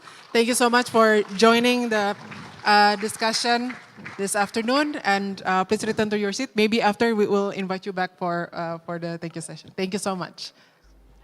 Terima kasih. Untuk sesi selanjutnya, let me switch back to English. So ladies and gentlemen, after we heard a keynote speech from Pak Frank and this excellent discussion with Ibu Sari and Pak Uno, for our next discussion, we will hear about SIA implementation in 3 different countries, including their lessons learned as well as challenges from these countries. And especially for this session, you are welcome and you're invited to participate through asking your questions via Slido, where you can access slido.com, and the barcode will be available right here on the screen. You can either scan the barcode or enter the event code #SIA 2024 for the session. And we will be pulling all the questions and pass them on to the speakers during the Q&A session at the end of this presentation.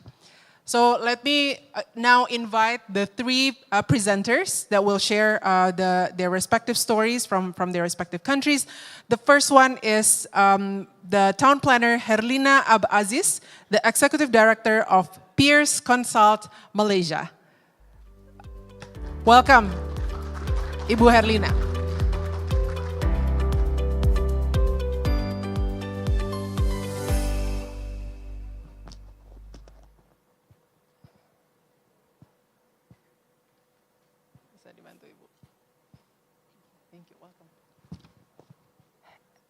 And next, we will be joined online from Australia by Dr. Richard Parsons, the Technical Principal, Social Science, SMEC, Australia.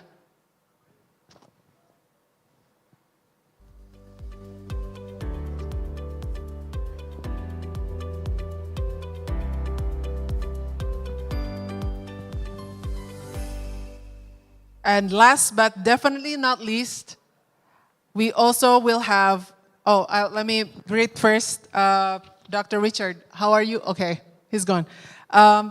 Next, we would like to invite Dr. Robin Sidney Smith, the Director of Human Environment Group and Associate Partner from Hatfield Consultant LLP, Canada.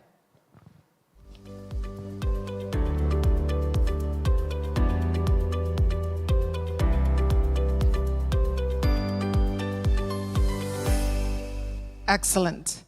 Welcome, Ibu Herlina, and welcome as well, Robin and Richard, who are with us online. So we're going to listen to the lessons learned and challenges of SIA implementation in 3 countries, from Malaysia to Canada as well as Australia. And we will start first with you, with Ibu Herlina. Do you have a slide that you want to share? Yes. Okay. So the floor is yours. Thank you, Madam Moderator. Esteemed guests of honor, distinguished speakers, ladies and gentlemen. Is my slide ready? Thank you. Okay, firstly, I would like to express my sincere gratitude to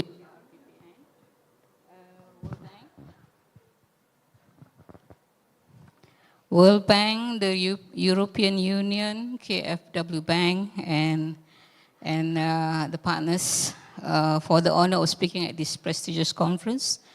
Today, my talk will focus on the SI system, its evolving practice and critical role in fostering equitable development in Malaysia.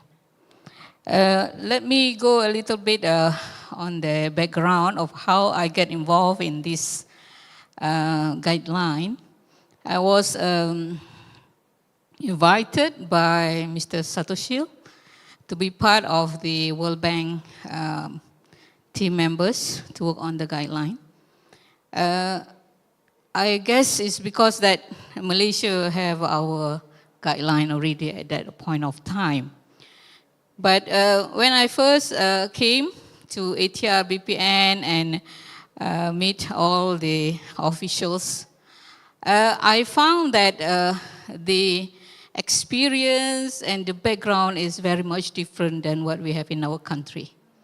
Maybe it's because of the size of the country, it's because of the different history that we have. You know, like Malaysia, we have British as were in our country before, and you have like Netherlands, yeah. So it's different. Even your alphabetical ABC is different than us. So I found it a bit challenging at first, but I would like to express my gratitude to the team of World Bank for guiding me, especially Mr. Satoshi, for being very diligent and paid, and you know, like he's very critical thinking, and makes me wonder that this can be a step for me to learn from Indonesia. Okay, let me go to my slides. This is the outline of my presentation. We have 6 key points here. Firstly, I'll discuss on the type of SI that we have in Malaysia. Then we outline the SI system component that we have at the current moment and our legal regulatory framework.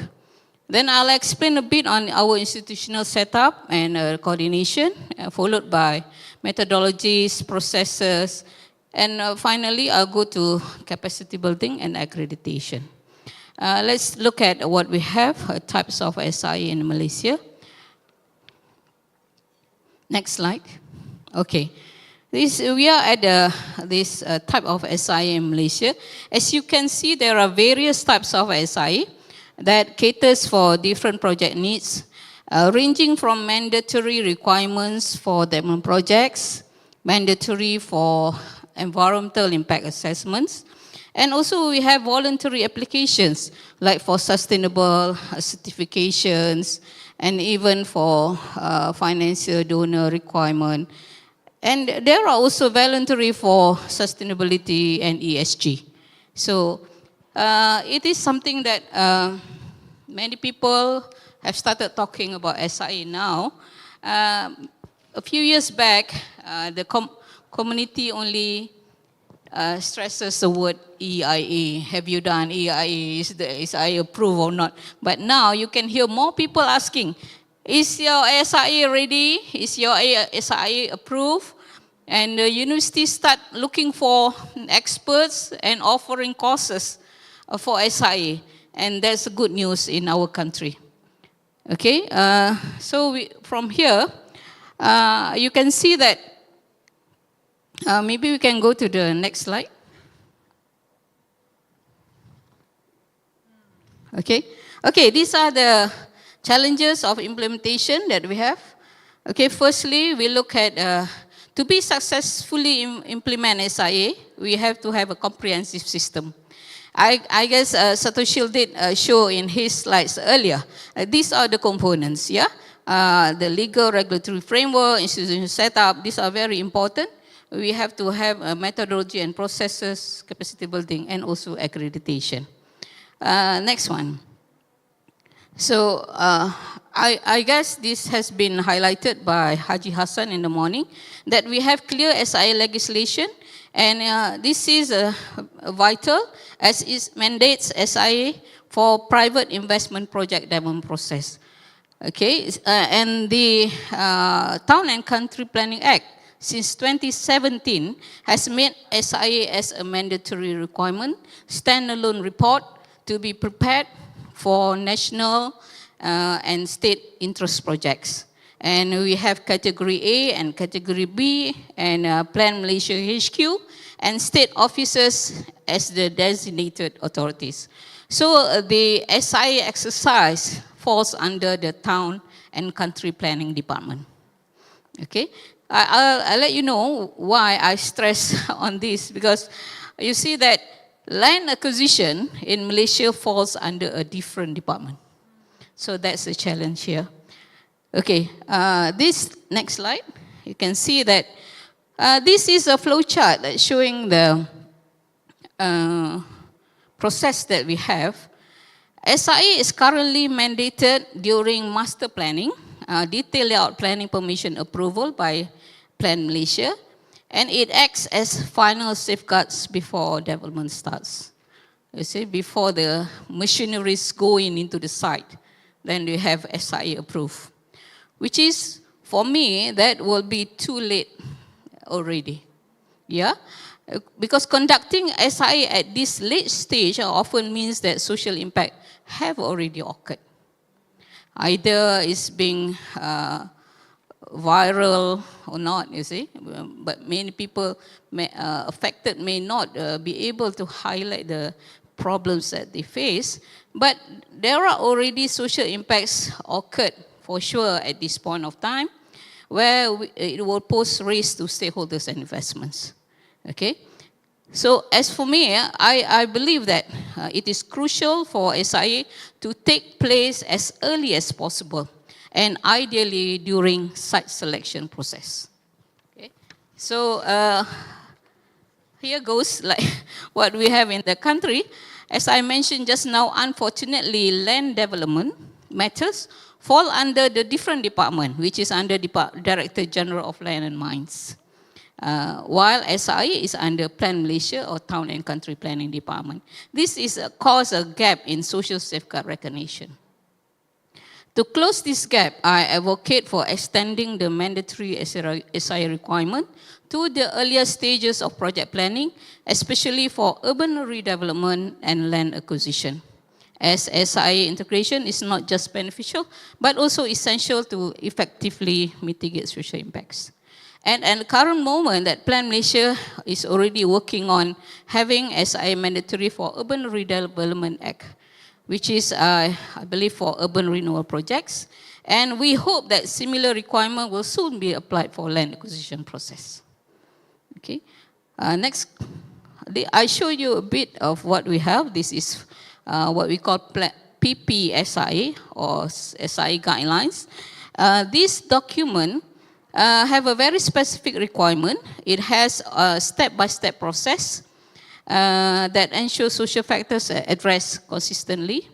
And it's being used for not even only preparation, but also evaluation and approval. Meaning the same document is being used for by developers, by evaluators, by professionals, because we have all the details in the document. And since 2017 that we have this document, as we can see now, we have higher quality SI reports came out, and it facilitates faster approval by evaluators. This is what we want, is it? Okay, next slide. And this is what we have in PPSIA.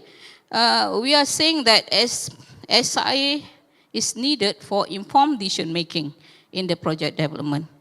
And project proponent must embrace SIA as a critical planning tool. They themselves need to embrace SIA and understand why SIA is important. And at the same time, the government depends on SIA reports to provide reliable information or for making informed approval decision. Okay, so both parties will have benefits from the document, from the report, and striking the balance between business interests, and regulatory requirements allow both sectors to prosper in line with our national policies. And also, we can deliver tangible benefits to the society. Okay, next slide. I guess I have to expedite a bit because we have another 2 speakers. Okay. Let's look at the strengthening of institution framework. We have Plan Malaysia as the secretariat, designated secretariat, and we have SIA panel review. I show you the photo there. That's a panel review meeting that will go through the SIA document. It will thoroughly assess the document and look at all the mitigations and also social impact management plan that being proposed in the SIA document. It will be scrutinized and finally it will be accepted. Project proponents need to be in that meeting to endorse and to understand their functions and to record what they need to do way forward after the panel review. Okay, and I would like to also highlight that Malaysian Association of Social Impact Assessment, my associations, which has currently around 200 members, and Malaysian Institute of Planners are 2 key associations supporting the process. And I believe that for Indonesia to have a similar synergy, you may need to get some associations to partners with the government and to push and to make it happen, and to be a part and parcel of the decision making and policy making of the SIA in the country. Okay, and I would like to also highlight that we have been participating IA conferences, and it has helped us a lot to align our SIA practices to the international standard. And I guess that's something that good for us for maybe this year or next year to have more Indonesian delegates joining IAIA. I'm promoting IAIA now. Okay, next one. We have some issues at the earlier stage where some developers and decision makers are quite reluctant to embrace SIA as planning tools. So there were instances where SIA were overlooked at the earlier stage, and we have to have full integration of SIA as a complete cycle process to recognize the importance throughout the project life cycle. And the stakeholders' engagement need to be done throughout the life cycle and continuously, so we can incorporate flexibility and whatever business risks that we need to understand. And in Malaysia, next slide, I want to show you that these are the practices that we cover, that there are social impact, key impact parameters, individual needs, family and community, economy, health, and living environment. But I would like to highlight here, in Malaysia, many projects are planned on greenfield areas. Because initially we keep on saying that let's do minimal acquisition. Let's do minimal resettlement. And that's I guess, the principles of SIA, to minimize resettlement, to minimize relocation. So that's the principle that we have in Malaysia. So we are focusing our developments mainly on greenfield areas.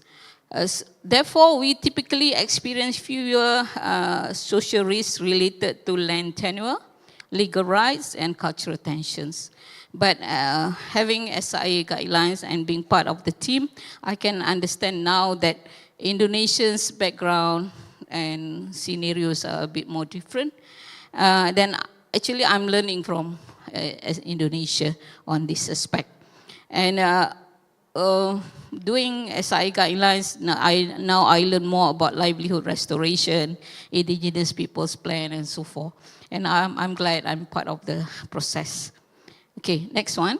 And these are some of the processes, the methodology that we keep on. We are doing a lot of strengthening on the implementation and overall assessment. Next one. These are also some examples of how we quantify impacts. We have to do some quantification of impacts to be able to influence decision making and for them to understand the risk.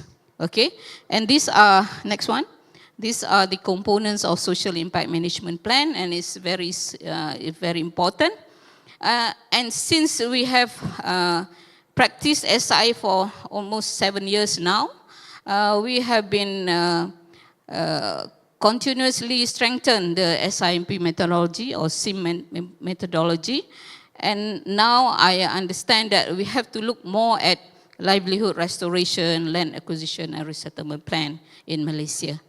And next one is the declaration and monitoring. I'll show you a bit of how, next slide. Next slide, please. Next. Next one. Oh, okay. So I go to the last slide. At the early stage of the mandatory SIA mandatory requirement, Malaysia faced challenges with insufficient assessor and consultant capabilities. I guess that's quite normal. But now, after 7 years, we have done a lot in capacity building and professional accreditation.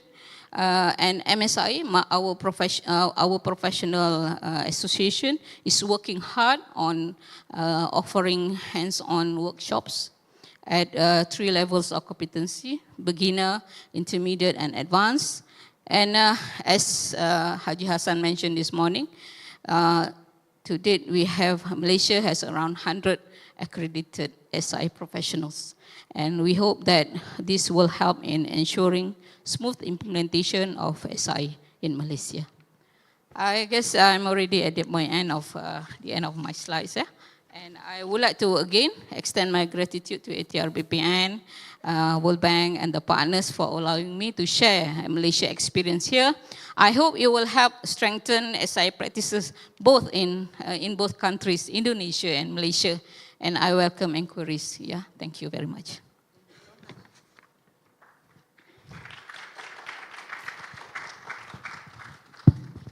Thank you so much, Madam Helena. I think I find that really interesting.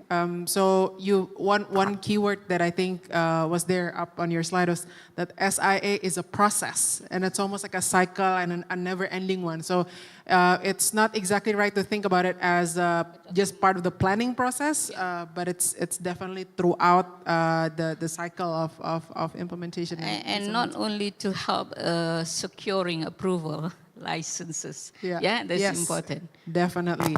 And you mentioned that the SIA, as you were learning about Indonesia, how it's quite different from how it's done in Malaysia. And I definitely think that some of us are curious to dive deeper about that. But before, maybe we'll take a look at Australia and see how and whether the SIA implementation process there is also different from what we have here in Indonesia. Dr. Richard, are you already with us here? Yes, I am. Thank you. Can you hear me okay? Yes, we can hear you. Thank you so much for joining us this afternoon. So we would love to learn from you and hear about the SIA experience in New South Wales. You have about 15 minutes, but bonus points if you can do it in 10 minutes. The floor is yours. Terima kasih, and thank you very much for the opportunity, and I'm sorry I can't be with you all today in your wonderful country.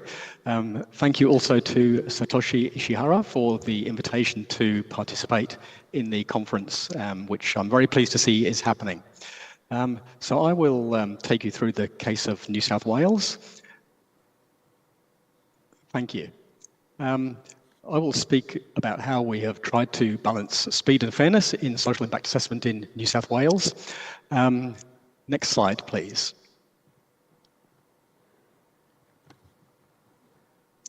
Firstly, I would like to acknowledge the traditional custodians of country around Australia. This is a traditional greeting that we do at the start of every public presentation, and I would like to pay my respects to elders past, present and future. Next slide, please.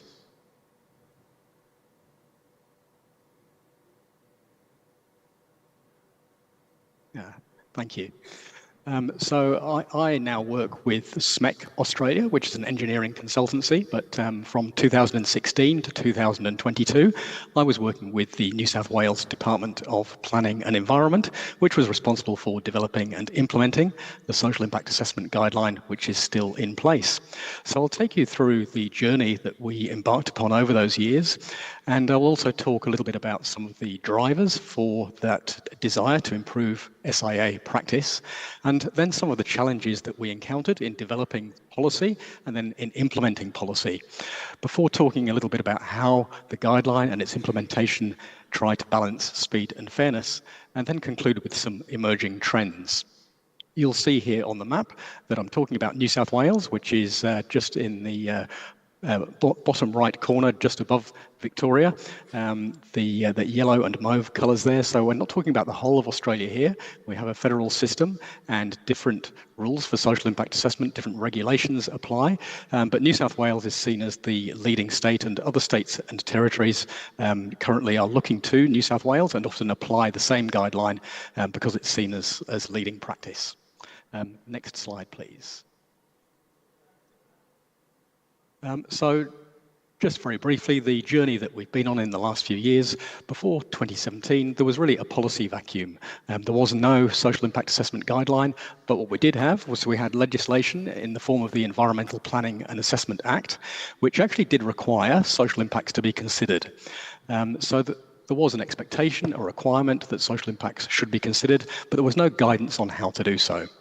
Then in 2017, we released the first guideline, which applied only to the extractive industry sector. And so it was always the intention that this would be expanded to apply to all sectors.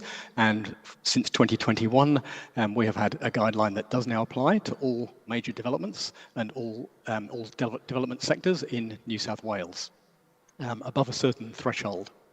So that tends to mean several hundred projects every year are now required to prepare and submit a social impact assessment. Next slide, please. So just running through some of the drivers for this evolution. Really, we can see these from three different perspectives to make it most useful, I think. From a government perspective, really, a strong driver was executive leadership. So we had a secretary of the department at the time who really believed that it was the right thing to do to develop guidance for social impact assessment and to improve the way that social impacts were being considered across the state of New South Wales. There was also a desire to respond to pressure from communities that were facing rapid development. And this was particularly in the infrastructure sector and the mining sector, where communities were increasingly fed up with the pace of development and feeling that they didn't have an adequate say in the process, that their experiences were not being adequately considered. And government wanted to respond to that, to show that it cared. Industry then, from an industry point of view, there was a perceived inconsistency in the regulatory approach and standards. As I say, it was in the legislation that social impacts had to be considered, but industry didn't know what that meant in practice. And this led to uncertainty. They didn't know what they were required to do or how the department that's responsible for evaluating SIAs would read and evaluate their work. And as I mentioned, really from a community's perspective, there was a view that social impacts were not being given adequate weight alongside environmental and economic impacts. And if you like, we can see this as a lack of procedural fairness. Next slide, please.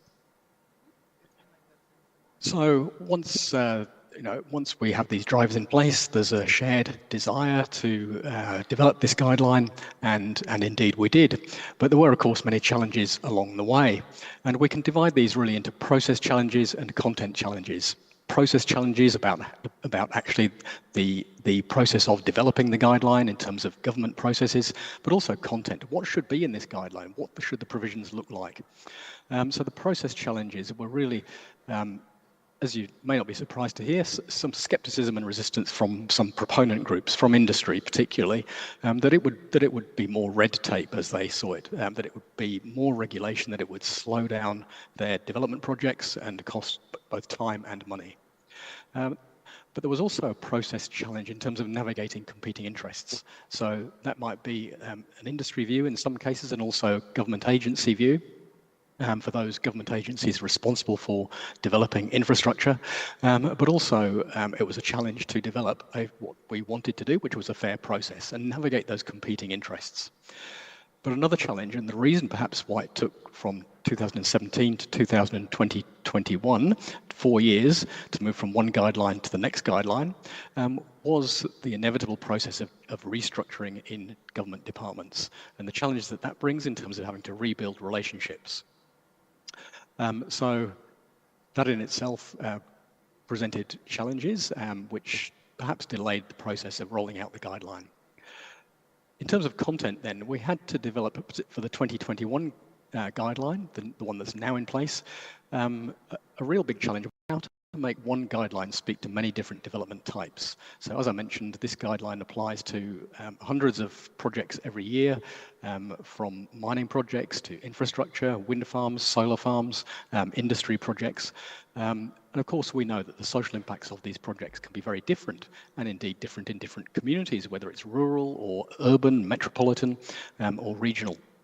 So it was quite a challenge to make it sufficiently detailed to be useful for practitioners and enforceable, but also not too high level, not so generic that it ceases to be useful. Another content challenge we had was defining the affected community, and this is always a tricky thing, as we've heard from some speakers today. How do you decide who is affected and who isn't, and what is the difference between being an affected stakeholder or an interested stakeholder? And this is often a thorny issue. The guideline does provide some guidance on that, and how to define this, and has gradations of effectiveness, but it continues to be a challenge with all SIAs, and was certainly a challenge in developing the guideline. But we ended up erring on the side of caution, basically applying the precautionary principle that you should cast the net as widely as possible, and then bring it in from there to identify who is most affected. Also, a content challenge was differentiating between engagement and social research. And we found in conversations with many groups that there was a misunderstanding between the difference between these two things. So we had to articulate, what do we mean by engagement and what do we mean by primary social research, and how do those two things overlap? I won't go into the detail of that now, but it was certainly a challenge in developing the guideline. Next slide, thank you. Anyhow, we managed it. We have the guideline. It's been in place now for 3 years, and it has had a couple of minor revisions since then, but continues to be required for all major projects. Nevertheless, there have been many challenges in the implementation phase, and perhaps most notably is a lack of internal resourcing. So while I was working at the department, most of the time I was the only social impact assessment practitioner with the task of reviewing social impact assessments that were coming in to support development applications. Clearly, it's not feasible for one person to have oversight over hundreds of projects simultaneously.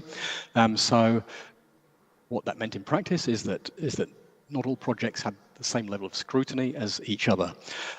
So what I would encourage any jurisdiction that is developing a guideline to think about is how is it going to be resourced in terms of implementation? How is the agency responsible for applying it going to ensure that practice is being held to the standard in the guideline?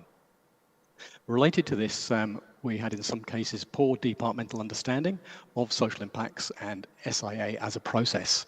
So we can't expect people who are not social scientists, who are not trained in SIA, to understand exactly how to apply the guideline. So that has presented some challenges too. Then, relating to the conversation today about speed and fairness, there was always a pressure to accelerate planning timeframes. Sometimes this is politically driven, sometimes it's departmentally driven. Very rarely do we hear that planning timeframes need to be slower. The impetus is always on trying to increase them. And of course that puts pressure on any reform where we are trying to improve quality. Another challenge we've had is the fact that the guideline adopts implicitly a project-by-project approach instead of a strategic approach. Now, in theory, you could pick up the guideline for New South Wales and you could apply it at a strategic level. The process, the methodology applies in a very similar way. However, because of the way the planning framework operates in New South Wales, it tends to be used on a project-by-project basis. And in some cases, that's fine if you've got one project or not many projects in the same region over a long period of time. But when you've got a phenomenon like the energy transition, or you've got urban regeneration with lots of infrastructure projects happening simultaneously, we know through research that communities tend to resist and resent that process, and they feel helpless in trying to respond to all these different SIAs, all these different development applications happening at the same time. So the SIA guideline doesn't necessarily respond to that in the way that it could. And another challenge in the implementation, of course, is this resistance from some industries and now more recently from government agencies, because the new guideline is required for agencies developing things like schools and hospitals and rail and road projects. And often being public agencies, they in some cases thought, why would they have to do a social impact assessment? Because they are delivering a public good. But we were strong in advocating for a level playing field and the need for every project, regardless of who the proponent is, to be held to the same standard. But we're now seeing, of course, more pressure for speed in the energy transition with the need to decarbonise and the need for more housing, which is a big problem here in Australia, as it is in many places around the world. Next slide, thank you. So what have we done? What did we do in terms of trying to balance speed and fairness? I've just identified a few things on both sides. Perhaps the key thing that the guideline does in trying to promote a speedy approach or an efficient approach is scalability. So the guideline requires the SIA to be proportionate to the scale of the impacts. We don't want to see a 200-page SIA for a small project where not many people may be affected. But we do expect to see a very rigorous and comprehensive approach for a more complex and contested project. There are also standardized requirements for some sectors, which means that the proponents in those sectors know what is coming, they know what the requirements will be, and they can start the SIA early. And also only some projects will require a social impact management plan. On the other hand, there are provisions in the guideline for that I think we can say specifically support fairness in SIA.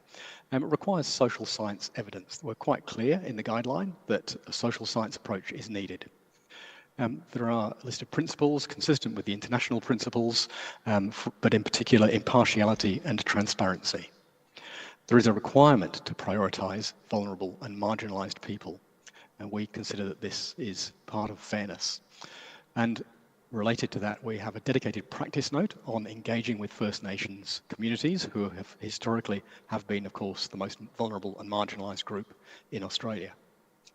And we also have community engagement as a core requirement of SIA in the interests of a fair approach. So many SIAs that we have seen previously have just been desktop studies, but from the point of view of New South Wales, that is not adequate. It is not fair in the sense that people's voices are not being heard if there is no engagement or primary research. There is also a requirement to assess both positive and negative impacts similarly. So the what used to be called a risk evaluation process, we now call a significance evaluation process or matrix, and we expect that positive and negative impacts will be subject to the same level of rigor in terms of how they are evaluated for their significance. And there is also a requirement that SIAs should be prepared by suitably qualified persons with appropriate skills and qualifications and experience. Okay, next slide, thanks. And nearly there. So just some lessons learned really from the process in New South Wales, and I think what we found is that an efficient process is desirable, but fairness is ultimately paramount. Just to reinforce this, I suppose, New South Wales legislation requires planning decisions to be made in the public interest. Now, of course, that's quite difficult to define and it's quite contested, but what it implies is that you need to take the time to understand what is in the public interest, what impacts may be not in the public interest, and what may be in the public interest. That requires a careful and methodical approach. Also, communities expect a fair and transparent decision-making process. Communities are not silly. They can recognise when corners are being cut. So there's very little point in cutting those corners. You'll probably end up, if you've started out with an interest in efficiency or speed, you'll probably find that you have to take a backward step to patch up the mistakes of going too quickly. Also, as a pure matter of respect, listening takes time. We have the concept of a fair hearing. You can't understand people's the depth of people's values and concerns and aspirations if you just have a one-day field trip to a community. We have to afford sufficient time to give people a fair hearing. And this is particularly the case with our First Nations communities, where sitting down, listening, having a conversation is a really important part of understanding each other. Also, as we talk increasingly about a just transition in energy, fairness is consistent with this. Fairness and justice are really overlapping concepts, as is equity. But also it can help to manage social risk if we adopt a fair approach.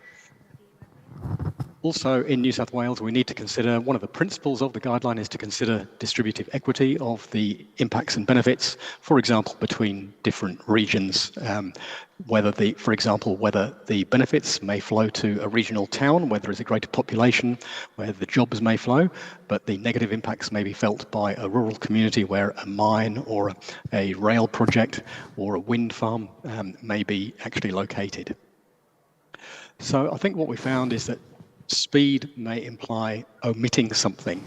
So we can endeavour to adopt an efficient approach, but if we are just aiming for speed for its own sake, what are we actually omitting? We need to ask ourselves, what are we not doing, and how might this be perceived by affected communities? What is the cost of that, and what is the risk? The final slide, please.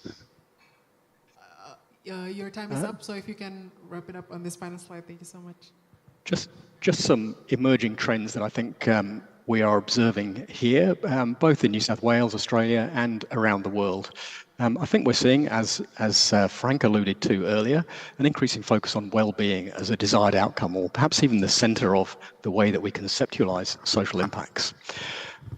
We're also seeing more emphasis on the need for a strategic approach to respond to these cumulative impacts of the energy transition and multiple projects. As we've heard at the IAIA conference earlier this year, one of the key initiatives from that was this declaration on fair and equitable land access. And fairness and equity, I think, are increasingly going to be paramount in SIA. And related to this, here in Australia, a new initiative has recently been launched called the General Agreement on the Rights and Benefits for Development-Affected Communities. So there are lots of initiatives that I think are all aimed at enhancing or improving the way we do SIA. And all of these, I think, to some extent can be seen as falling on the side of more fairness as opposed to more speed, in recognition of the fact that we need efficiency as well. But to my mind, perhaps a key message you may wish to take home is that fairness can support speed in terms of an efficient process, but speed rarely supports fairness. That's all the content from me. There's one final slide with my contact details on.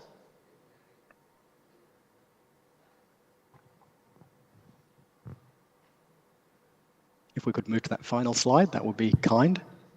The final slide. Thank you very much. Terima kasih.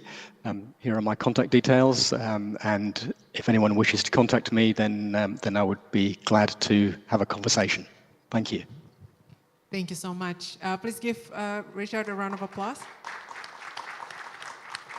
I find it quite interesting that the early drivers of social impact assessment process in New South Wales were actually the pain points coming from the government and industry and society themselves, as you mentioned. So for the government, it was a way to kind of simplify or streamline the different legislative process, and then there's a need of certainty from the industry and the civil society that feels that the social impact is always thought or like considered as an afterthought instead of a part of the sequence. So that story is very interesting, and I'm sure that all the challenges, especially the part where there's still a perception of social impact assessment as a red tape, is one that is quite universal, not only in New South Wales and Australia, but I'm sure it's true in Indonesia as well as Malaysia. And so finally, now let's hear the story from a country with, I believe, many stories of indigenous community involvement and impacts on indigenous communities as well, that is Canada. So here, for the next 15 minutes, let's hear from Robin Sidney-Smith, the Director of Human Environment Group and Associate Partner at Hatfield Consultant LLP. The screen is yours, Mr. Robin, if you're Thank you. already Thank with you us. very Yes. much. Can you hear me okay? Can you hear me okay? Yes. Yes, okay, great. And if I could have the first slide.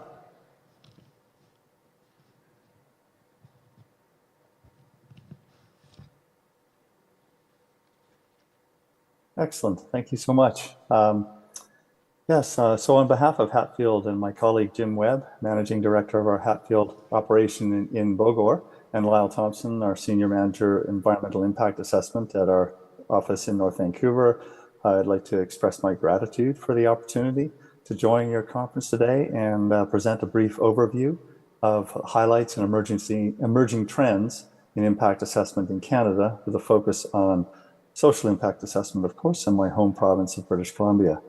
I'm calling in today from Canada's third largest city, Vancouver, situated on the southwest corner of the country on Canada's Pacific coast. And like Richard, it is customary in our country these days. I would like to acknowledge that I live and work on the traditional and unceded traditional territory of Indigenous peoples who have lived here on this land since time immemorial, namely the Musqueam, Squamish, and Tsleil-Waututh nations. Next slide, please.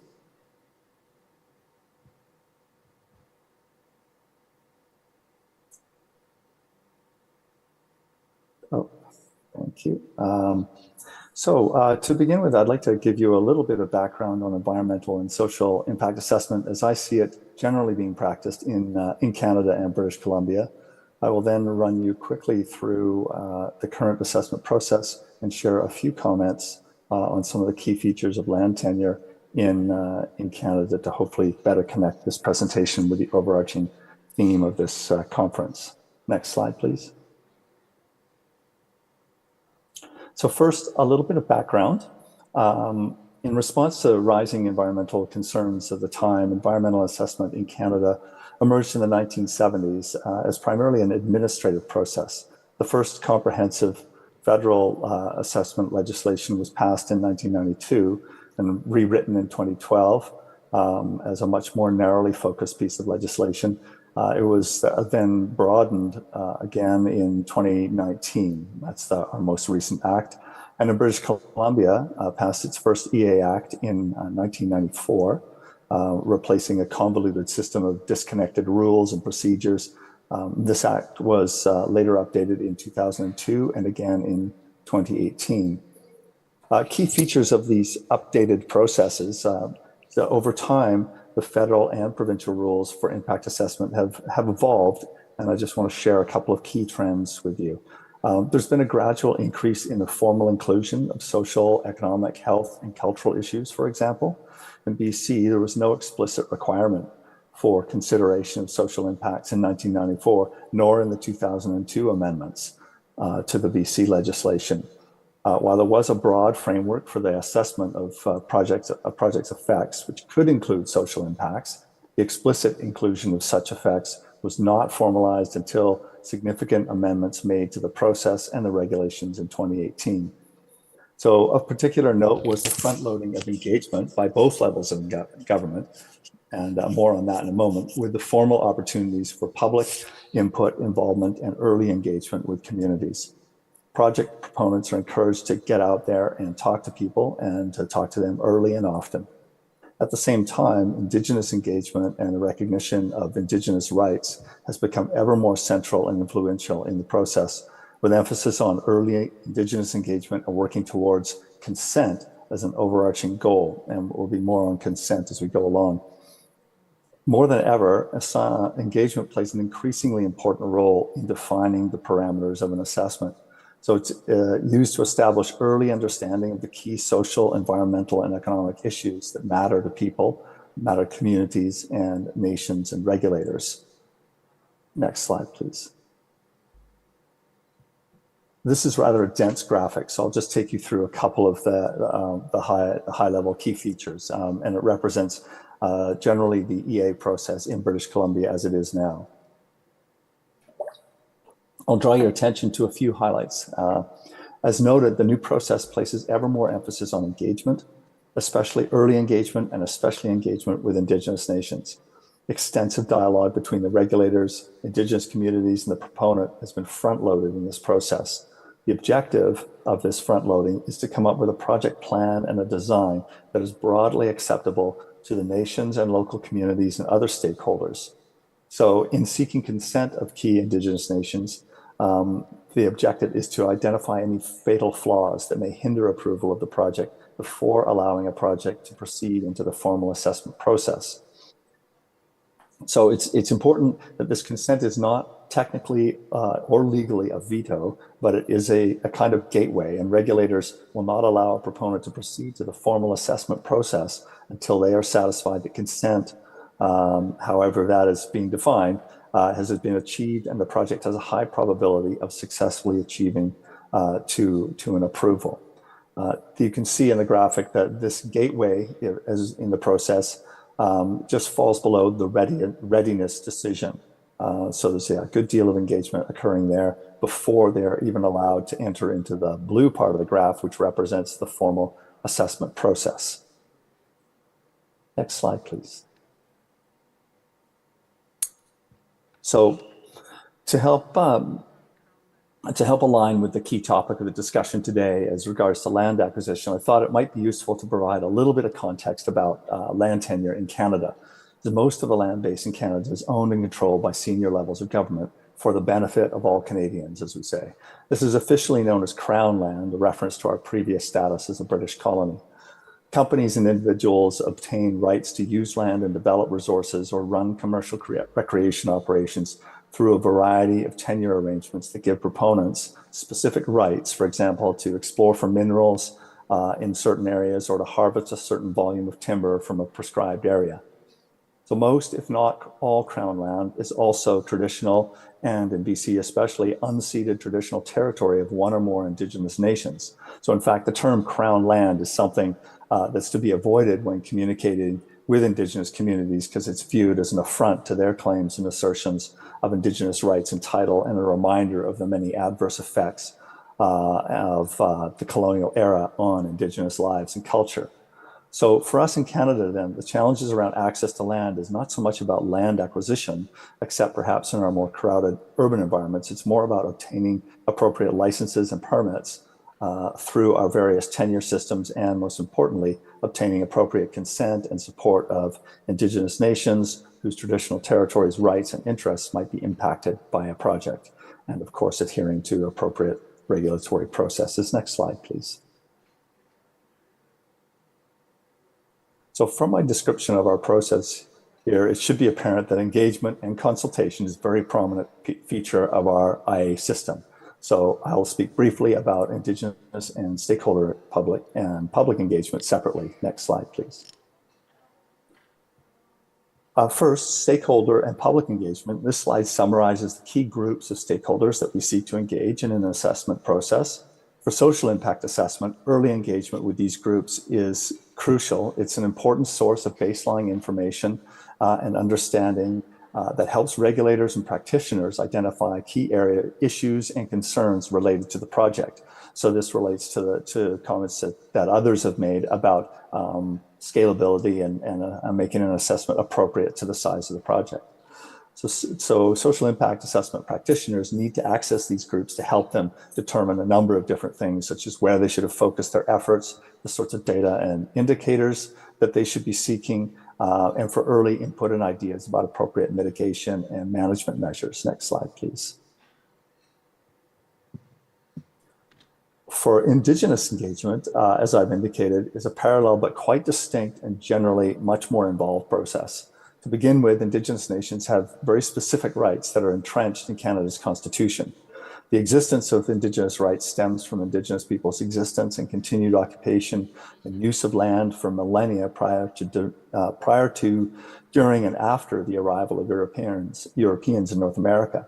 And these rights were recognized as far back as 1763 in the Royal Proclamation, and although Canadian and provincial governments tried for decades and even centuries to assimilate Indigenous people in many unjust and even violent ways, Indigenous people fought for and won the recognition and affirmation of the existence of Indigenous rights that are now entrenched in Section 35 of Canada's Constitution, Act of 1982.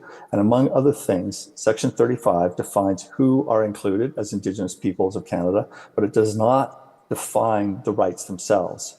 So Indigenous rights have, not surprisingly, become the subject of much debate over the ensuing decades and discussion. And over time, they have been somewhat defined, although not entirely or definitively defined, through several court cases, many, if not most, which have gone all the way to the Supreme Court of Canada. So today, they're generally understood to include a range of cultural, social, political, and economic rights that include the right to use of land and resources for traditional purposes, such as to hunt and to fish, to practice traditional culture and contemporary culture, and to establish treaties. And so for this reason, Indigenous nations are not referred to as stakeholders in our system, but they are instead defined as rights holders. It's a very important distinction for our assessment process. And because of this unique constitutional position, several Supreme Court decisions have confirmed the obligation of the Crown, with the federal or provincial government, to consult on a wide range of matters during the assessment process.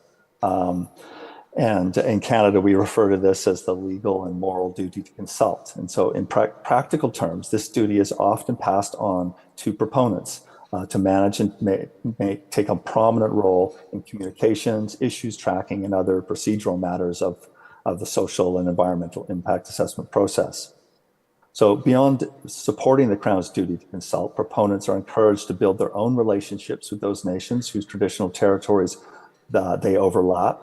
And these key nations are encouraged and enabled to identify themselves as interested or potentially impacted nations. And it's important because they can be quite influential in the assessment process. And although, again, they don't have a legal veto over the project, their consent is a vital ingredient to the smooth passage through the regulatory assessment process.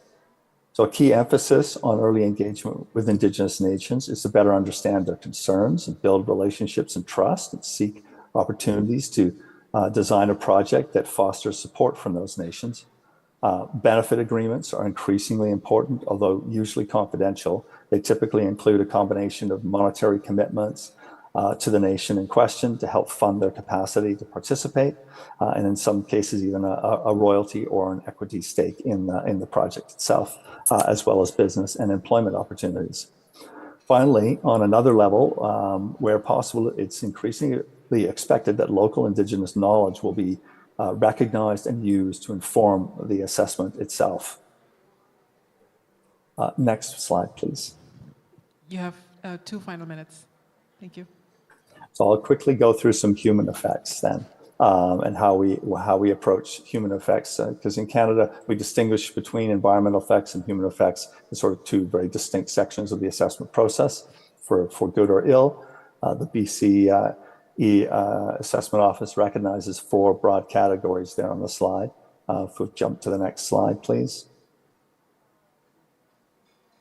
Our model for social impact assessment is more or less consistent with internationally recognized practice and methodology, whom others have gone over, so I won't belabor that point here. But an important early step is to identify and come to agreement with regulators and Indigenous nations and stakeholders on the key things and places and issues that matter, that are of particular concern, things that are valued. So we refer to them as valued components.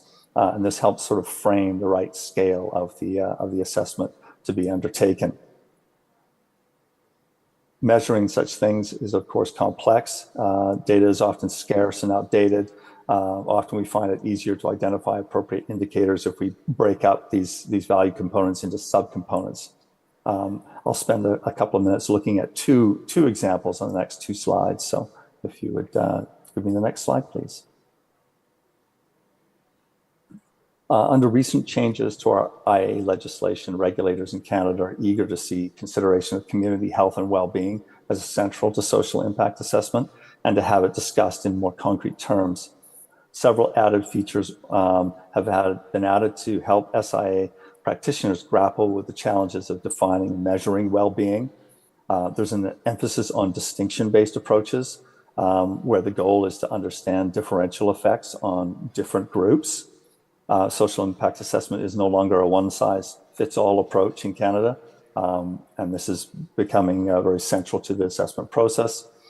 To this end, a key methodological tool is Gender-Based Analysis Plus, which considers how the intersection of different identity features, such as race and gender or socioeconomic status, might interact in a way that might impact one group more than another. GBA Plus is a deliberate attempt to measure and account for these differential effects. With the respective health impacts, the consideration of social determinants of health helps broaden the scope of our understanding of potential health effects beyond the measurement of physiological effects and physical impacts, if you will. Social determinants of health have many indicators that can be tracked and help assessors consider a project's potential effects on linked cultural, social, and economic effects that may affect individuals or group health. And finally, there's a broader concern with assessing a project's impact on sustainability through current and future generations analysis, which is as yet ill-defined, but it is embedded in our new regulations. So while many of these things rely to a large degree on qualitative analysis and subjective judgments, they are anchored by past research, especially retroactive research, that has looked backwards at other projects and their actual outcomes. Used in combination, these things, a distinctions-based approach that looks at differential effects, holistic analyses such as social determinants of health, and the use of sustainability lens to also consider the future, helps SIA practitioners say something useful about the broad concept of community health and well-being. I can wrap up with one more slide and skip the final section on management if you would like. So next slide, Yes, please. Final slide. Your time is up. So if you can wrap it up. I'll just wrap up with this. I'll just wrap up with this slide quickly. I know that the whole session's gone long. So just quickly, land and resource use is, of course, a complex topic. Canada is a very large and sparsely populated country with roughly 95% of the land under the control of senior levels of government. In Canada, we generally don't face the challenges of having to acquire large tracts of land that are already occupied and used by others. So that's not to say it doesn't happen in Canada, and indeed it could be enlightening to look at some of the examples in our past, but we don't have time to do that here. That said, projects do often have to assess and appropriately mitigate or manage a number of different impacts, such as conflicts with local land use plans, impacts to local resource tenure holders, forestry, hunting, fishing, etc., impacts to agricultural interests. We have an agricultural land reserve system here in BC, which is very strict as to what can take place in those contexts. interactions with other activities or interests on the land base, such as recreation and tourism, and of course impacts to Indigenous interests and activities, formerly Indigenous use of land and resources for cultural purposes. Generally, these interactions and impacts are assessed in a geospatial sense, but to identify overlaps and conflict by taking into account the rights and obligations outlined under the various land or resource use tenures that might exist. And once again, Indigenous interests and rights are a key consideration. So finally, I add one more thing about BC. We have a system of comprehensive land and resource use management plans that were the outcome of a multi-stakeholder planning process that took place in the 90s and early 2000s. And these LRMPs, as they're called, provide some certainty and basis for how and where different land uses are allowed to take place. But that is the whole other story that I don't have time to go into now about how we have attempted to overcome land use conflicts and plan for the long term in a fair and sustainable way. I can wrap it there. The last slide was on managing human effects, and I think we've had some excellent presentations and slides about managing social impacts and especially the importance of monitoring social outcomes of projects so that we can adaptively manage for the future. So thank you very much for your time and attention. I apologize for going over a bit. Yeah, thank you so much. If we can give a round of applause to Robin. I particularly find your slide on the engagement of Indigenous communities and Indigenous nations in Canada very enlightening, very interesting to the both of us. We were discussing about it earlier. The fact that a majority of the land actually belonged to the Crown, as it's called the Crown land, and how the consent required and the early engagement principle being implemented in engaging the Indigenous communities is certainly very interesting. And right now we have about 4 minutes left with like 12 different questions in my hand already from Slido. So we'll see how many of the questions we can actually discuss about. But I'd like to invite actually Pak Unu and Ibu Sari again, perhaps just from your seats on this last topic about engaging the Indigenous communities. There's a question on Slido about how in some islands in Indonesia, indeed the issue of Indigenous community is also very critical. How has it, and they have been impacted by land acquisition. So how does ATR BPN or government will put into account such issue in the SIA framework and their land policy in general? Mungkin apakah dari Ibu Sari dulu atau Pak Unu, boleh mikrofonnya dibantu oleh organizer. Silakan. Oke, terima kasih. Jadi terkait dengan isu masyarakat adat dalam rangka land acquisition atau pengadaan tanah perolehan untuk pembangunan itu sebetulnya sudah diatur, ya. Baik dalam peraturan pemerintah nomor 19 pasal 18 itu masyarakat adat diakui sebagai objek pengadaan. Selanjutnya dalam hal pengaturan masyarakat adat pun itu di beberapa daerah sudah ada yang mengatur seperti di Papua itu ada undang-undang Otsus tentang pengadaan tanah, tentang masyarakat adat. Dan sudah ditetapkan juga adalah peraturan gubernur dan peraturan bupati terhadap pengakuan masyarakat adat tersebut. Dan tentunya untuk di wilayah lain itu sudah diatur juga dengan yang sama sepanjang ditetapkan sebagai masyarakat adat oleh pemerintah daerah itu pengakuan terhadap masyarakat adat itu diakui secara hukum dan tentunya dalam hal penanganan dampaknya, ya kan? Tadi selain mengakui keberadaan adatnya dan mengakui hak-hak adatnya, tentunya di sini dengan SIA ini itu sudah diatur juga. Jadi pedoman ini sudah mengatur bagaimana langkah-langkah dalam rangka pemberdayaan masyarakat adat, ya, sehingga masyarakat adat ini dapat kembali hak-haknya atau hak hidupnya yang sangat tergantung dengan alam dan keadatannya itu bisa menggunakan pedoman penilaian dampak sosial ini yang tentunya akan mengembalikan terhadap kehidupan yang sebelumnya dipergunakan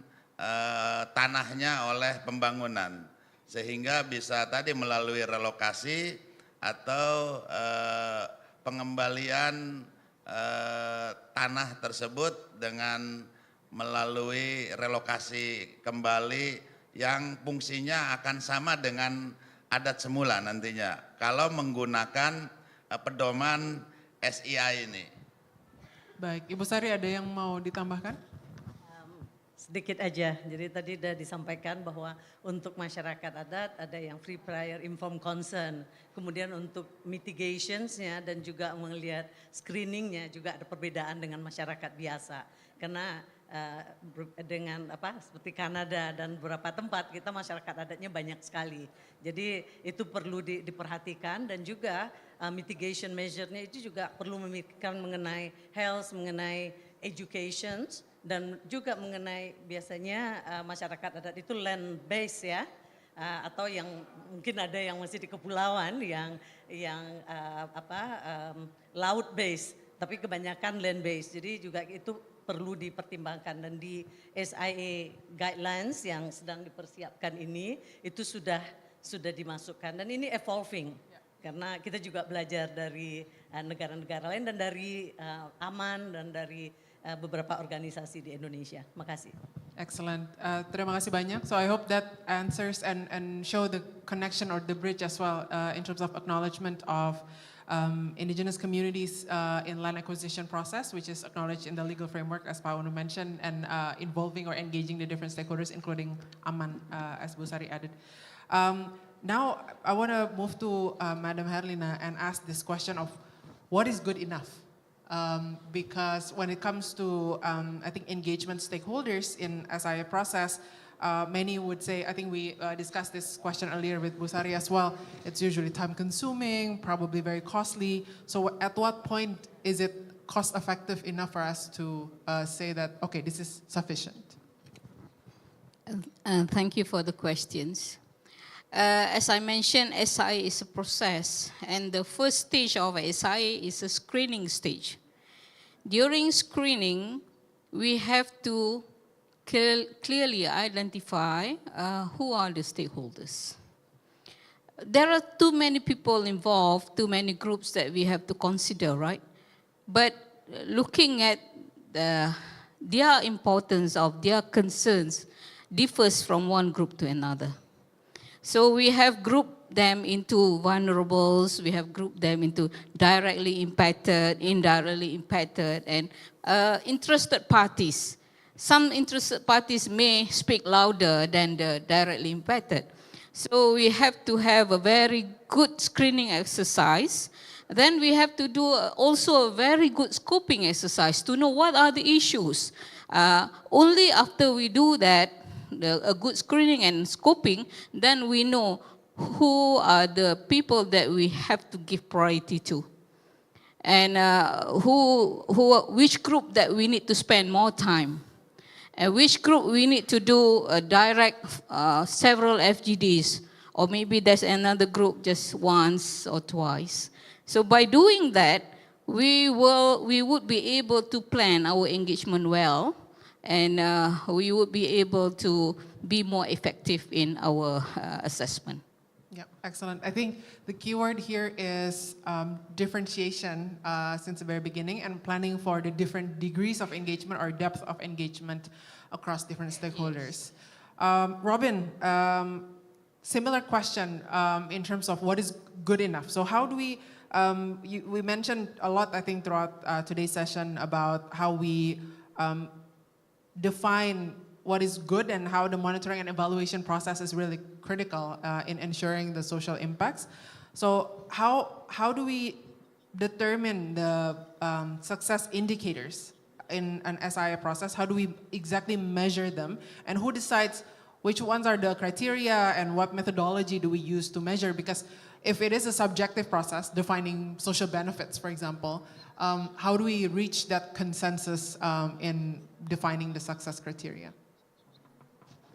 That's a big question. It is, it is an iterative process. I think we're in a place in Canada right now where as I said throughout the presentation, the consent of Indigenous nations carries an enormous amount of weight, and regulators, to the frustration of proponents and others right now, are deferring to nations around projects. That said, in many parts of the province, Indigenous nations are not by any means anti-development. They're very interested in protecting the environment in a way consistent with their historical connection to the land and traditional Indigenous values, if you will. But they are also very interested in economic development and trying to get ahead, because many of our Indigenous nations have a history of being poorer than the average Canadian. So there's a lot of interest in that. So they're not anti-development and are often willing to negotiate and work with proponents on good projects. There's of course a lot of variation. There's more than 200. So in British Columbia, 200 different Indigenous nations, some of them quite small. But I would say, that we're in an interesting time where that consent from the Indigenous nation is an important threshold. And then regulators have guidelines that help determine what is enough. Through the early planning process, we talk about the interactions, and use sort of large interaction matrices to consider every step of a project down one axis, if you will, and then consider all potential effects and or potential interactions and decide where those are occurring. So there's sort of screening processes, and I think a few slides were shown today that showed similar sorts of screening matrices to decide how much should be done in an individual project in terms of that assessment. So I hope that covers some of the things. But I think the feature for Canada, the interesting thing is this issue of consent right now. Thank you so much. That's actually an excellent answer to a rather difficult question. I would say, I think the keyword that you mentioned here, iterative or iteration, is critical. So understanding that defining the success criteria may evolve as we go through the sequence of process in a social impact assessment. And it's very normal to find maybe different forms of frustration across different stakeholders in that process. But I think this negotiation process is part of that discussion, and including discovering what we know as we discuss more and engage more stakeholders, which we may not know at the beginning of the process. So an iterative process is, I think, the conclusion. Thank you so much. And then Richard, so we talked about what is good enough in terms of stakeholders, what is the success criteria for social impact assessment. But we haven't talked about environmental assessment as or environmental impact assessment as its own kind of box of process. So Richard, to your experience, how have you been working, or how have you seen the integration or disintegration between social impact assessment and environmental impact assessment in practice, and whether you find any alignment or any connection that's worth highlighting in terms of the two different or same process? Thank you. Yes, that's another very good question. And I think it is essential for environmental and social impact assessment practitioners to work together and to collaborate. Often what we find is that different practitioners work separately and work in their silos and don't talk to each other. But of course, we all know that many social impacts are social dimensions of environmental impacts. So if we have effects on water or people's surroundings, people's environments, that affects people in different ways in terms of their sense of place, their access to amenity, health and safety, and so forth. So it's absolutely critical for SIA and EIA practitioners to work together.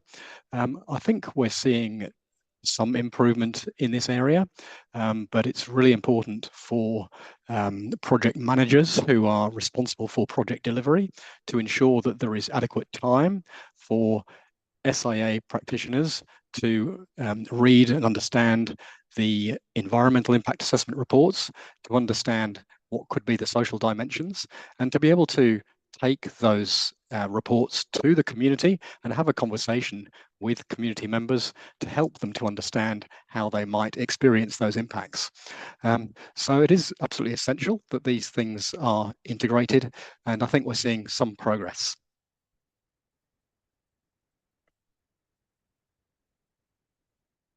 Yeah, thank you so much. So I think it's possible is the main message here. I think it takes what you mentioned also is that shared kind of mindset as well, that these two processes necessary and working together closely becomes really important. I asked the organizer whether we can include one more question, one final question, and we can apparently. So my one final question, perhaps again to Pak Unu and Busari, is related to the SIA guideline document. So the question is whether this document will be separated from the land acquisition document. So is it more of like a supplementary document that is separately required, like an AMDAL document? Or is it more of like an integrated document, and how will it be implemented, particularly for national strategic projects? This is a question from Faisal. Jadi apakah dokumen tadi SIA-nya itu akan menjadi dokumen terpisah seperti AMDAL, seperti itu Pak? Dan Baik. untuk PSN seperti apa? Ya. Terima kasih. Jadi di dalam dokumen perencanaan pengadaan tanah itu kan minimal ada 11 muatan wajib. Ya. Dan salah satunya adalah maksud dan tujuan, salah satunya pun adalah studi kelayakan, ya. Di mana di dalamnya itu ya tadi ada terkait dengan dampak gitu kan ya. Jadi dampak sosial dan dampak ekonomi dan dampak kemasyarakatan. Itu bagian dari, ini hanya pedomannya, ya kan, sehingga seluruh persyaratan yang ada, ketentuan-ketentuan muatannya itu sudah mengakomodir, ya kan, seluruh resiko, dengan memitigasi resiko yang ada akan mengantisipasi gitu kan, kemungkinan baik itu keterlambatan maupun hal-hal yang tidak diharapkan dalam proses pengadaan, ya, karena masyarakat sudah terdeteksi seluruh baik status haknya maupun seperti tadi keadatannya, dan tentunya dokumen penilaian ini itu hanya menjadi wajib sebagai dokumen untuk melengkapi dari 11 muatan itu. Ya, jadi di sini kalau ini di seluruhnya menjadi bagian itu sebetulnya lebih baik, ya. Tetapi sebetulnya tadi sudah ada yang serupa, ya kan? Sudah ada yang serupa, tetapi hal-hal yang lebih utamanya adalah terhadap penilaian dampaknya itu, ya. Jadi ini akan menjadi rujukan atau pedoman utama dalam rangka penyusunan DPPT, ya. Itu yang utama. Mungkin saya tambah sedikit ya. Jadi seperti yang disampaikan, jadi masih ada homework ya. Guidelines ini selesai dan diterima dari semua, dan gimana nanti untuk pelaksanaannya, siapa yang nantinya menilai, memeriksa, karena sudah ada sistem. Jadi DPPT itu kalau itu nanti ditambahkan SIA, siapa yang memeriksa, siapa yang meng-approve, apa yang diperlukan dan lain-lain. Jadi masih ada homework untuk mendiskusikan lebih banyak dan juga akan ada konsultasi mestinya. Kemudian yang kedua, apakah proyek strategik nasional itu memakai SIA guideline, tapi bukan hanya guideline yang kita sebutkan, sebetulnya social impact assessment itu untuk seluruh proyek. Any project ada dampak terhadap tanah dan orang, atau ada dampak sosialnya, apa perlu tanah atau tidak, perlu melakukan SIA. Jadi masih dipertimbangkan, tapi mestinya PSN kan juga project, juga program, apalagi big infrastructure. Mestinya iya. Makasih. Baik, terima kasih Bu Sari. Semoga ini menjawab pertanyaannya ya. Jadi mestinya iya. Jadi mungkin masih ada ruang untuk integrasi yang lebih kuat lagi. Tapi setidaknya ini sudah menjadi awal mula untuk terlihat menunjukkan juga gapnya seperti apa begitu ya.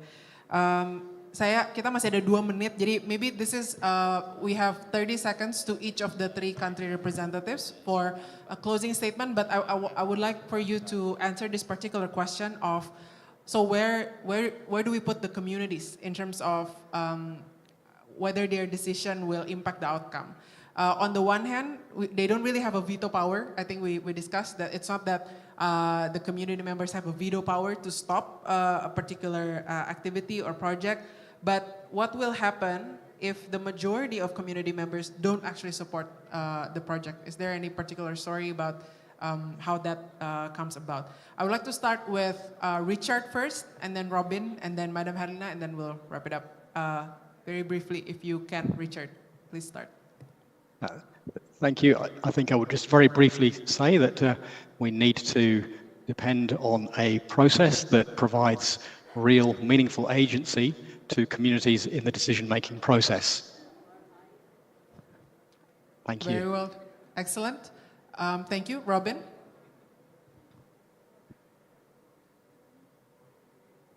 Trying to unmute. Yes, I agree with Richard. That's a tricky one for 30 seconds, but just listen as well as we can, and know that most communities can be brought on board with a project if they can see their interests and interests recognized in a fair and equitable process.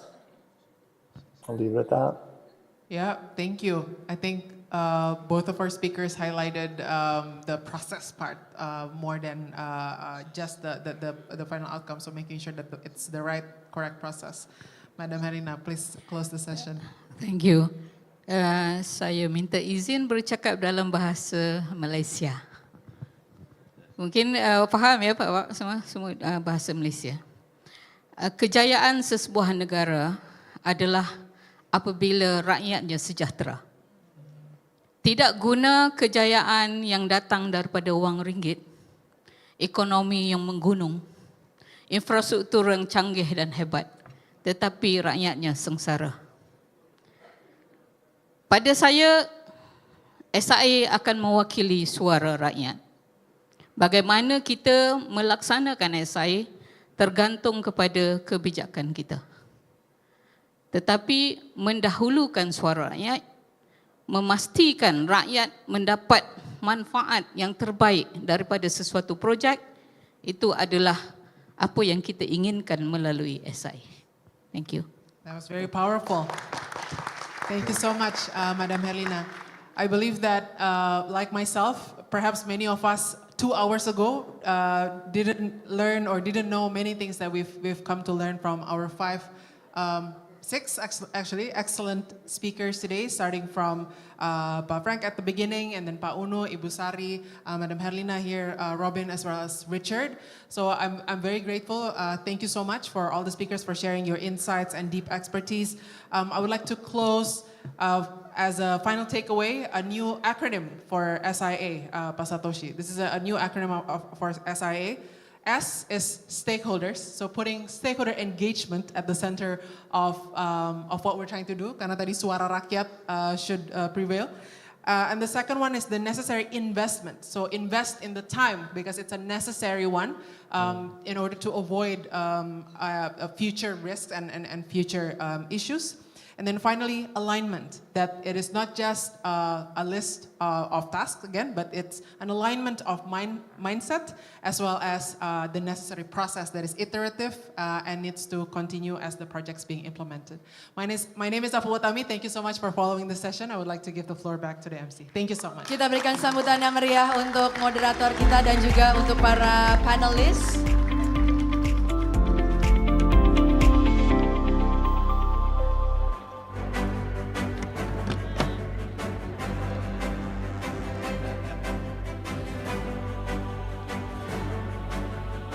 Hadirin kami hormati, karena begitu banyak pertanyaan yang belum terjawab lewat Slido, sehingga materi presentasi nanti kami akan bagikan.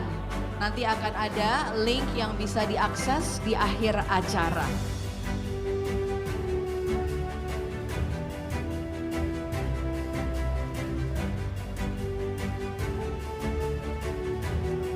Ya, kami meminta waktu sejenak untuk mempersiapkan materi berikutnya, presentasi dan juga diskusi berikutnya. Kami persilahkan.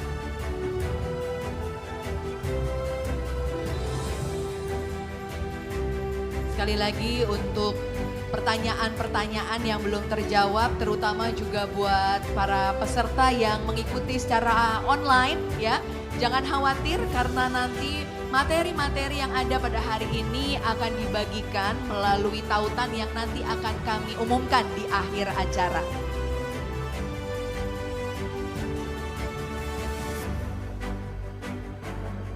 Baik, nampaknya sudah mulai siap.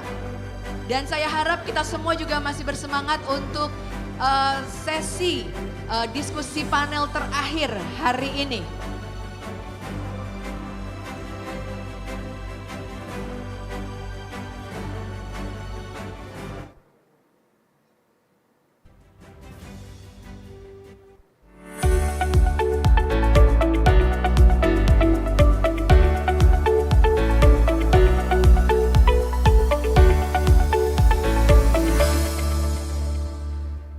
Ladies and gentlemen, our next session, we will have a panel discussion with our distinguished experts on the future of SIA, how to minimize impoverishment risk while expediting infrastructure development. The discussion will focus on the merits of the approaches taken in the case studies and identify successes and challenges in the balancing these competing interests, including adequate social impact assessment, compliance with legal regulatory requirements, swift implementation of land acquisition processes, beyond land acquisition, livelihood restoration, FPIC, meaningful consultations, monitoring and adaptive management. This discussion will be led by our moderator, Social Risk Management Coordinator for Indonesia and Timor-Leste, the World Bank. Please welcome Satoshi Ishihara.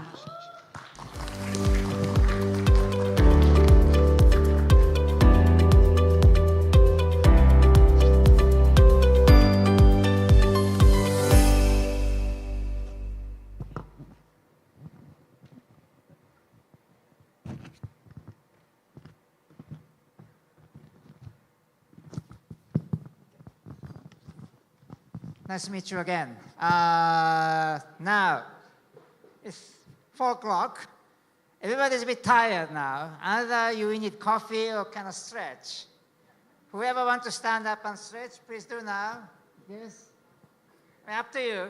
If you don't need a stretch, you can stay, stand sitting and then just concentrate on the discussions. But why don't we stand up and then do a little bit of stretching? It's going to help us get some new energy. Okay. So, without ado, so this is a panel discussion based on all the discussions we have had today, to really discuss the future of SIA. As Frank said earlier, SIA is not really a new discipline. It's been there for a long time, and I've actually been there when I was even a college student. But nonetheless, the SIA has not been as established as the EIA process. Regardless, impact assessment, environmental, social, is now under enormous pressure because of the climate change, energy transitions, a lot of pressure to speed up the impact assessment processes. But at the same time, we also see globally kind of a lot of social issues, the collapse of middle class, some emergence of extremism, non-democratic practice and ideas emerging. So we really need to prevent further alienating the middle class or the poorer part of the society by not doing social impact assessment right, simply because we need to expedite the development of critical infrastructure. Then what is the future of SIA? We discussed a lot about accelerations. We also discussed a lot about fairness and uncertainties. So we really want to unpack get back to what we have heard today, and then discuss how we can improve our practice in terms of social risk management. So without overdue, just a little bit of house rules again. So I don't think I need to repeat the same thing over again. The Slido, if you have any questions, put it up in the Slido. There's a barcodes on the tables, use it.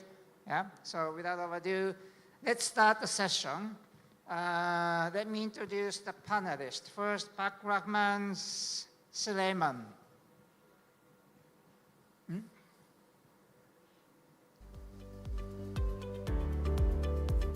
Please. Please come to the front now, okay? Okay, here we go, okay. Pak Rahman Sulaiman, sorry, I couldn't pronounce your name properly, but he's the head of the Subdirectorate of Risk Mitigation, Land Acquisition and Land Reserve at the Ministry of Agriculture, Minister of PPN. Pak Rahman is currently the head of the Subdirectorate of Risk Mitigation for Land Acquisition and Land Reserve, as I said, that oversees strategic initiatives to mitigate risks associated with land acquisition and land reserves. He plays a critical part in supporting Indonesia's land reform and development project. With a strong legal background, he brings both expertise in land law and expanding environment, social safeguards, and social impact assessment. She has worked in multiple development sectors, primarily in urban development and energy sectors. As part of the policy and technical service divisions in the Office of Safeguards at ADB, Irina provides social safeguard oversight for operations in the Central Western region and East Asia. Also cross-supporting complex projects in Southeast Asia and South Asia. Most recently, Irina led the development of the land acquisition land use restriction standards under the ADB's forthcoming new environment social standards. And next, Dr. Marco Lido. He should be connecting online from Frankfurt, Germany. Marco started working at the KfW Development Bank in 2017 as a senior environment and social expert. He has long-standing experience in environment and social impact assessment, land acquisition and resettlement, and livelihood restoration, as well as environment and social due diligence. Since 2019, he has been focusing on energy and water resources projects across Europe and Asia, in particular hydropower and transmission line project, including Indonesia, for which he is responsible as the lead environment social specialist for project preparation as well as implementation. Marco, you're online. Good to see you. And next, Suraya Afif, PhD. Suraya? Okay, here we go. Okay, Suraya, she's a fellow of Khalsa Institute and Development of Anthropology, Faculty of Social Political Science at the University of Indonesia. Suraya is an associate professor of the Department of Anthropology at the University of Indonesia. She completed her PhD in environmental politics in the University of California at Berkeley and has been teaching at UI since 2005. She has been advocating for agrarian environmental justice for the rural poor and vulnerable people in Indonesia. Suraya was the program manager for Indonesia Forum for Environment, otherwise WALUHI, and is still actively providing assistance to WALUHI, as well as other civil society groups promoting the community's rights to use, manage, and conserve lands and other resources for sustainable livelihoods. And next, Frank. Hope you're still online.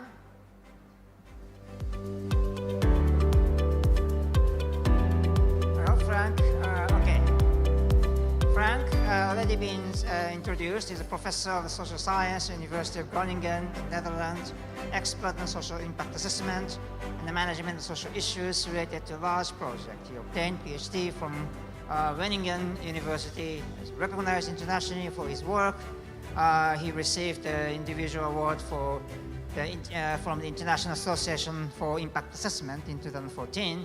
He is the co-author of the IAIA Social Impact Assessment Guideline for assessing and managing the social impact of project, which we used a lot for drafting the guidelines for Indonesia. He also served as the president of International Rural Sociology Associations. Welcome, Frank. And by the way, happy birthday. Thank you.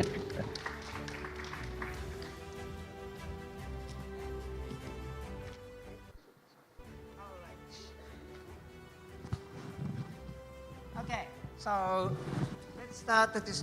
Sorry, one more. Sorry, there's one more person.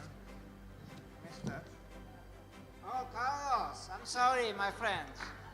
Why are you sitting? You've been hiding yourself, that's right. It's okay, here we come. So, Carlos Thomas Paraso Brito.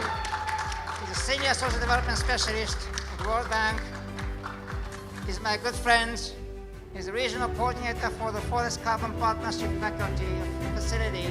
He specializes in social dimensions of ESG, including social sustainability and social integrity of carbon markets and social environmental risk management of infrastructure project, impact assessment, shared value, and CSR, corporate social responsibility. Previously, Carlos was a social safeguard coordinator for Brunei, Malaysia, the Philippines, and Thailand. He also led efforts at the Environment Social Framework Coordinator for Bolivia, Chile, Ecuador, and Peru, where he was instrumental in promoting environment social policy reforms, integrating cutting-edge methodologies for social risk assessment and mitigation.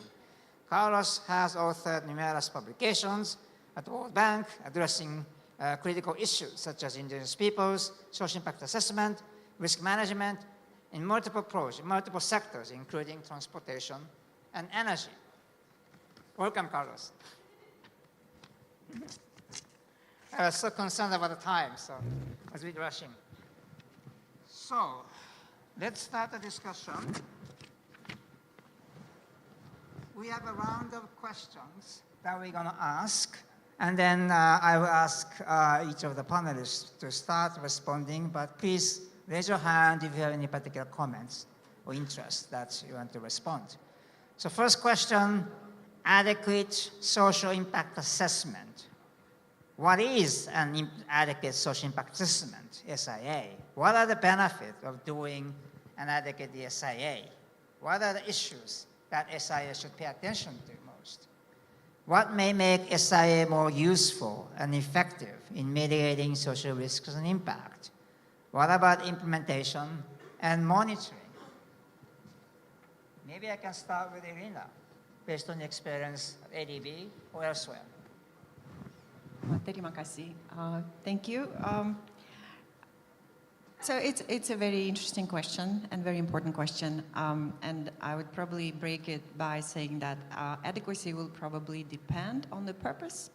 And we've seen multiple presentations on the different types of scopes and tailoring to the particular project objectives. So I would probably talk more about from the perspective of the project development project perspective, maybe basing my experience on ADB operations. If social impact assessment is aligned with eminent domain laws and regulations, which are necessarily transactional in nature, we are bound to miss different types of impacts. We mentioned this earlier in our conversation as multilateral financial institutions really look into a broader spectrum of types of impacts, and our outcome in the policies is usually looking into livelihood restoration, livelihood replacement, and sort of mapping back from that objective. We also look into other types of impacts, and I just wanted to highlight maybe two issues. If we look from the land, from the eminent domain perspective, we're usually focusing on land and improvements, structures, crops, trees, etc. But if we have this broader livelihood restoration view, we are bound to look into land access issue or not necessarily land acquisition per se. And in this area, there are many impacts which are not easily monetized. And some of these are mostly informal incomes, informal types of livelihood activities, which are really difficult to assess. They're difficult in terms of getting information and also putting value on those types of activities. So if people have access to forests, to pastures, to grazing areas, and they lose that access, there is a very severe livelihood impact. But then how we mitigate it is quite really difficult. So that goes back to our question of what our social impact assessment is for. So the type of mitigation in that critical kind of assessment is quite difficult to arrive at. Another type of livelihood impact may be access, which has enormous value, where you are located and what kind of livelihood you derive from that. So that's one set of issues. The second, I would say that we sometimes miss when we look at the project is the short-sightedness of land acquisition, because it's front and center in the beginning of the project. We acquire land, we move on with construction. But if we look closely more through the whole project cycle perspective, we will need to assess impacts related to construction, impacts which are cross-sectional, and they are both related to social and environmental. So the cross-sectionality of environmental and social impacts, for example, biodiversity offsets, they are very important in some projects from the environmental perspective, but they would always have social impacts, especially if it's in IP areas. So I'll stop there and pass it back to you, Satoshi. Thank you. Thank you, very good. Can I ask? Can I please, Freya, add, because this is important for me. So vulnerability is a local context, and the context of Indonesia is the issue of gender and social inclusions. I think adequate social impact is actually has to focus on, gender equality, disability, and social inclusions. Because this is very important. Often the social impact is considered general community. No, has to be separate for women, children, elderly, and different ethnic background and history and classes. So I think I just want to add that it's important to be in the guidelines. Thank you. Very interesting two questions. Can I maybe ask you both of you to elaborate a little bit? Because both of you spoke about similar related things. Elena, you spoke about access to forests, for instance, which is the commons, not owned by anybody. It's maybe owned by a community, which consists of multiple people, including vulnerable groups, for instance. How would you address the issue of this common ownership or common usage where different people have different access rights or power?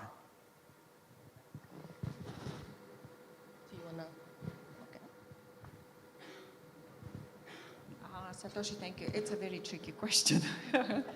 I think proper participatory way to address this issue, to find a strategy actually to listen to the communities, to understand the boundaries, to map the resources, to understand to what extent it's a communal use or private use.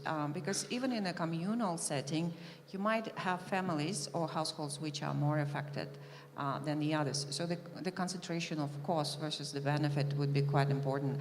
And then this whole idea of replacement of an asset with an asset is a very important one, but then this is where we fall short usually. So replacing findings similar environment for people to resettle or redevelop their livelihood is really very difficult this time and place.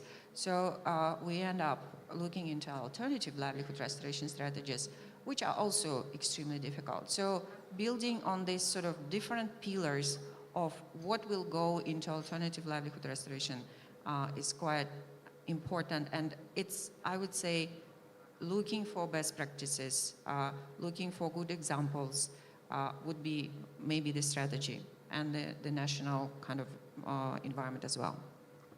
Yeah, I think access and ownership. So people have access, but sometimes they not the owner of that land, considered as a adat in Indonesia. So you have to look at the both. Do not just focus on the owner, who's the owner of this land, but who used that land. And also sometimes historical. The assumption that everybody has a territorial right and things like that, I think is a myth.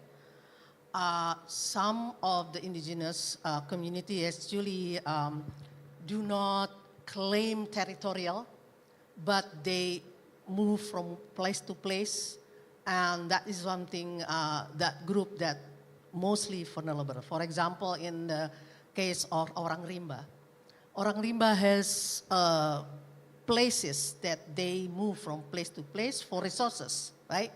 So, but in Indonesia, they lose a lot because all that area that depends is already oil palm, is hagio and things like that. So how you recognize the group that basically do not have a clear territorial communal, because it is a myth that everybody has it. No, a lot of people have a different system. So that, and then second one, I still emphasis on gender issue, because sometimes you ask everybody have using the same places. No, women might have a different way of access and using a place, and men might be different. Yeah. In Papua, for example, there is a special places that women, considered as a forest for women, yeah? And of course, you cannot generalize in different places like that. So understand what exactly local context, it's very important. So the guidelines should not generalize assumptions. So I think that is hopefully answer your questions. Thanks, Raya. So maybe Frank.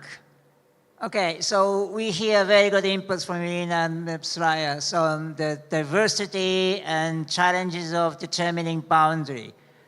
But we also are under pressure to expedite the assessment process. How would you address the question? Two kind of not really contradictory questions, but kind of two questions that one thing require more time and attention, the other requiring more speed. How would you strike the balance between the two?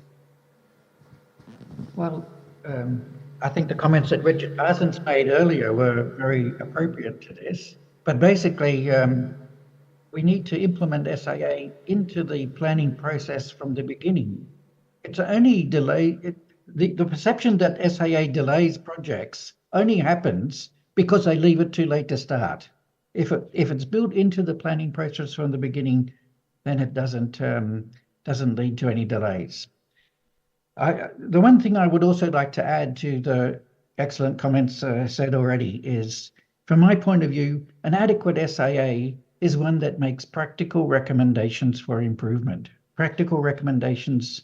So understanding the local context is really important, but also practical recommendations for how to address the social impacts, how to mitigate them, and how to create enhancement. Thanks, Frank. So let's move on to the next question. Any comments or questions people on the floor, the online participants have, please put on the slide or we'll get back to them. Okay. Next question is a compliance versus social impact assessment.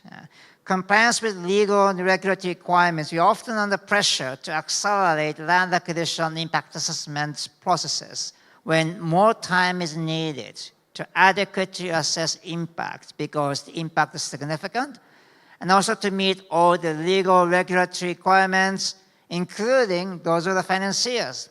How best we can strike the balance between the speed and then compliance in this particular case, as well as the scale of impact.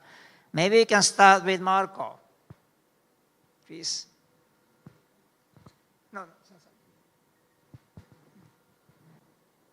Okay. Marco, please start first.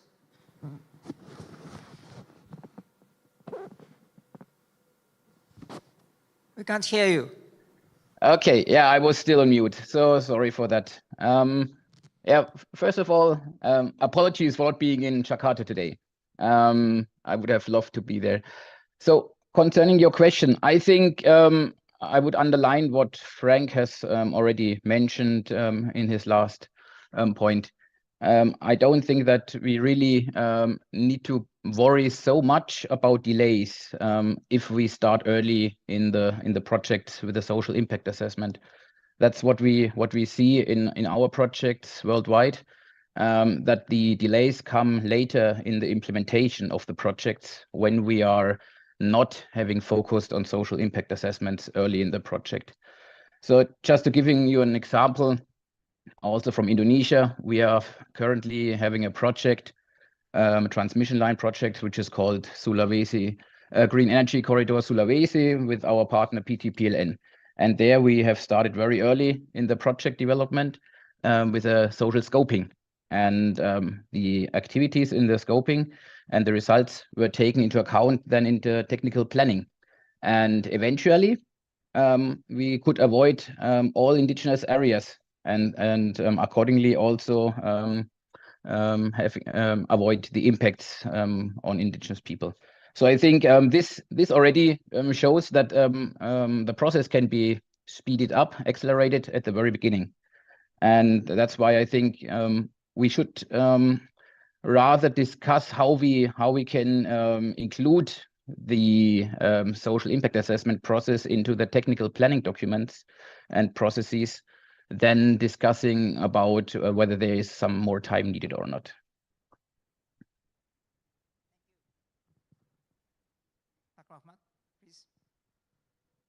Baik. Terima kasih Pak Satoshi dan Bapak Ibu sekalian. Saya ingin sedikit agak berbeda, tapi saya ingin konteks keindonesiaannya. Bahwa tadi pagi Pak Menteri mengatakan mengakomodir kepentingan masyarakat itu satu poin. Lalu kemudian saya ingin melihat hari ini regulasi yang ada di Indonesia tentang SIA atau dampak itu sesungguhnya sudah ada di perencanaan. Di perencanaan dikatakan melakukan studi kelayakan tentang dampak sosial. Berhenti sampai di situ, berhenti sampai di dokumen hasil. Nah, ini dia persoalan kita. Kalau kita lihat kemudian ke dalam pasal-pasal yang diaplikasikan, apa yang dilaksanakan dari dokumen hasil itu. Itu persoalan kita hari ini. Di batang tubuh hanya dikatakan tanah sisa dan terdampak 100 meter lebih. Tidak lebih. Tidak ada tentang itu, selain itu. Nah, mengapa saya angkat itu ketika tadi topiknya adalah kepatuhan hukum. Kita ingat kembali bahwa Indonesia inilah negara hukum yang menganut Eropa kontinental atau civil law. Artinya apa? Bahwa yang bisa dilakukan adalah atau dianggap hukum adalah peraturan perundangan yang sudah tertulis. Ini persoalan kita. Ketika tadi pembicara sebelumnya ibu kita bicara tentang penguasaan tanah yang tanpa surat, saya coba simpulkan seperti itu. Ini persoalan kita dari hari ke hari. Di dalam peraturan yang lain dikatakan hanya tanah yang bersertifikat yang perlu dibayar. Kita tahu bahwa ada banyak sekali masyarakat Indonesia yang turun-temurun menduduki suatu lokasi. Ketika dihadapkan dengan pengadaan tanah dan apakah akan diganti rugi atau bukan. Ada problem yang perlu diselesaikan secara hukum tertulis. Ini menurut saya salah satu langkah mitigasi kita bahwa apa-apa yang dibicarakan tadi tentang SIA agak bagus sekali. Saya setuju itu keberpihakan kepada yang terdampak. Tetapi apabila ini hanya tidak sanggup kita dorong lebih kuat ke dalam suatu regulasi tertulis, maka dalam pelaksanaannya saya pikir sulit sekali. Sulit sekali. Saya memahami ini sesuatu yang baik. Dan perlu, saya setuju dengan konsep keberpihakan kepada masyarakat terdampak. Tetapi ada banyak, paling tidak saya sebutkan 3 aspek. Pertama adalah kebijakan politik dan anggaran. Itu pasti akan mempengaruhi. Yang kedua, kebijakan untuk menetapkan ini sebagai hukum karena apa? Ketika dia hukum harus dilaksanakan. Nah, yang ketiga tentu siapa yang melaksanakan untuk konteks keindonesiaan. Lembaga mana? Kalau Malaysia tadi sudah ada. Indonesia siapa? Barangkali ini yang akan kita dorong. Sementara seperti itu dulu berbagi waktu. Terima kasih, nanti kita lanjut lagi. Thank you very much, Pak Rahman. I really like your 2 points. One is this feasibility study to allow early identification of impact, avoid and minimize impact. That's one way to address this question. And also the legal creating certainties. So everybody needing to do SIF right from the beginning. That's going to speed up the processes. Yeah, I'd like you say there's 2 points. Carlos, any further points on this particular issue? Well, thank you. I think the question of the point about the feasibility studies, of even pre-feasibility studies, is very important. Projects just don't happen. Projects really takes years to be defined and to be actually approved. So actually it's very important to think when the first engagement starts with the communities. And land is not something that land or land selection or where the project is going to be is a fundamental part to make a project feasible. So the issue is sometimes the pre-feasibility studies, the feasibility studies are not of the quality that is deserved for certain projects, and this is when we start running into trouble and we run out of time. Second, I really don't know, in my years of experience working on this, I don't know at a single project in which we've had all the time that we needed to identify the impacts and mitigate impacts. That really is something that we keep, is an ongoing process because things change. I work in a project in a country where actually it took almost 45 years to be finally built. So by the time there was the project conceptualized, and by the time the construction started years after, everything has changed. Part of the land was no longer rural land. It was classified as a urban land. And so I think this is important to, I totally agree when the principles of social impact assessment begin, and I think it's important to introduce them and work with the engineers to introduce them in feasibility and feasibility studies. Excellent, thank you. I cannot agree more with what you said. Yeah. So next question is, again, the speed. Many times land acquisition becomes the bottleneck to infrastructure development. As practitioners and authorities, regulators to some extent, what enables the timely land acquisition without unnecessarily causing harm to anybody? What can SIA do to expedite land acquisition that is still just? Maybe I can start with Irina. Thank you. It's always a balancing act, and I think for land acquisition, really two critical components are important. Is the availability of technical designs, because that's how we start, right? And the sort of whether they're detailed or feasibility or pre-feasibility really matters. We talked about consultation, so design and input into the design from communities and affected persons is very critical. And as we also heard in many of the presentations, participation is messy, it takes time, so accounting for that in the planning process is very critical. Second, we tend to prioritize the start of civil works in our projects. So stepping back and actually mapping the processes which are happening quite in parallel in terms of procurement of civil works and sort of implementation of civil works. Sometimes land acquisition actually happens in parallel. So sequencing, looking at the bottlenecks and seeing where the bottlenecks will be while also having proper due diligence on land acquisition is quite important. I think the practicalities learning from our operations is we need to have the congruence and sort of all the hands on the job, not just from the land acquisition, environmental and social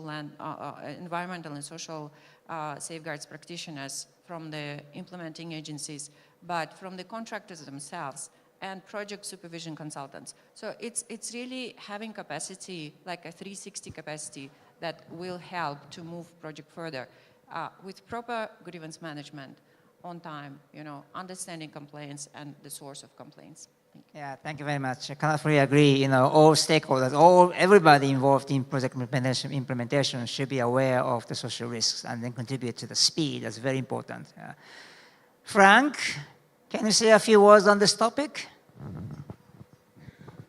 Yes, my addition to what's been said is, what if we improved what we're offering to people? I mean, part of the problem is that too many public sector agencies think they can rely on expropriation to seize the land.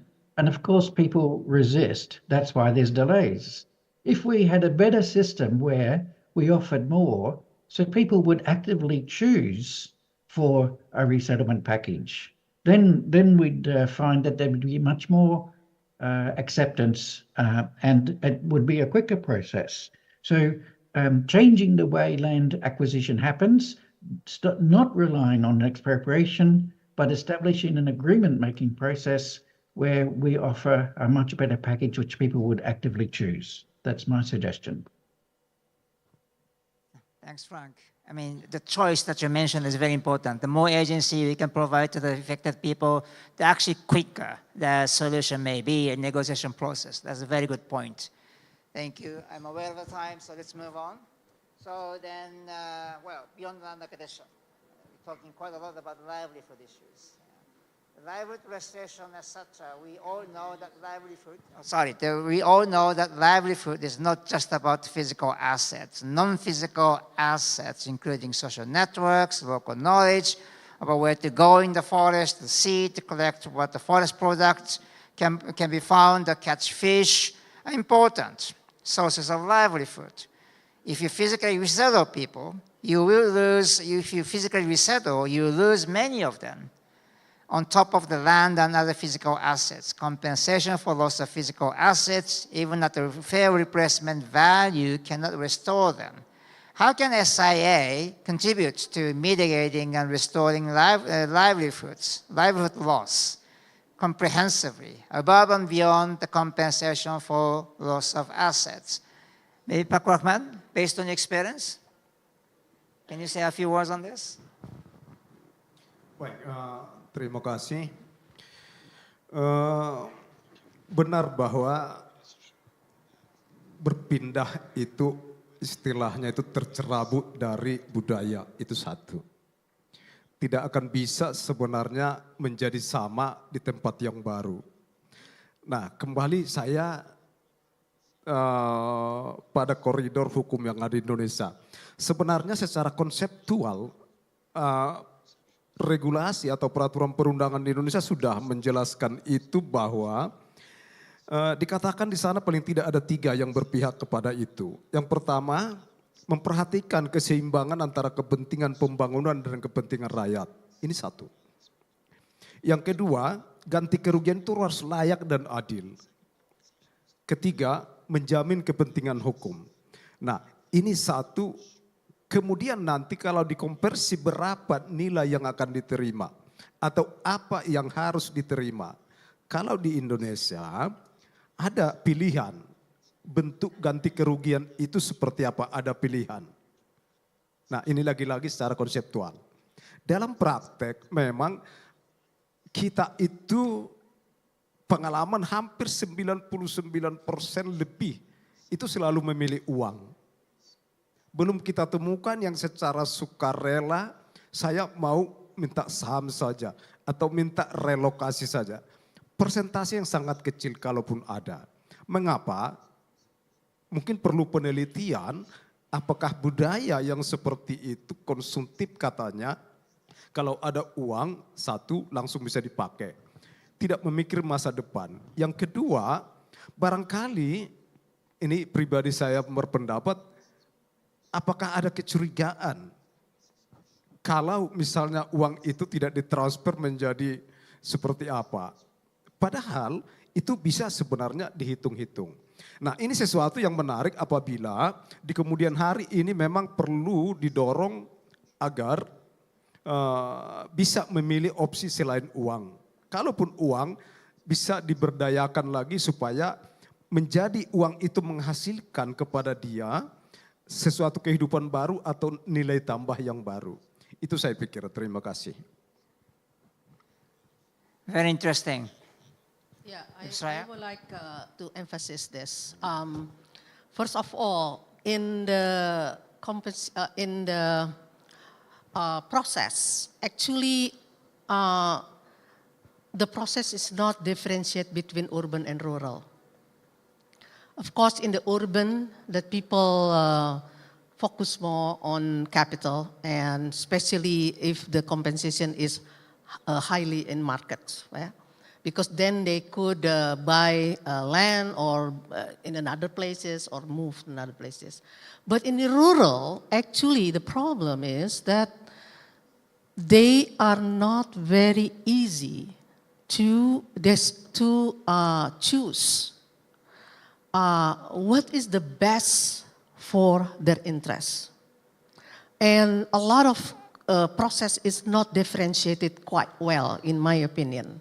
Because I, one day, actually defending in the Wadas case, and the reason people actually against it, because for them, the effect is actually to community cohesions.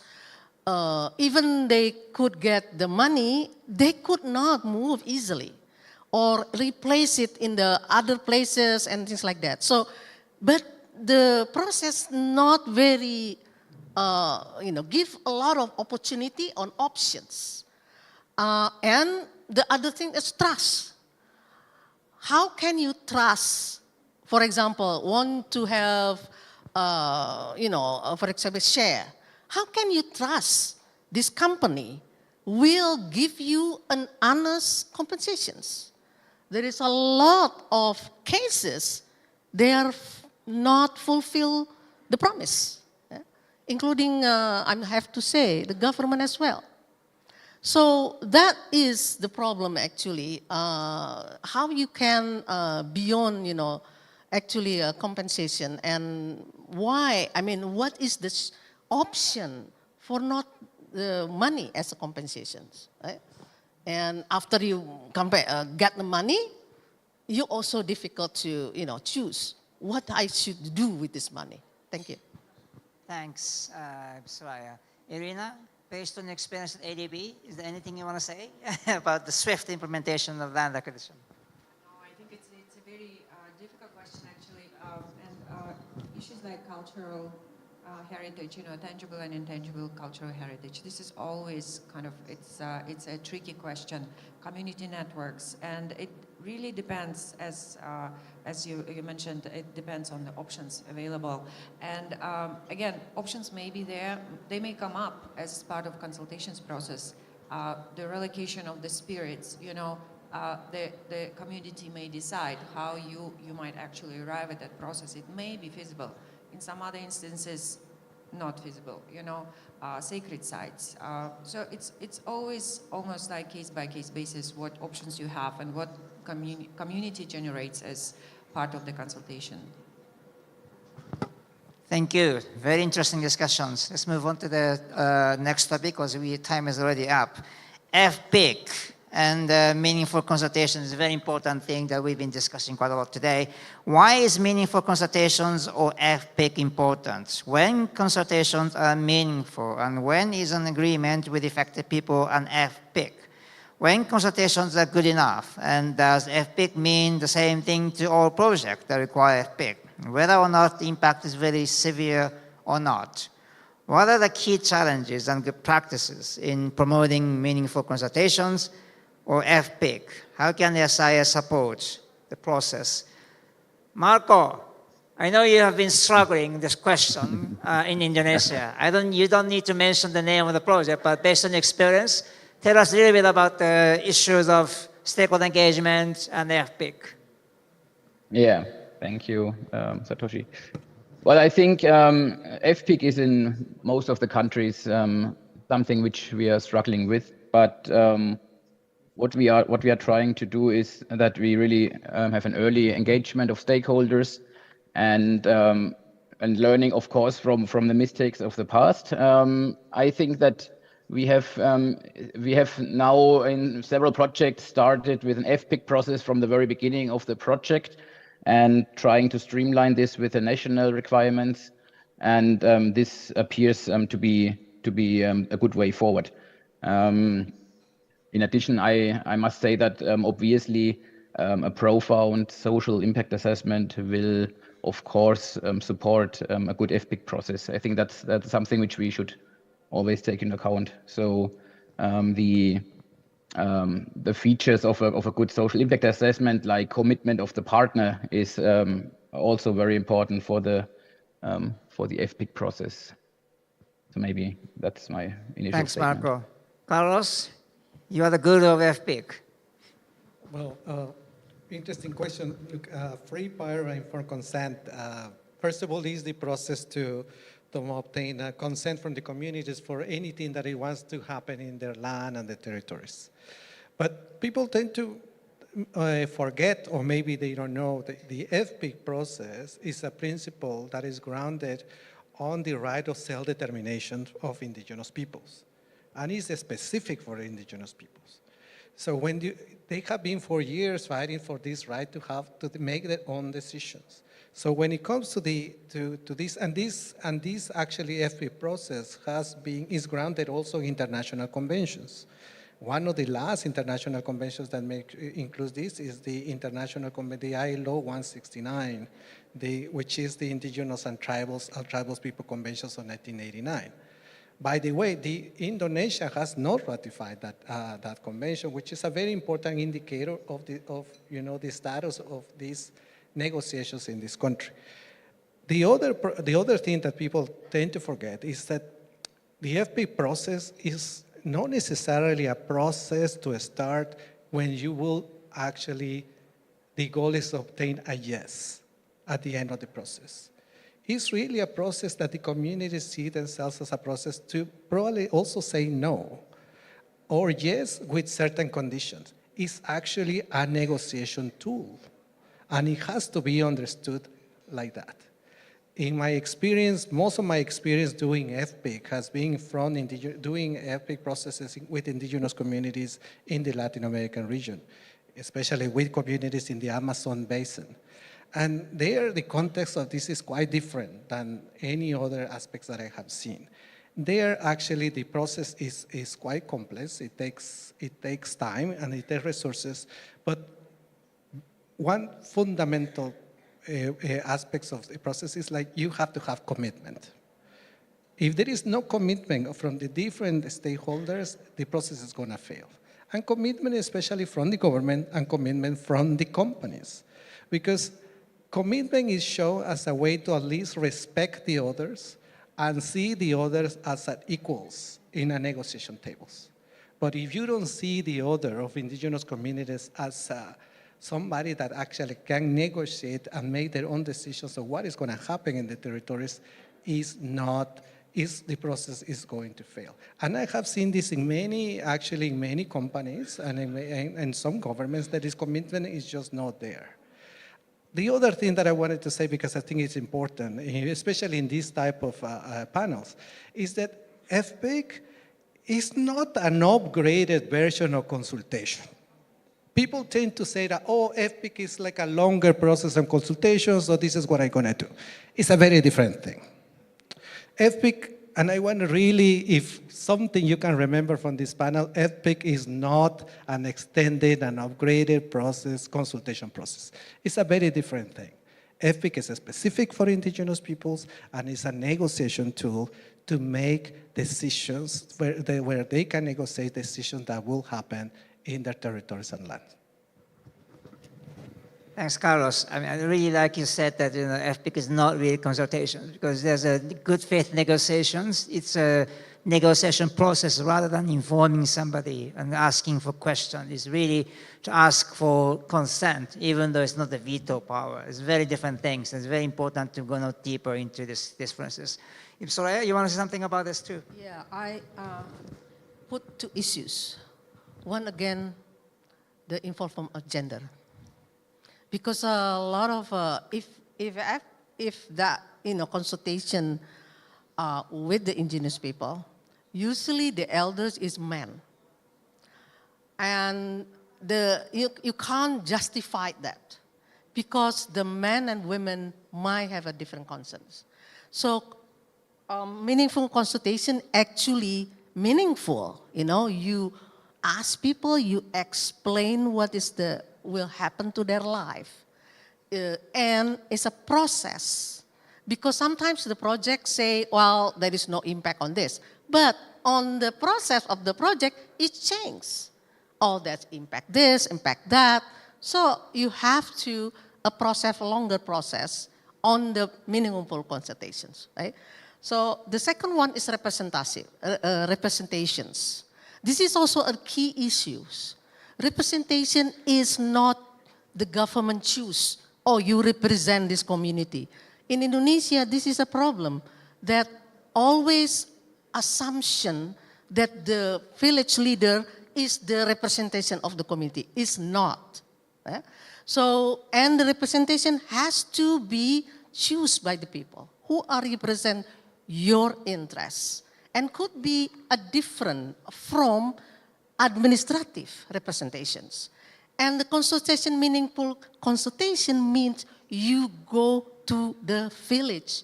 You not just ask them, come to the kecamatan and things like that. Because this is very important. Now, I really wants to see whether this is in the guidelines to say how you do this meaningful consultation. I think has to be go to the village, talk to them.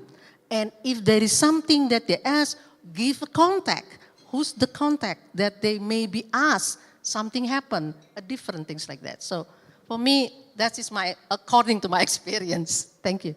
Excellent. Irina?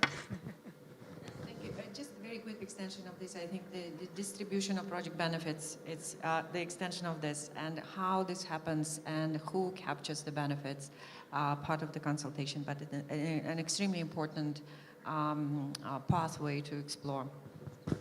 Thank you. I mean, this is a very critical question. I would say the governance, because you can go as far as you have to go. You have to go to the village, but then you have to also go to the hamlets, far away from the main settlements, right? So, you know, you need to know more about the structures and governance and community organizations to make sure not just the project go to the village, which takes some time and cost, but within the community, there has to be some processes where communities members are able to talk to each other, for instance. That's something beyond FP process per se, or what the project can do, but can facilitate the process.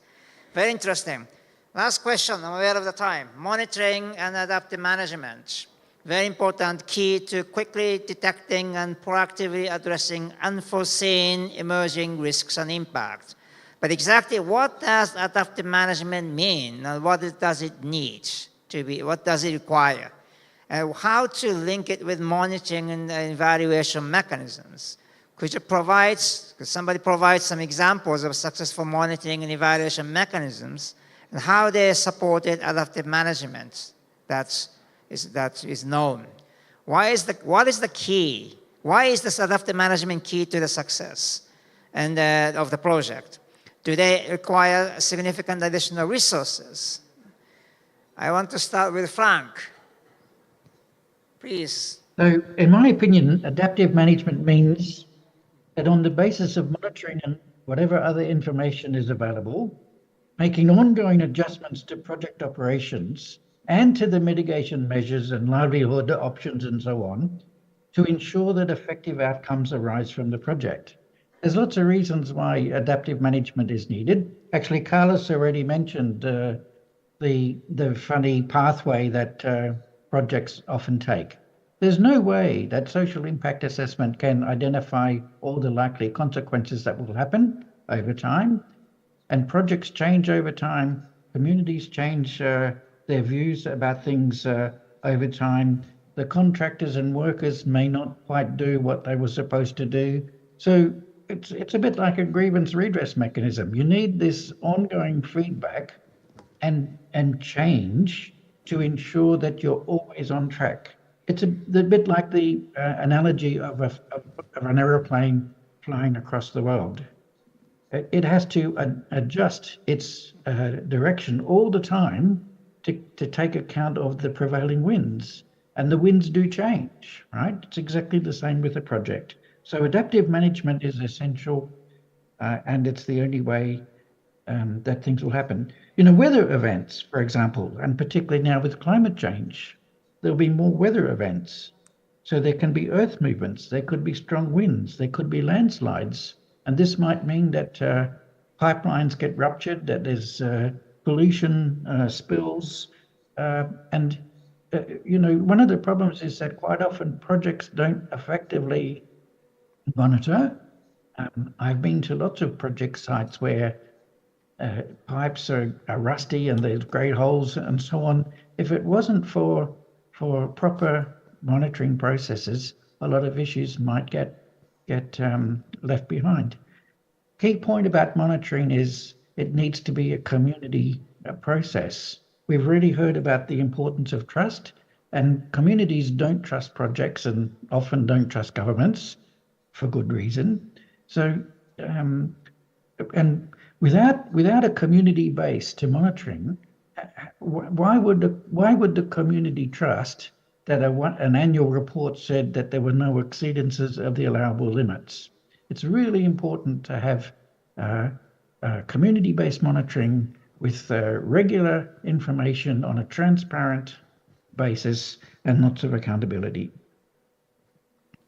Thanks, Frank. I want to turn to Marco. Please tell us about your experience on monitoring and also adaptive management. You know, project proponents are bound only do as much as they can do legally based on the legal agreement, financial agreement with their own financiers, and so on and so forth. So yes, you can do good monitoring, and yes, you can detect some problems, but there may be only so much they can do, but because they're bound by certain legal financial framework. And then based on experience in KfW, please tell us a little bit about this challenge of adaptive management, given the legal financing framework that we have to operate within? Yeah, thank you. I can agree what Frank has mentioned, and I think I would like to give you an example from one of our projects. It's actually a hydropower plant in Tajikistan, but there we have started with an adaptive management approach specifically for the resettlement and the livelihood restoration. And I mean, as Frank has mentioned and the others, the adaptive management is essential since we have this changing environment or unpredictable environments. So what we did is that that there was an internal monitoring by our project executing agency, and we were really eager on having competent social staff there because we saw in the past that this is an obstacle. And this social staff was continuously in the field, and that was really also one of the success points. It was not, like Frank mentioned, a community-based monitoring system, but it was a monitoring system which was set up by the executing agency together with the people, with the affected persons. So that's, I think, what could also work. The grievance redress mechanism in this project was also used as a monitoring tool to track where we are in terms of grievances. Last but not least, maybe I would like to say that we also had a third-party monitoring consultant who was doing audits also, yeah. And for these audits, that was quite a good feedback also in terms of where can we develop further our community development programs or the livelihood restoration components. And one specific example was on vulnerable and poor households. They found out that they need more guidance and assistance for the obtaining of the property rights and the registration process. And this was then apparently done. And you mentioned about the financial constraints. In this project, the financial constraints were not so much the big problem. It was more about shifting also budgets from one side to the other. For instance, changing livelihood restoration components due to the adaptive management of the executing agency. So maybe that's my first starting point. Thank you very much. Is there any question or comments from the floor? I don't see them in front of me. Okay, there's one question. Is this the one? Is how SIA undertaken in case voluntary land donation? Does it need the SIA? Oh, it's a good question. Who take on this question? Irina, you want to take on the question? Yes, another tricky question. Very good question, actually. And I think MFIs, MDBs, multilateral development banks have very different approaches on voluntary land donation. Typically, the emphasis of standards on land acquisition is in voluntary land acquisition. But despite that, there is a lot of emphasis on having due diligence on all types of transactions. So in the voluntary donation cases, it's really quite critical to actually confirm that these are voluntary in nature. And there are certain sets of criteria that can be applied in terms of who is donating, how much, what the impact is on livelihoods, and is there a peer pressure, is there a threat of coercion, is it a linear project, which really undermines the concept of donation because usually donation should not be linked to a specific site.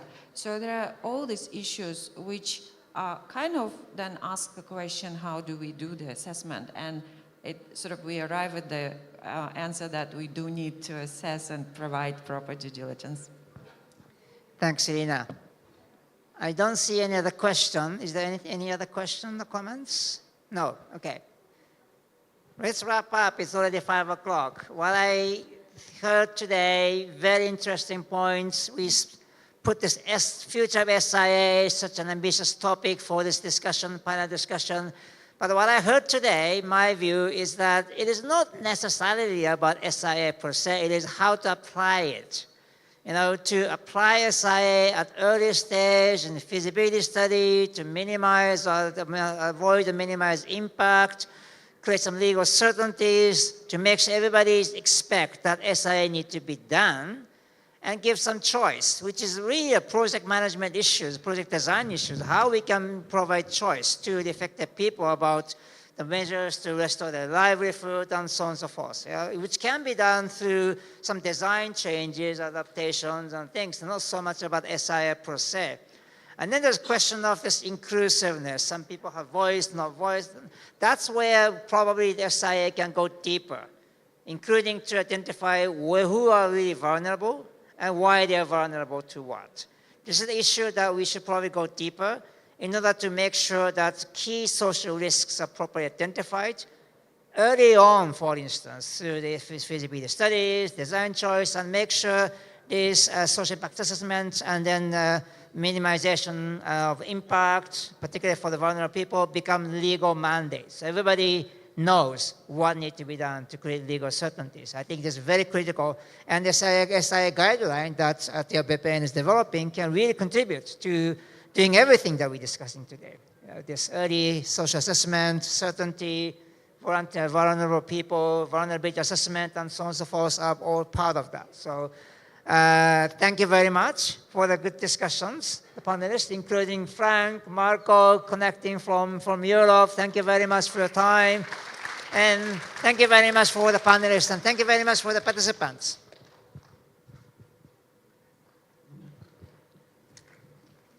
Once again, let's give a big applause for all the panels and our moderator. Thank you very much. Now it's time for a group photo.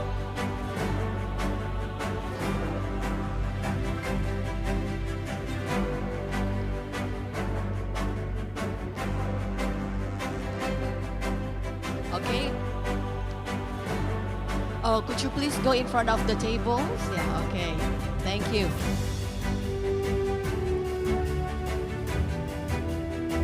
Okay, let's take a group photo. 1, 2, 3. Still the formal pose. One more time. 1, 2, 3. And then the last pose is the like candid like pose. It's like yeah, this is like the end of the conference, so we have to like chill a little bit. Yeah, okay. Thank you very much once again, our panels, our moderator. Thank you. You may return to your seats.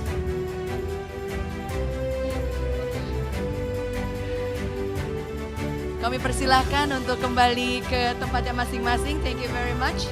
Ladies and gentlemen, what an interesting discussion. Fruitful, insightful, and thought-provoking. And of course, we have to close our agenda. We will now hear the closing remarks that will be delivered by Dr. Raden Agus Marhendra, ahli pertahanan MSI. Maksud saya ahli pertanahan MSI, Director for Land Valuation and Lands Economy of the Ministry of Agrarian Affairs and Spatial Planning, National Land Agency of the Republic of Indonesia. To Bapak Dr. Agus Marhendra, kami persilakan.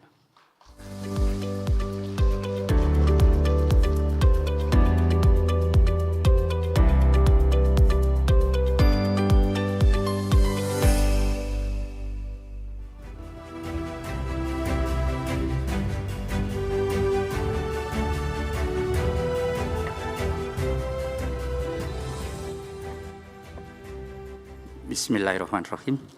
Assalamualaikum warahmatullahi wabarakatuh. Yang saya hormatin dan yang saya banggakan, sampai di akhir ujung acara ini masih bersama dengan kita.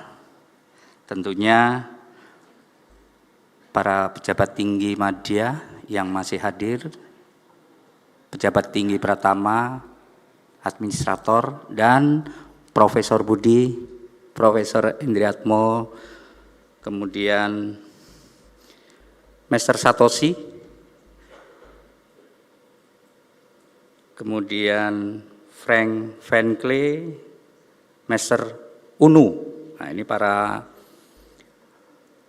narasumber, Bu Miss Herlina, Pak Rahman. Mana Pak Rahman tadi?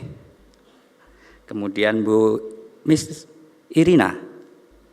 Terima kasih. Dr. Marco Leidel dan Ibu Suraya Afif dan Frank Fenkley. Bapak Ibu yang saya hormatin, mohon izin kami menyampaikan rangkuman yang bisa kami rangkum tentunya penyelenggaraan International Conference on Social Impact Assessment sebagai berikut. Bapak Menteri Agraria dan Tata Ruang BPN berharap tentunya konferensi ini dapat berjalan dengan baik dan dapat menemukan solusi alternatif bagi permasalahan pengadaan tanah. Percepatan pengadaan tanah harus diikuti dengan kepastian hukum atas subjek dan objek pengadaan tanah dan pemberian ganti kerugian yang mencerminkan rasa keadilan. Kebijakan pengadaan tanah diharapkan dapat mengakomodir masyarakat hukum adat, petani kecil, dan kelompok rentan lainnya. Prinsip no one left behind harus benar-benar diterapkan sehingga pembangunan dapat menciptakan kesejahteraan bagi rakyat. Direktorat Jenderal Pengadaan Tanah dan Pengembangan Pertanahan, Kementerian ATR BPN, memberikan arahan bahwa tujuan dari konferensi hari ini yaitu untuk bertukar pikiran mengenai langkah-langkah yang dapat dilakukan dalam mengidentifikasi, menyusun upaya mitigasi, dan mengelola dampak sosial akibat kegiatan pengadaan tanah terutama bagi kelompok masyarakat rentan sehingga kehidupan dari masyarakat terdampak pengadaan tanah menjadi lebih baik, juga sesuai dengan asas keadilan dan berkelanjutan. Menjelaskan pula bahwa social impact assessment atau penilaian dampak sosial dapat menjadi salah satu alat perencanaan dalam pengelolaan dampak sosial dalam konteks pengadaan tanah untuk pembangunan bagi kepentingan umum. Di sesi pertama disampaikan gambaran umum latar belakang pengembangan Undang-Undang Nomor 2 Tahun 2012 tentang pengadaan tanah bagi pembangunan untuk kepentingan umum dan tantangan kontemporer dalam mempercepat proses sembari memenuhi kepatuhan hukum dan menjamin keadilan. Dibahas pula mengenai tantangan dalam pengadaan tanah pada kasus hutan negara dan tanah tidak terdaftar. Solusi yang mungkin diajukan termasuk restrukturisasi kepemilikan tanah di kawasan hutan dan pembuatan kebijakan pro masyarakat miskin dan pro lingkungan, di mana ATR BPN memegang peran utama. Program pendaftaran tanah sistematis dapat menjadi salah satu alat utama dalam mengatasi masalah agraria. Peran pemerintah juga penting dalam memfasilitasi pencapaian keadilan sosial dalam pengadaan tanah. Integrasi social impact assessment sebagai bahan dari proses perencanaan pengadaan tanah akan memanusiakan wajah pengadaan tanah sehingga tidak ada seorang pun yang tertinggal dalam pembangunan.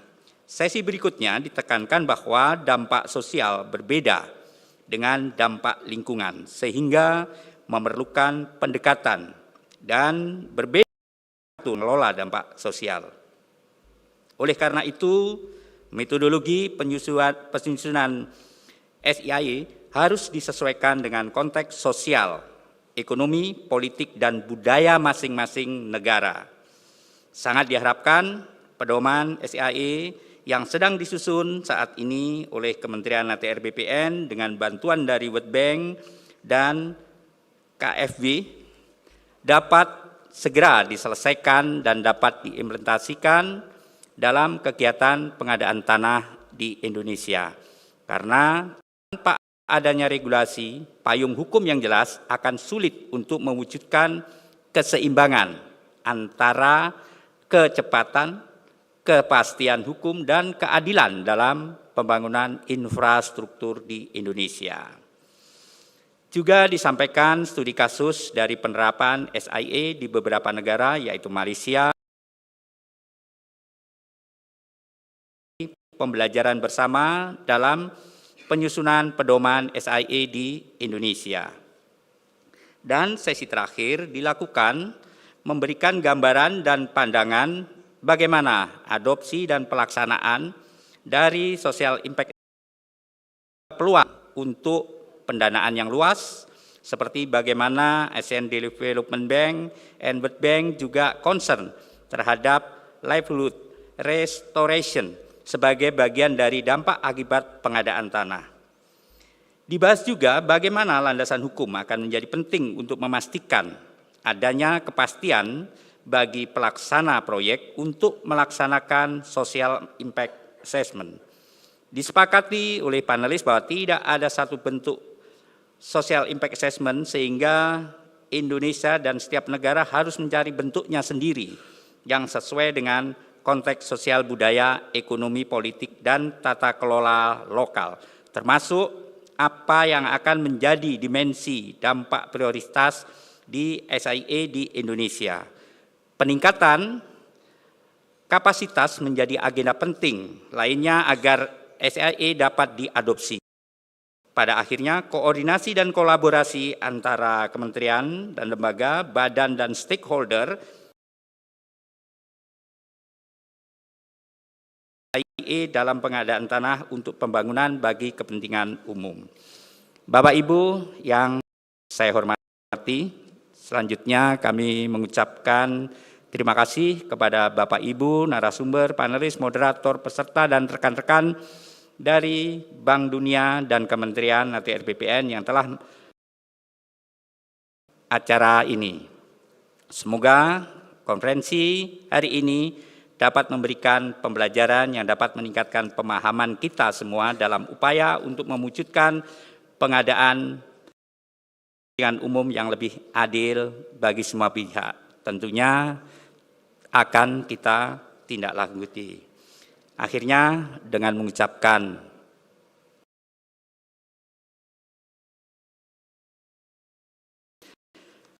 Alhamdulillah Hirobil Alamin, acara International Conference on Social Impact Assessment tahun 2024 ditutup. Wabillahi taufik walhidayah. Assalamualaikum warahmatullahi wabarakatuh. Salam Santi Santi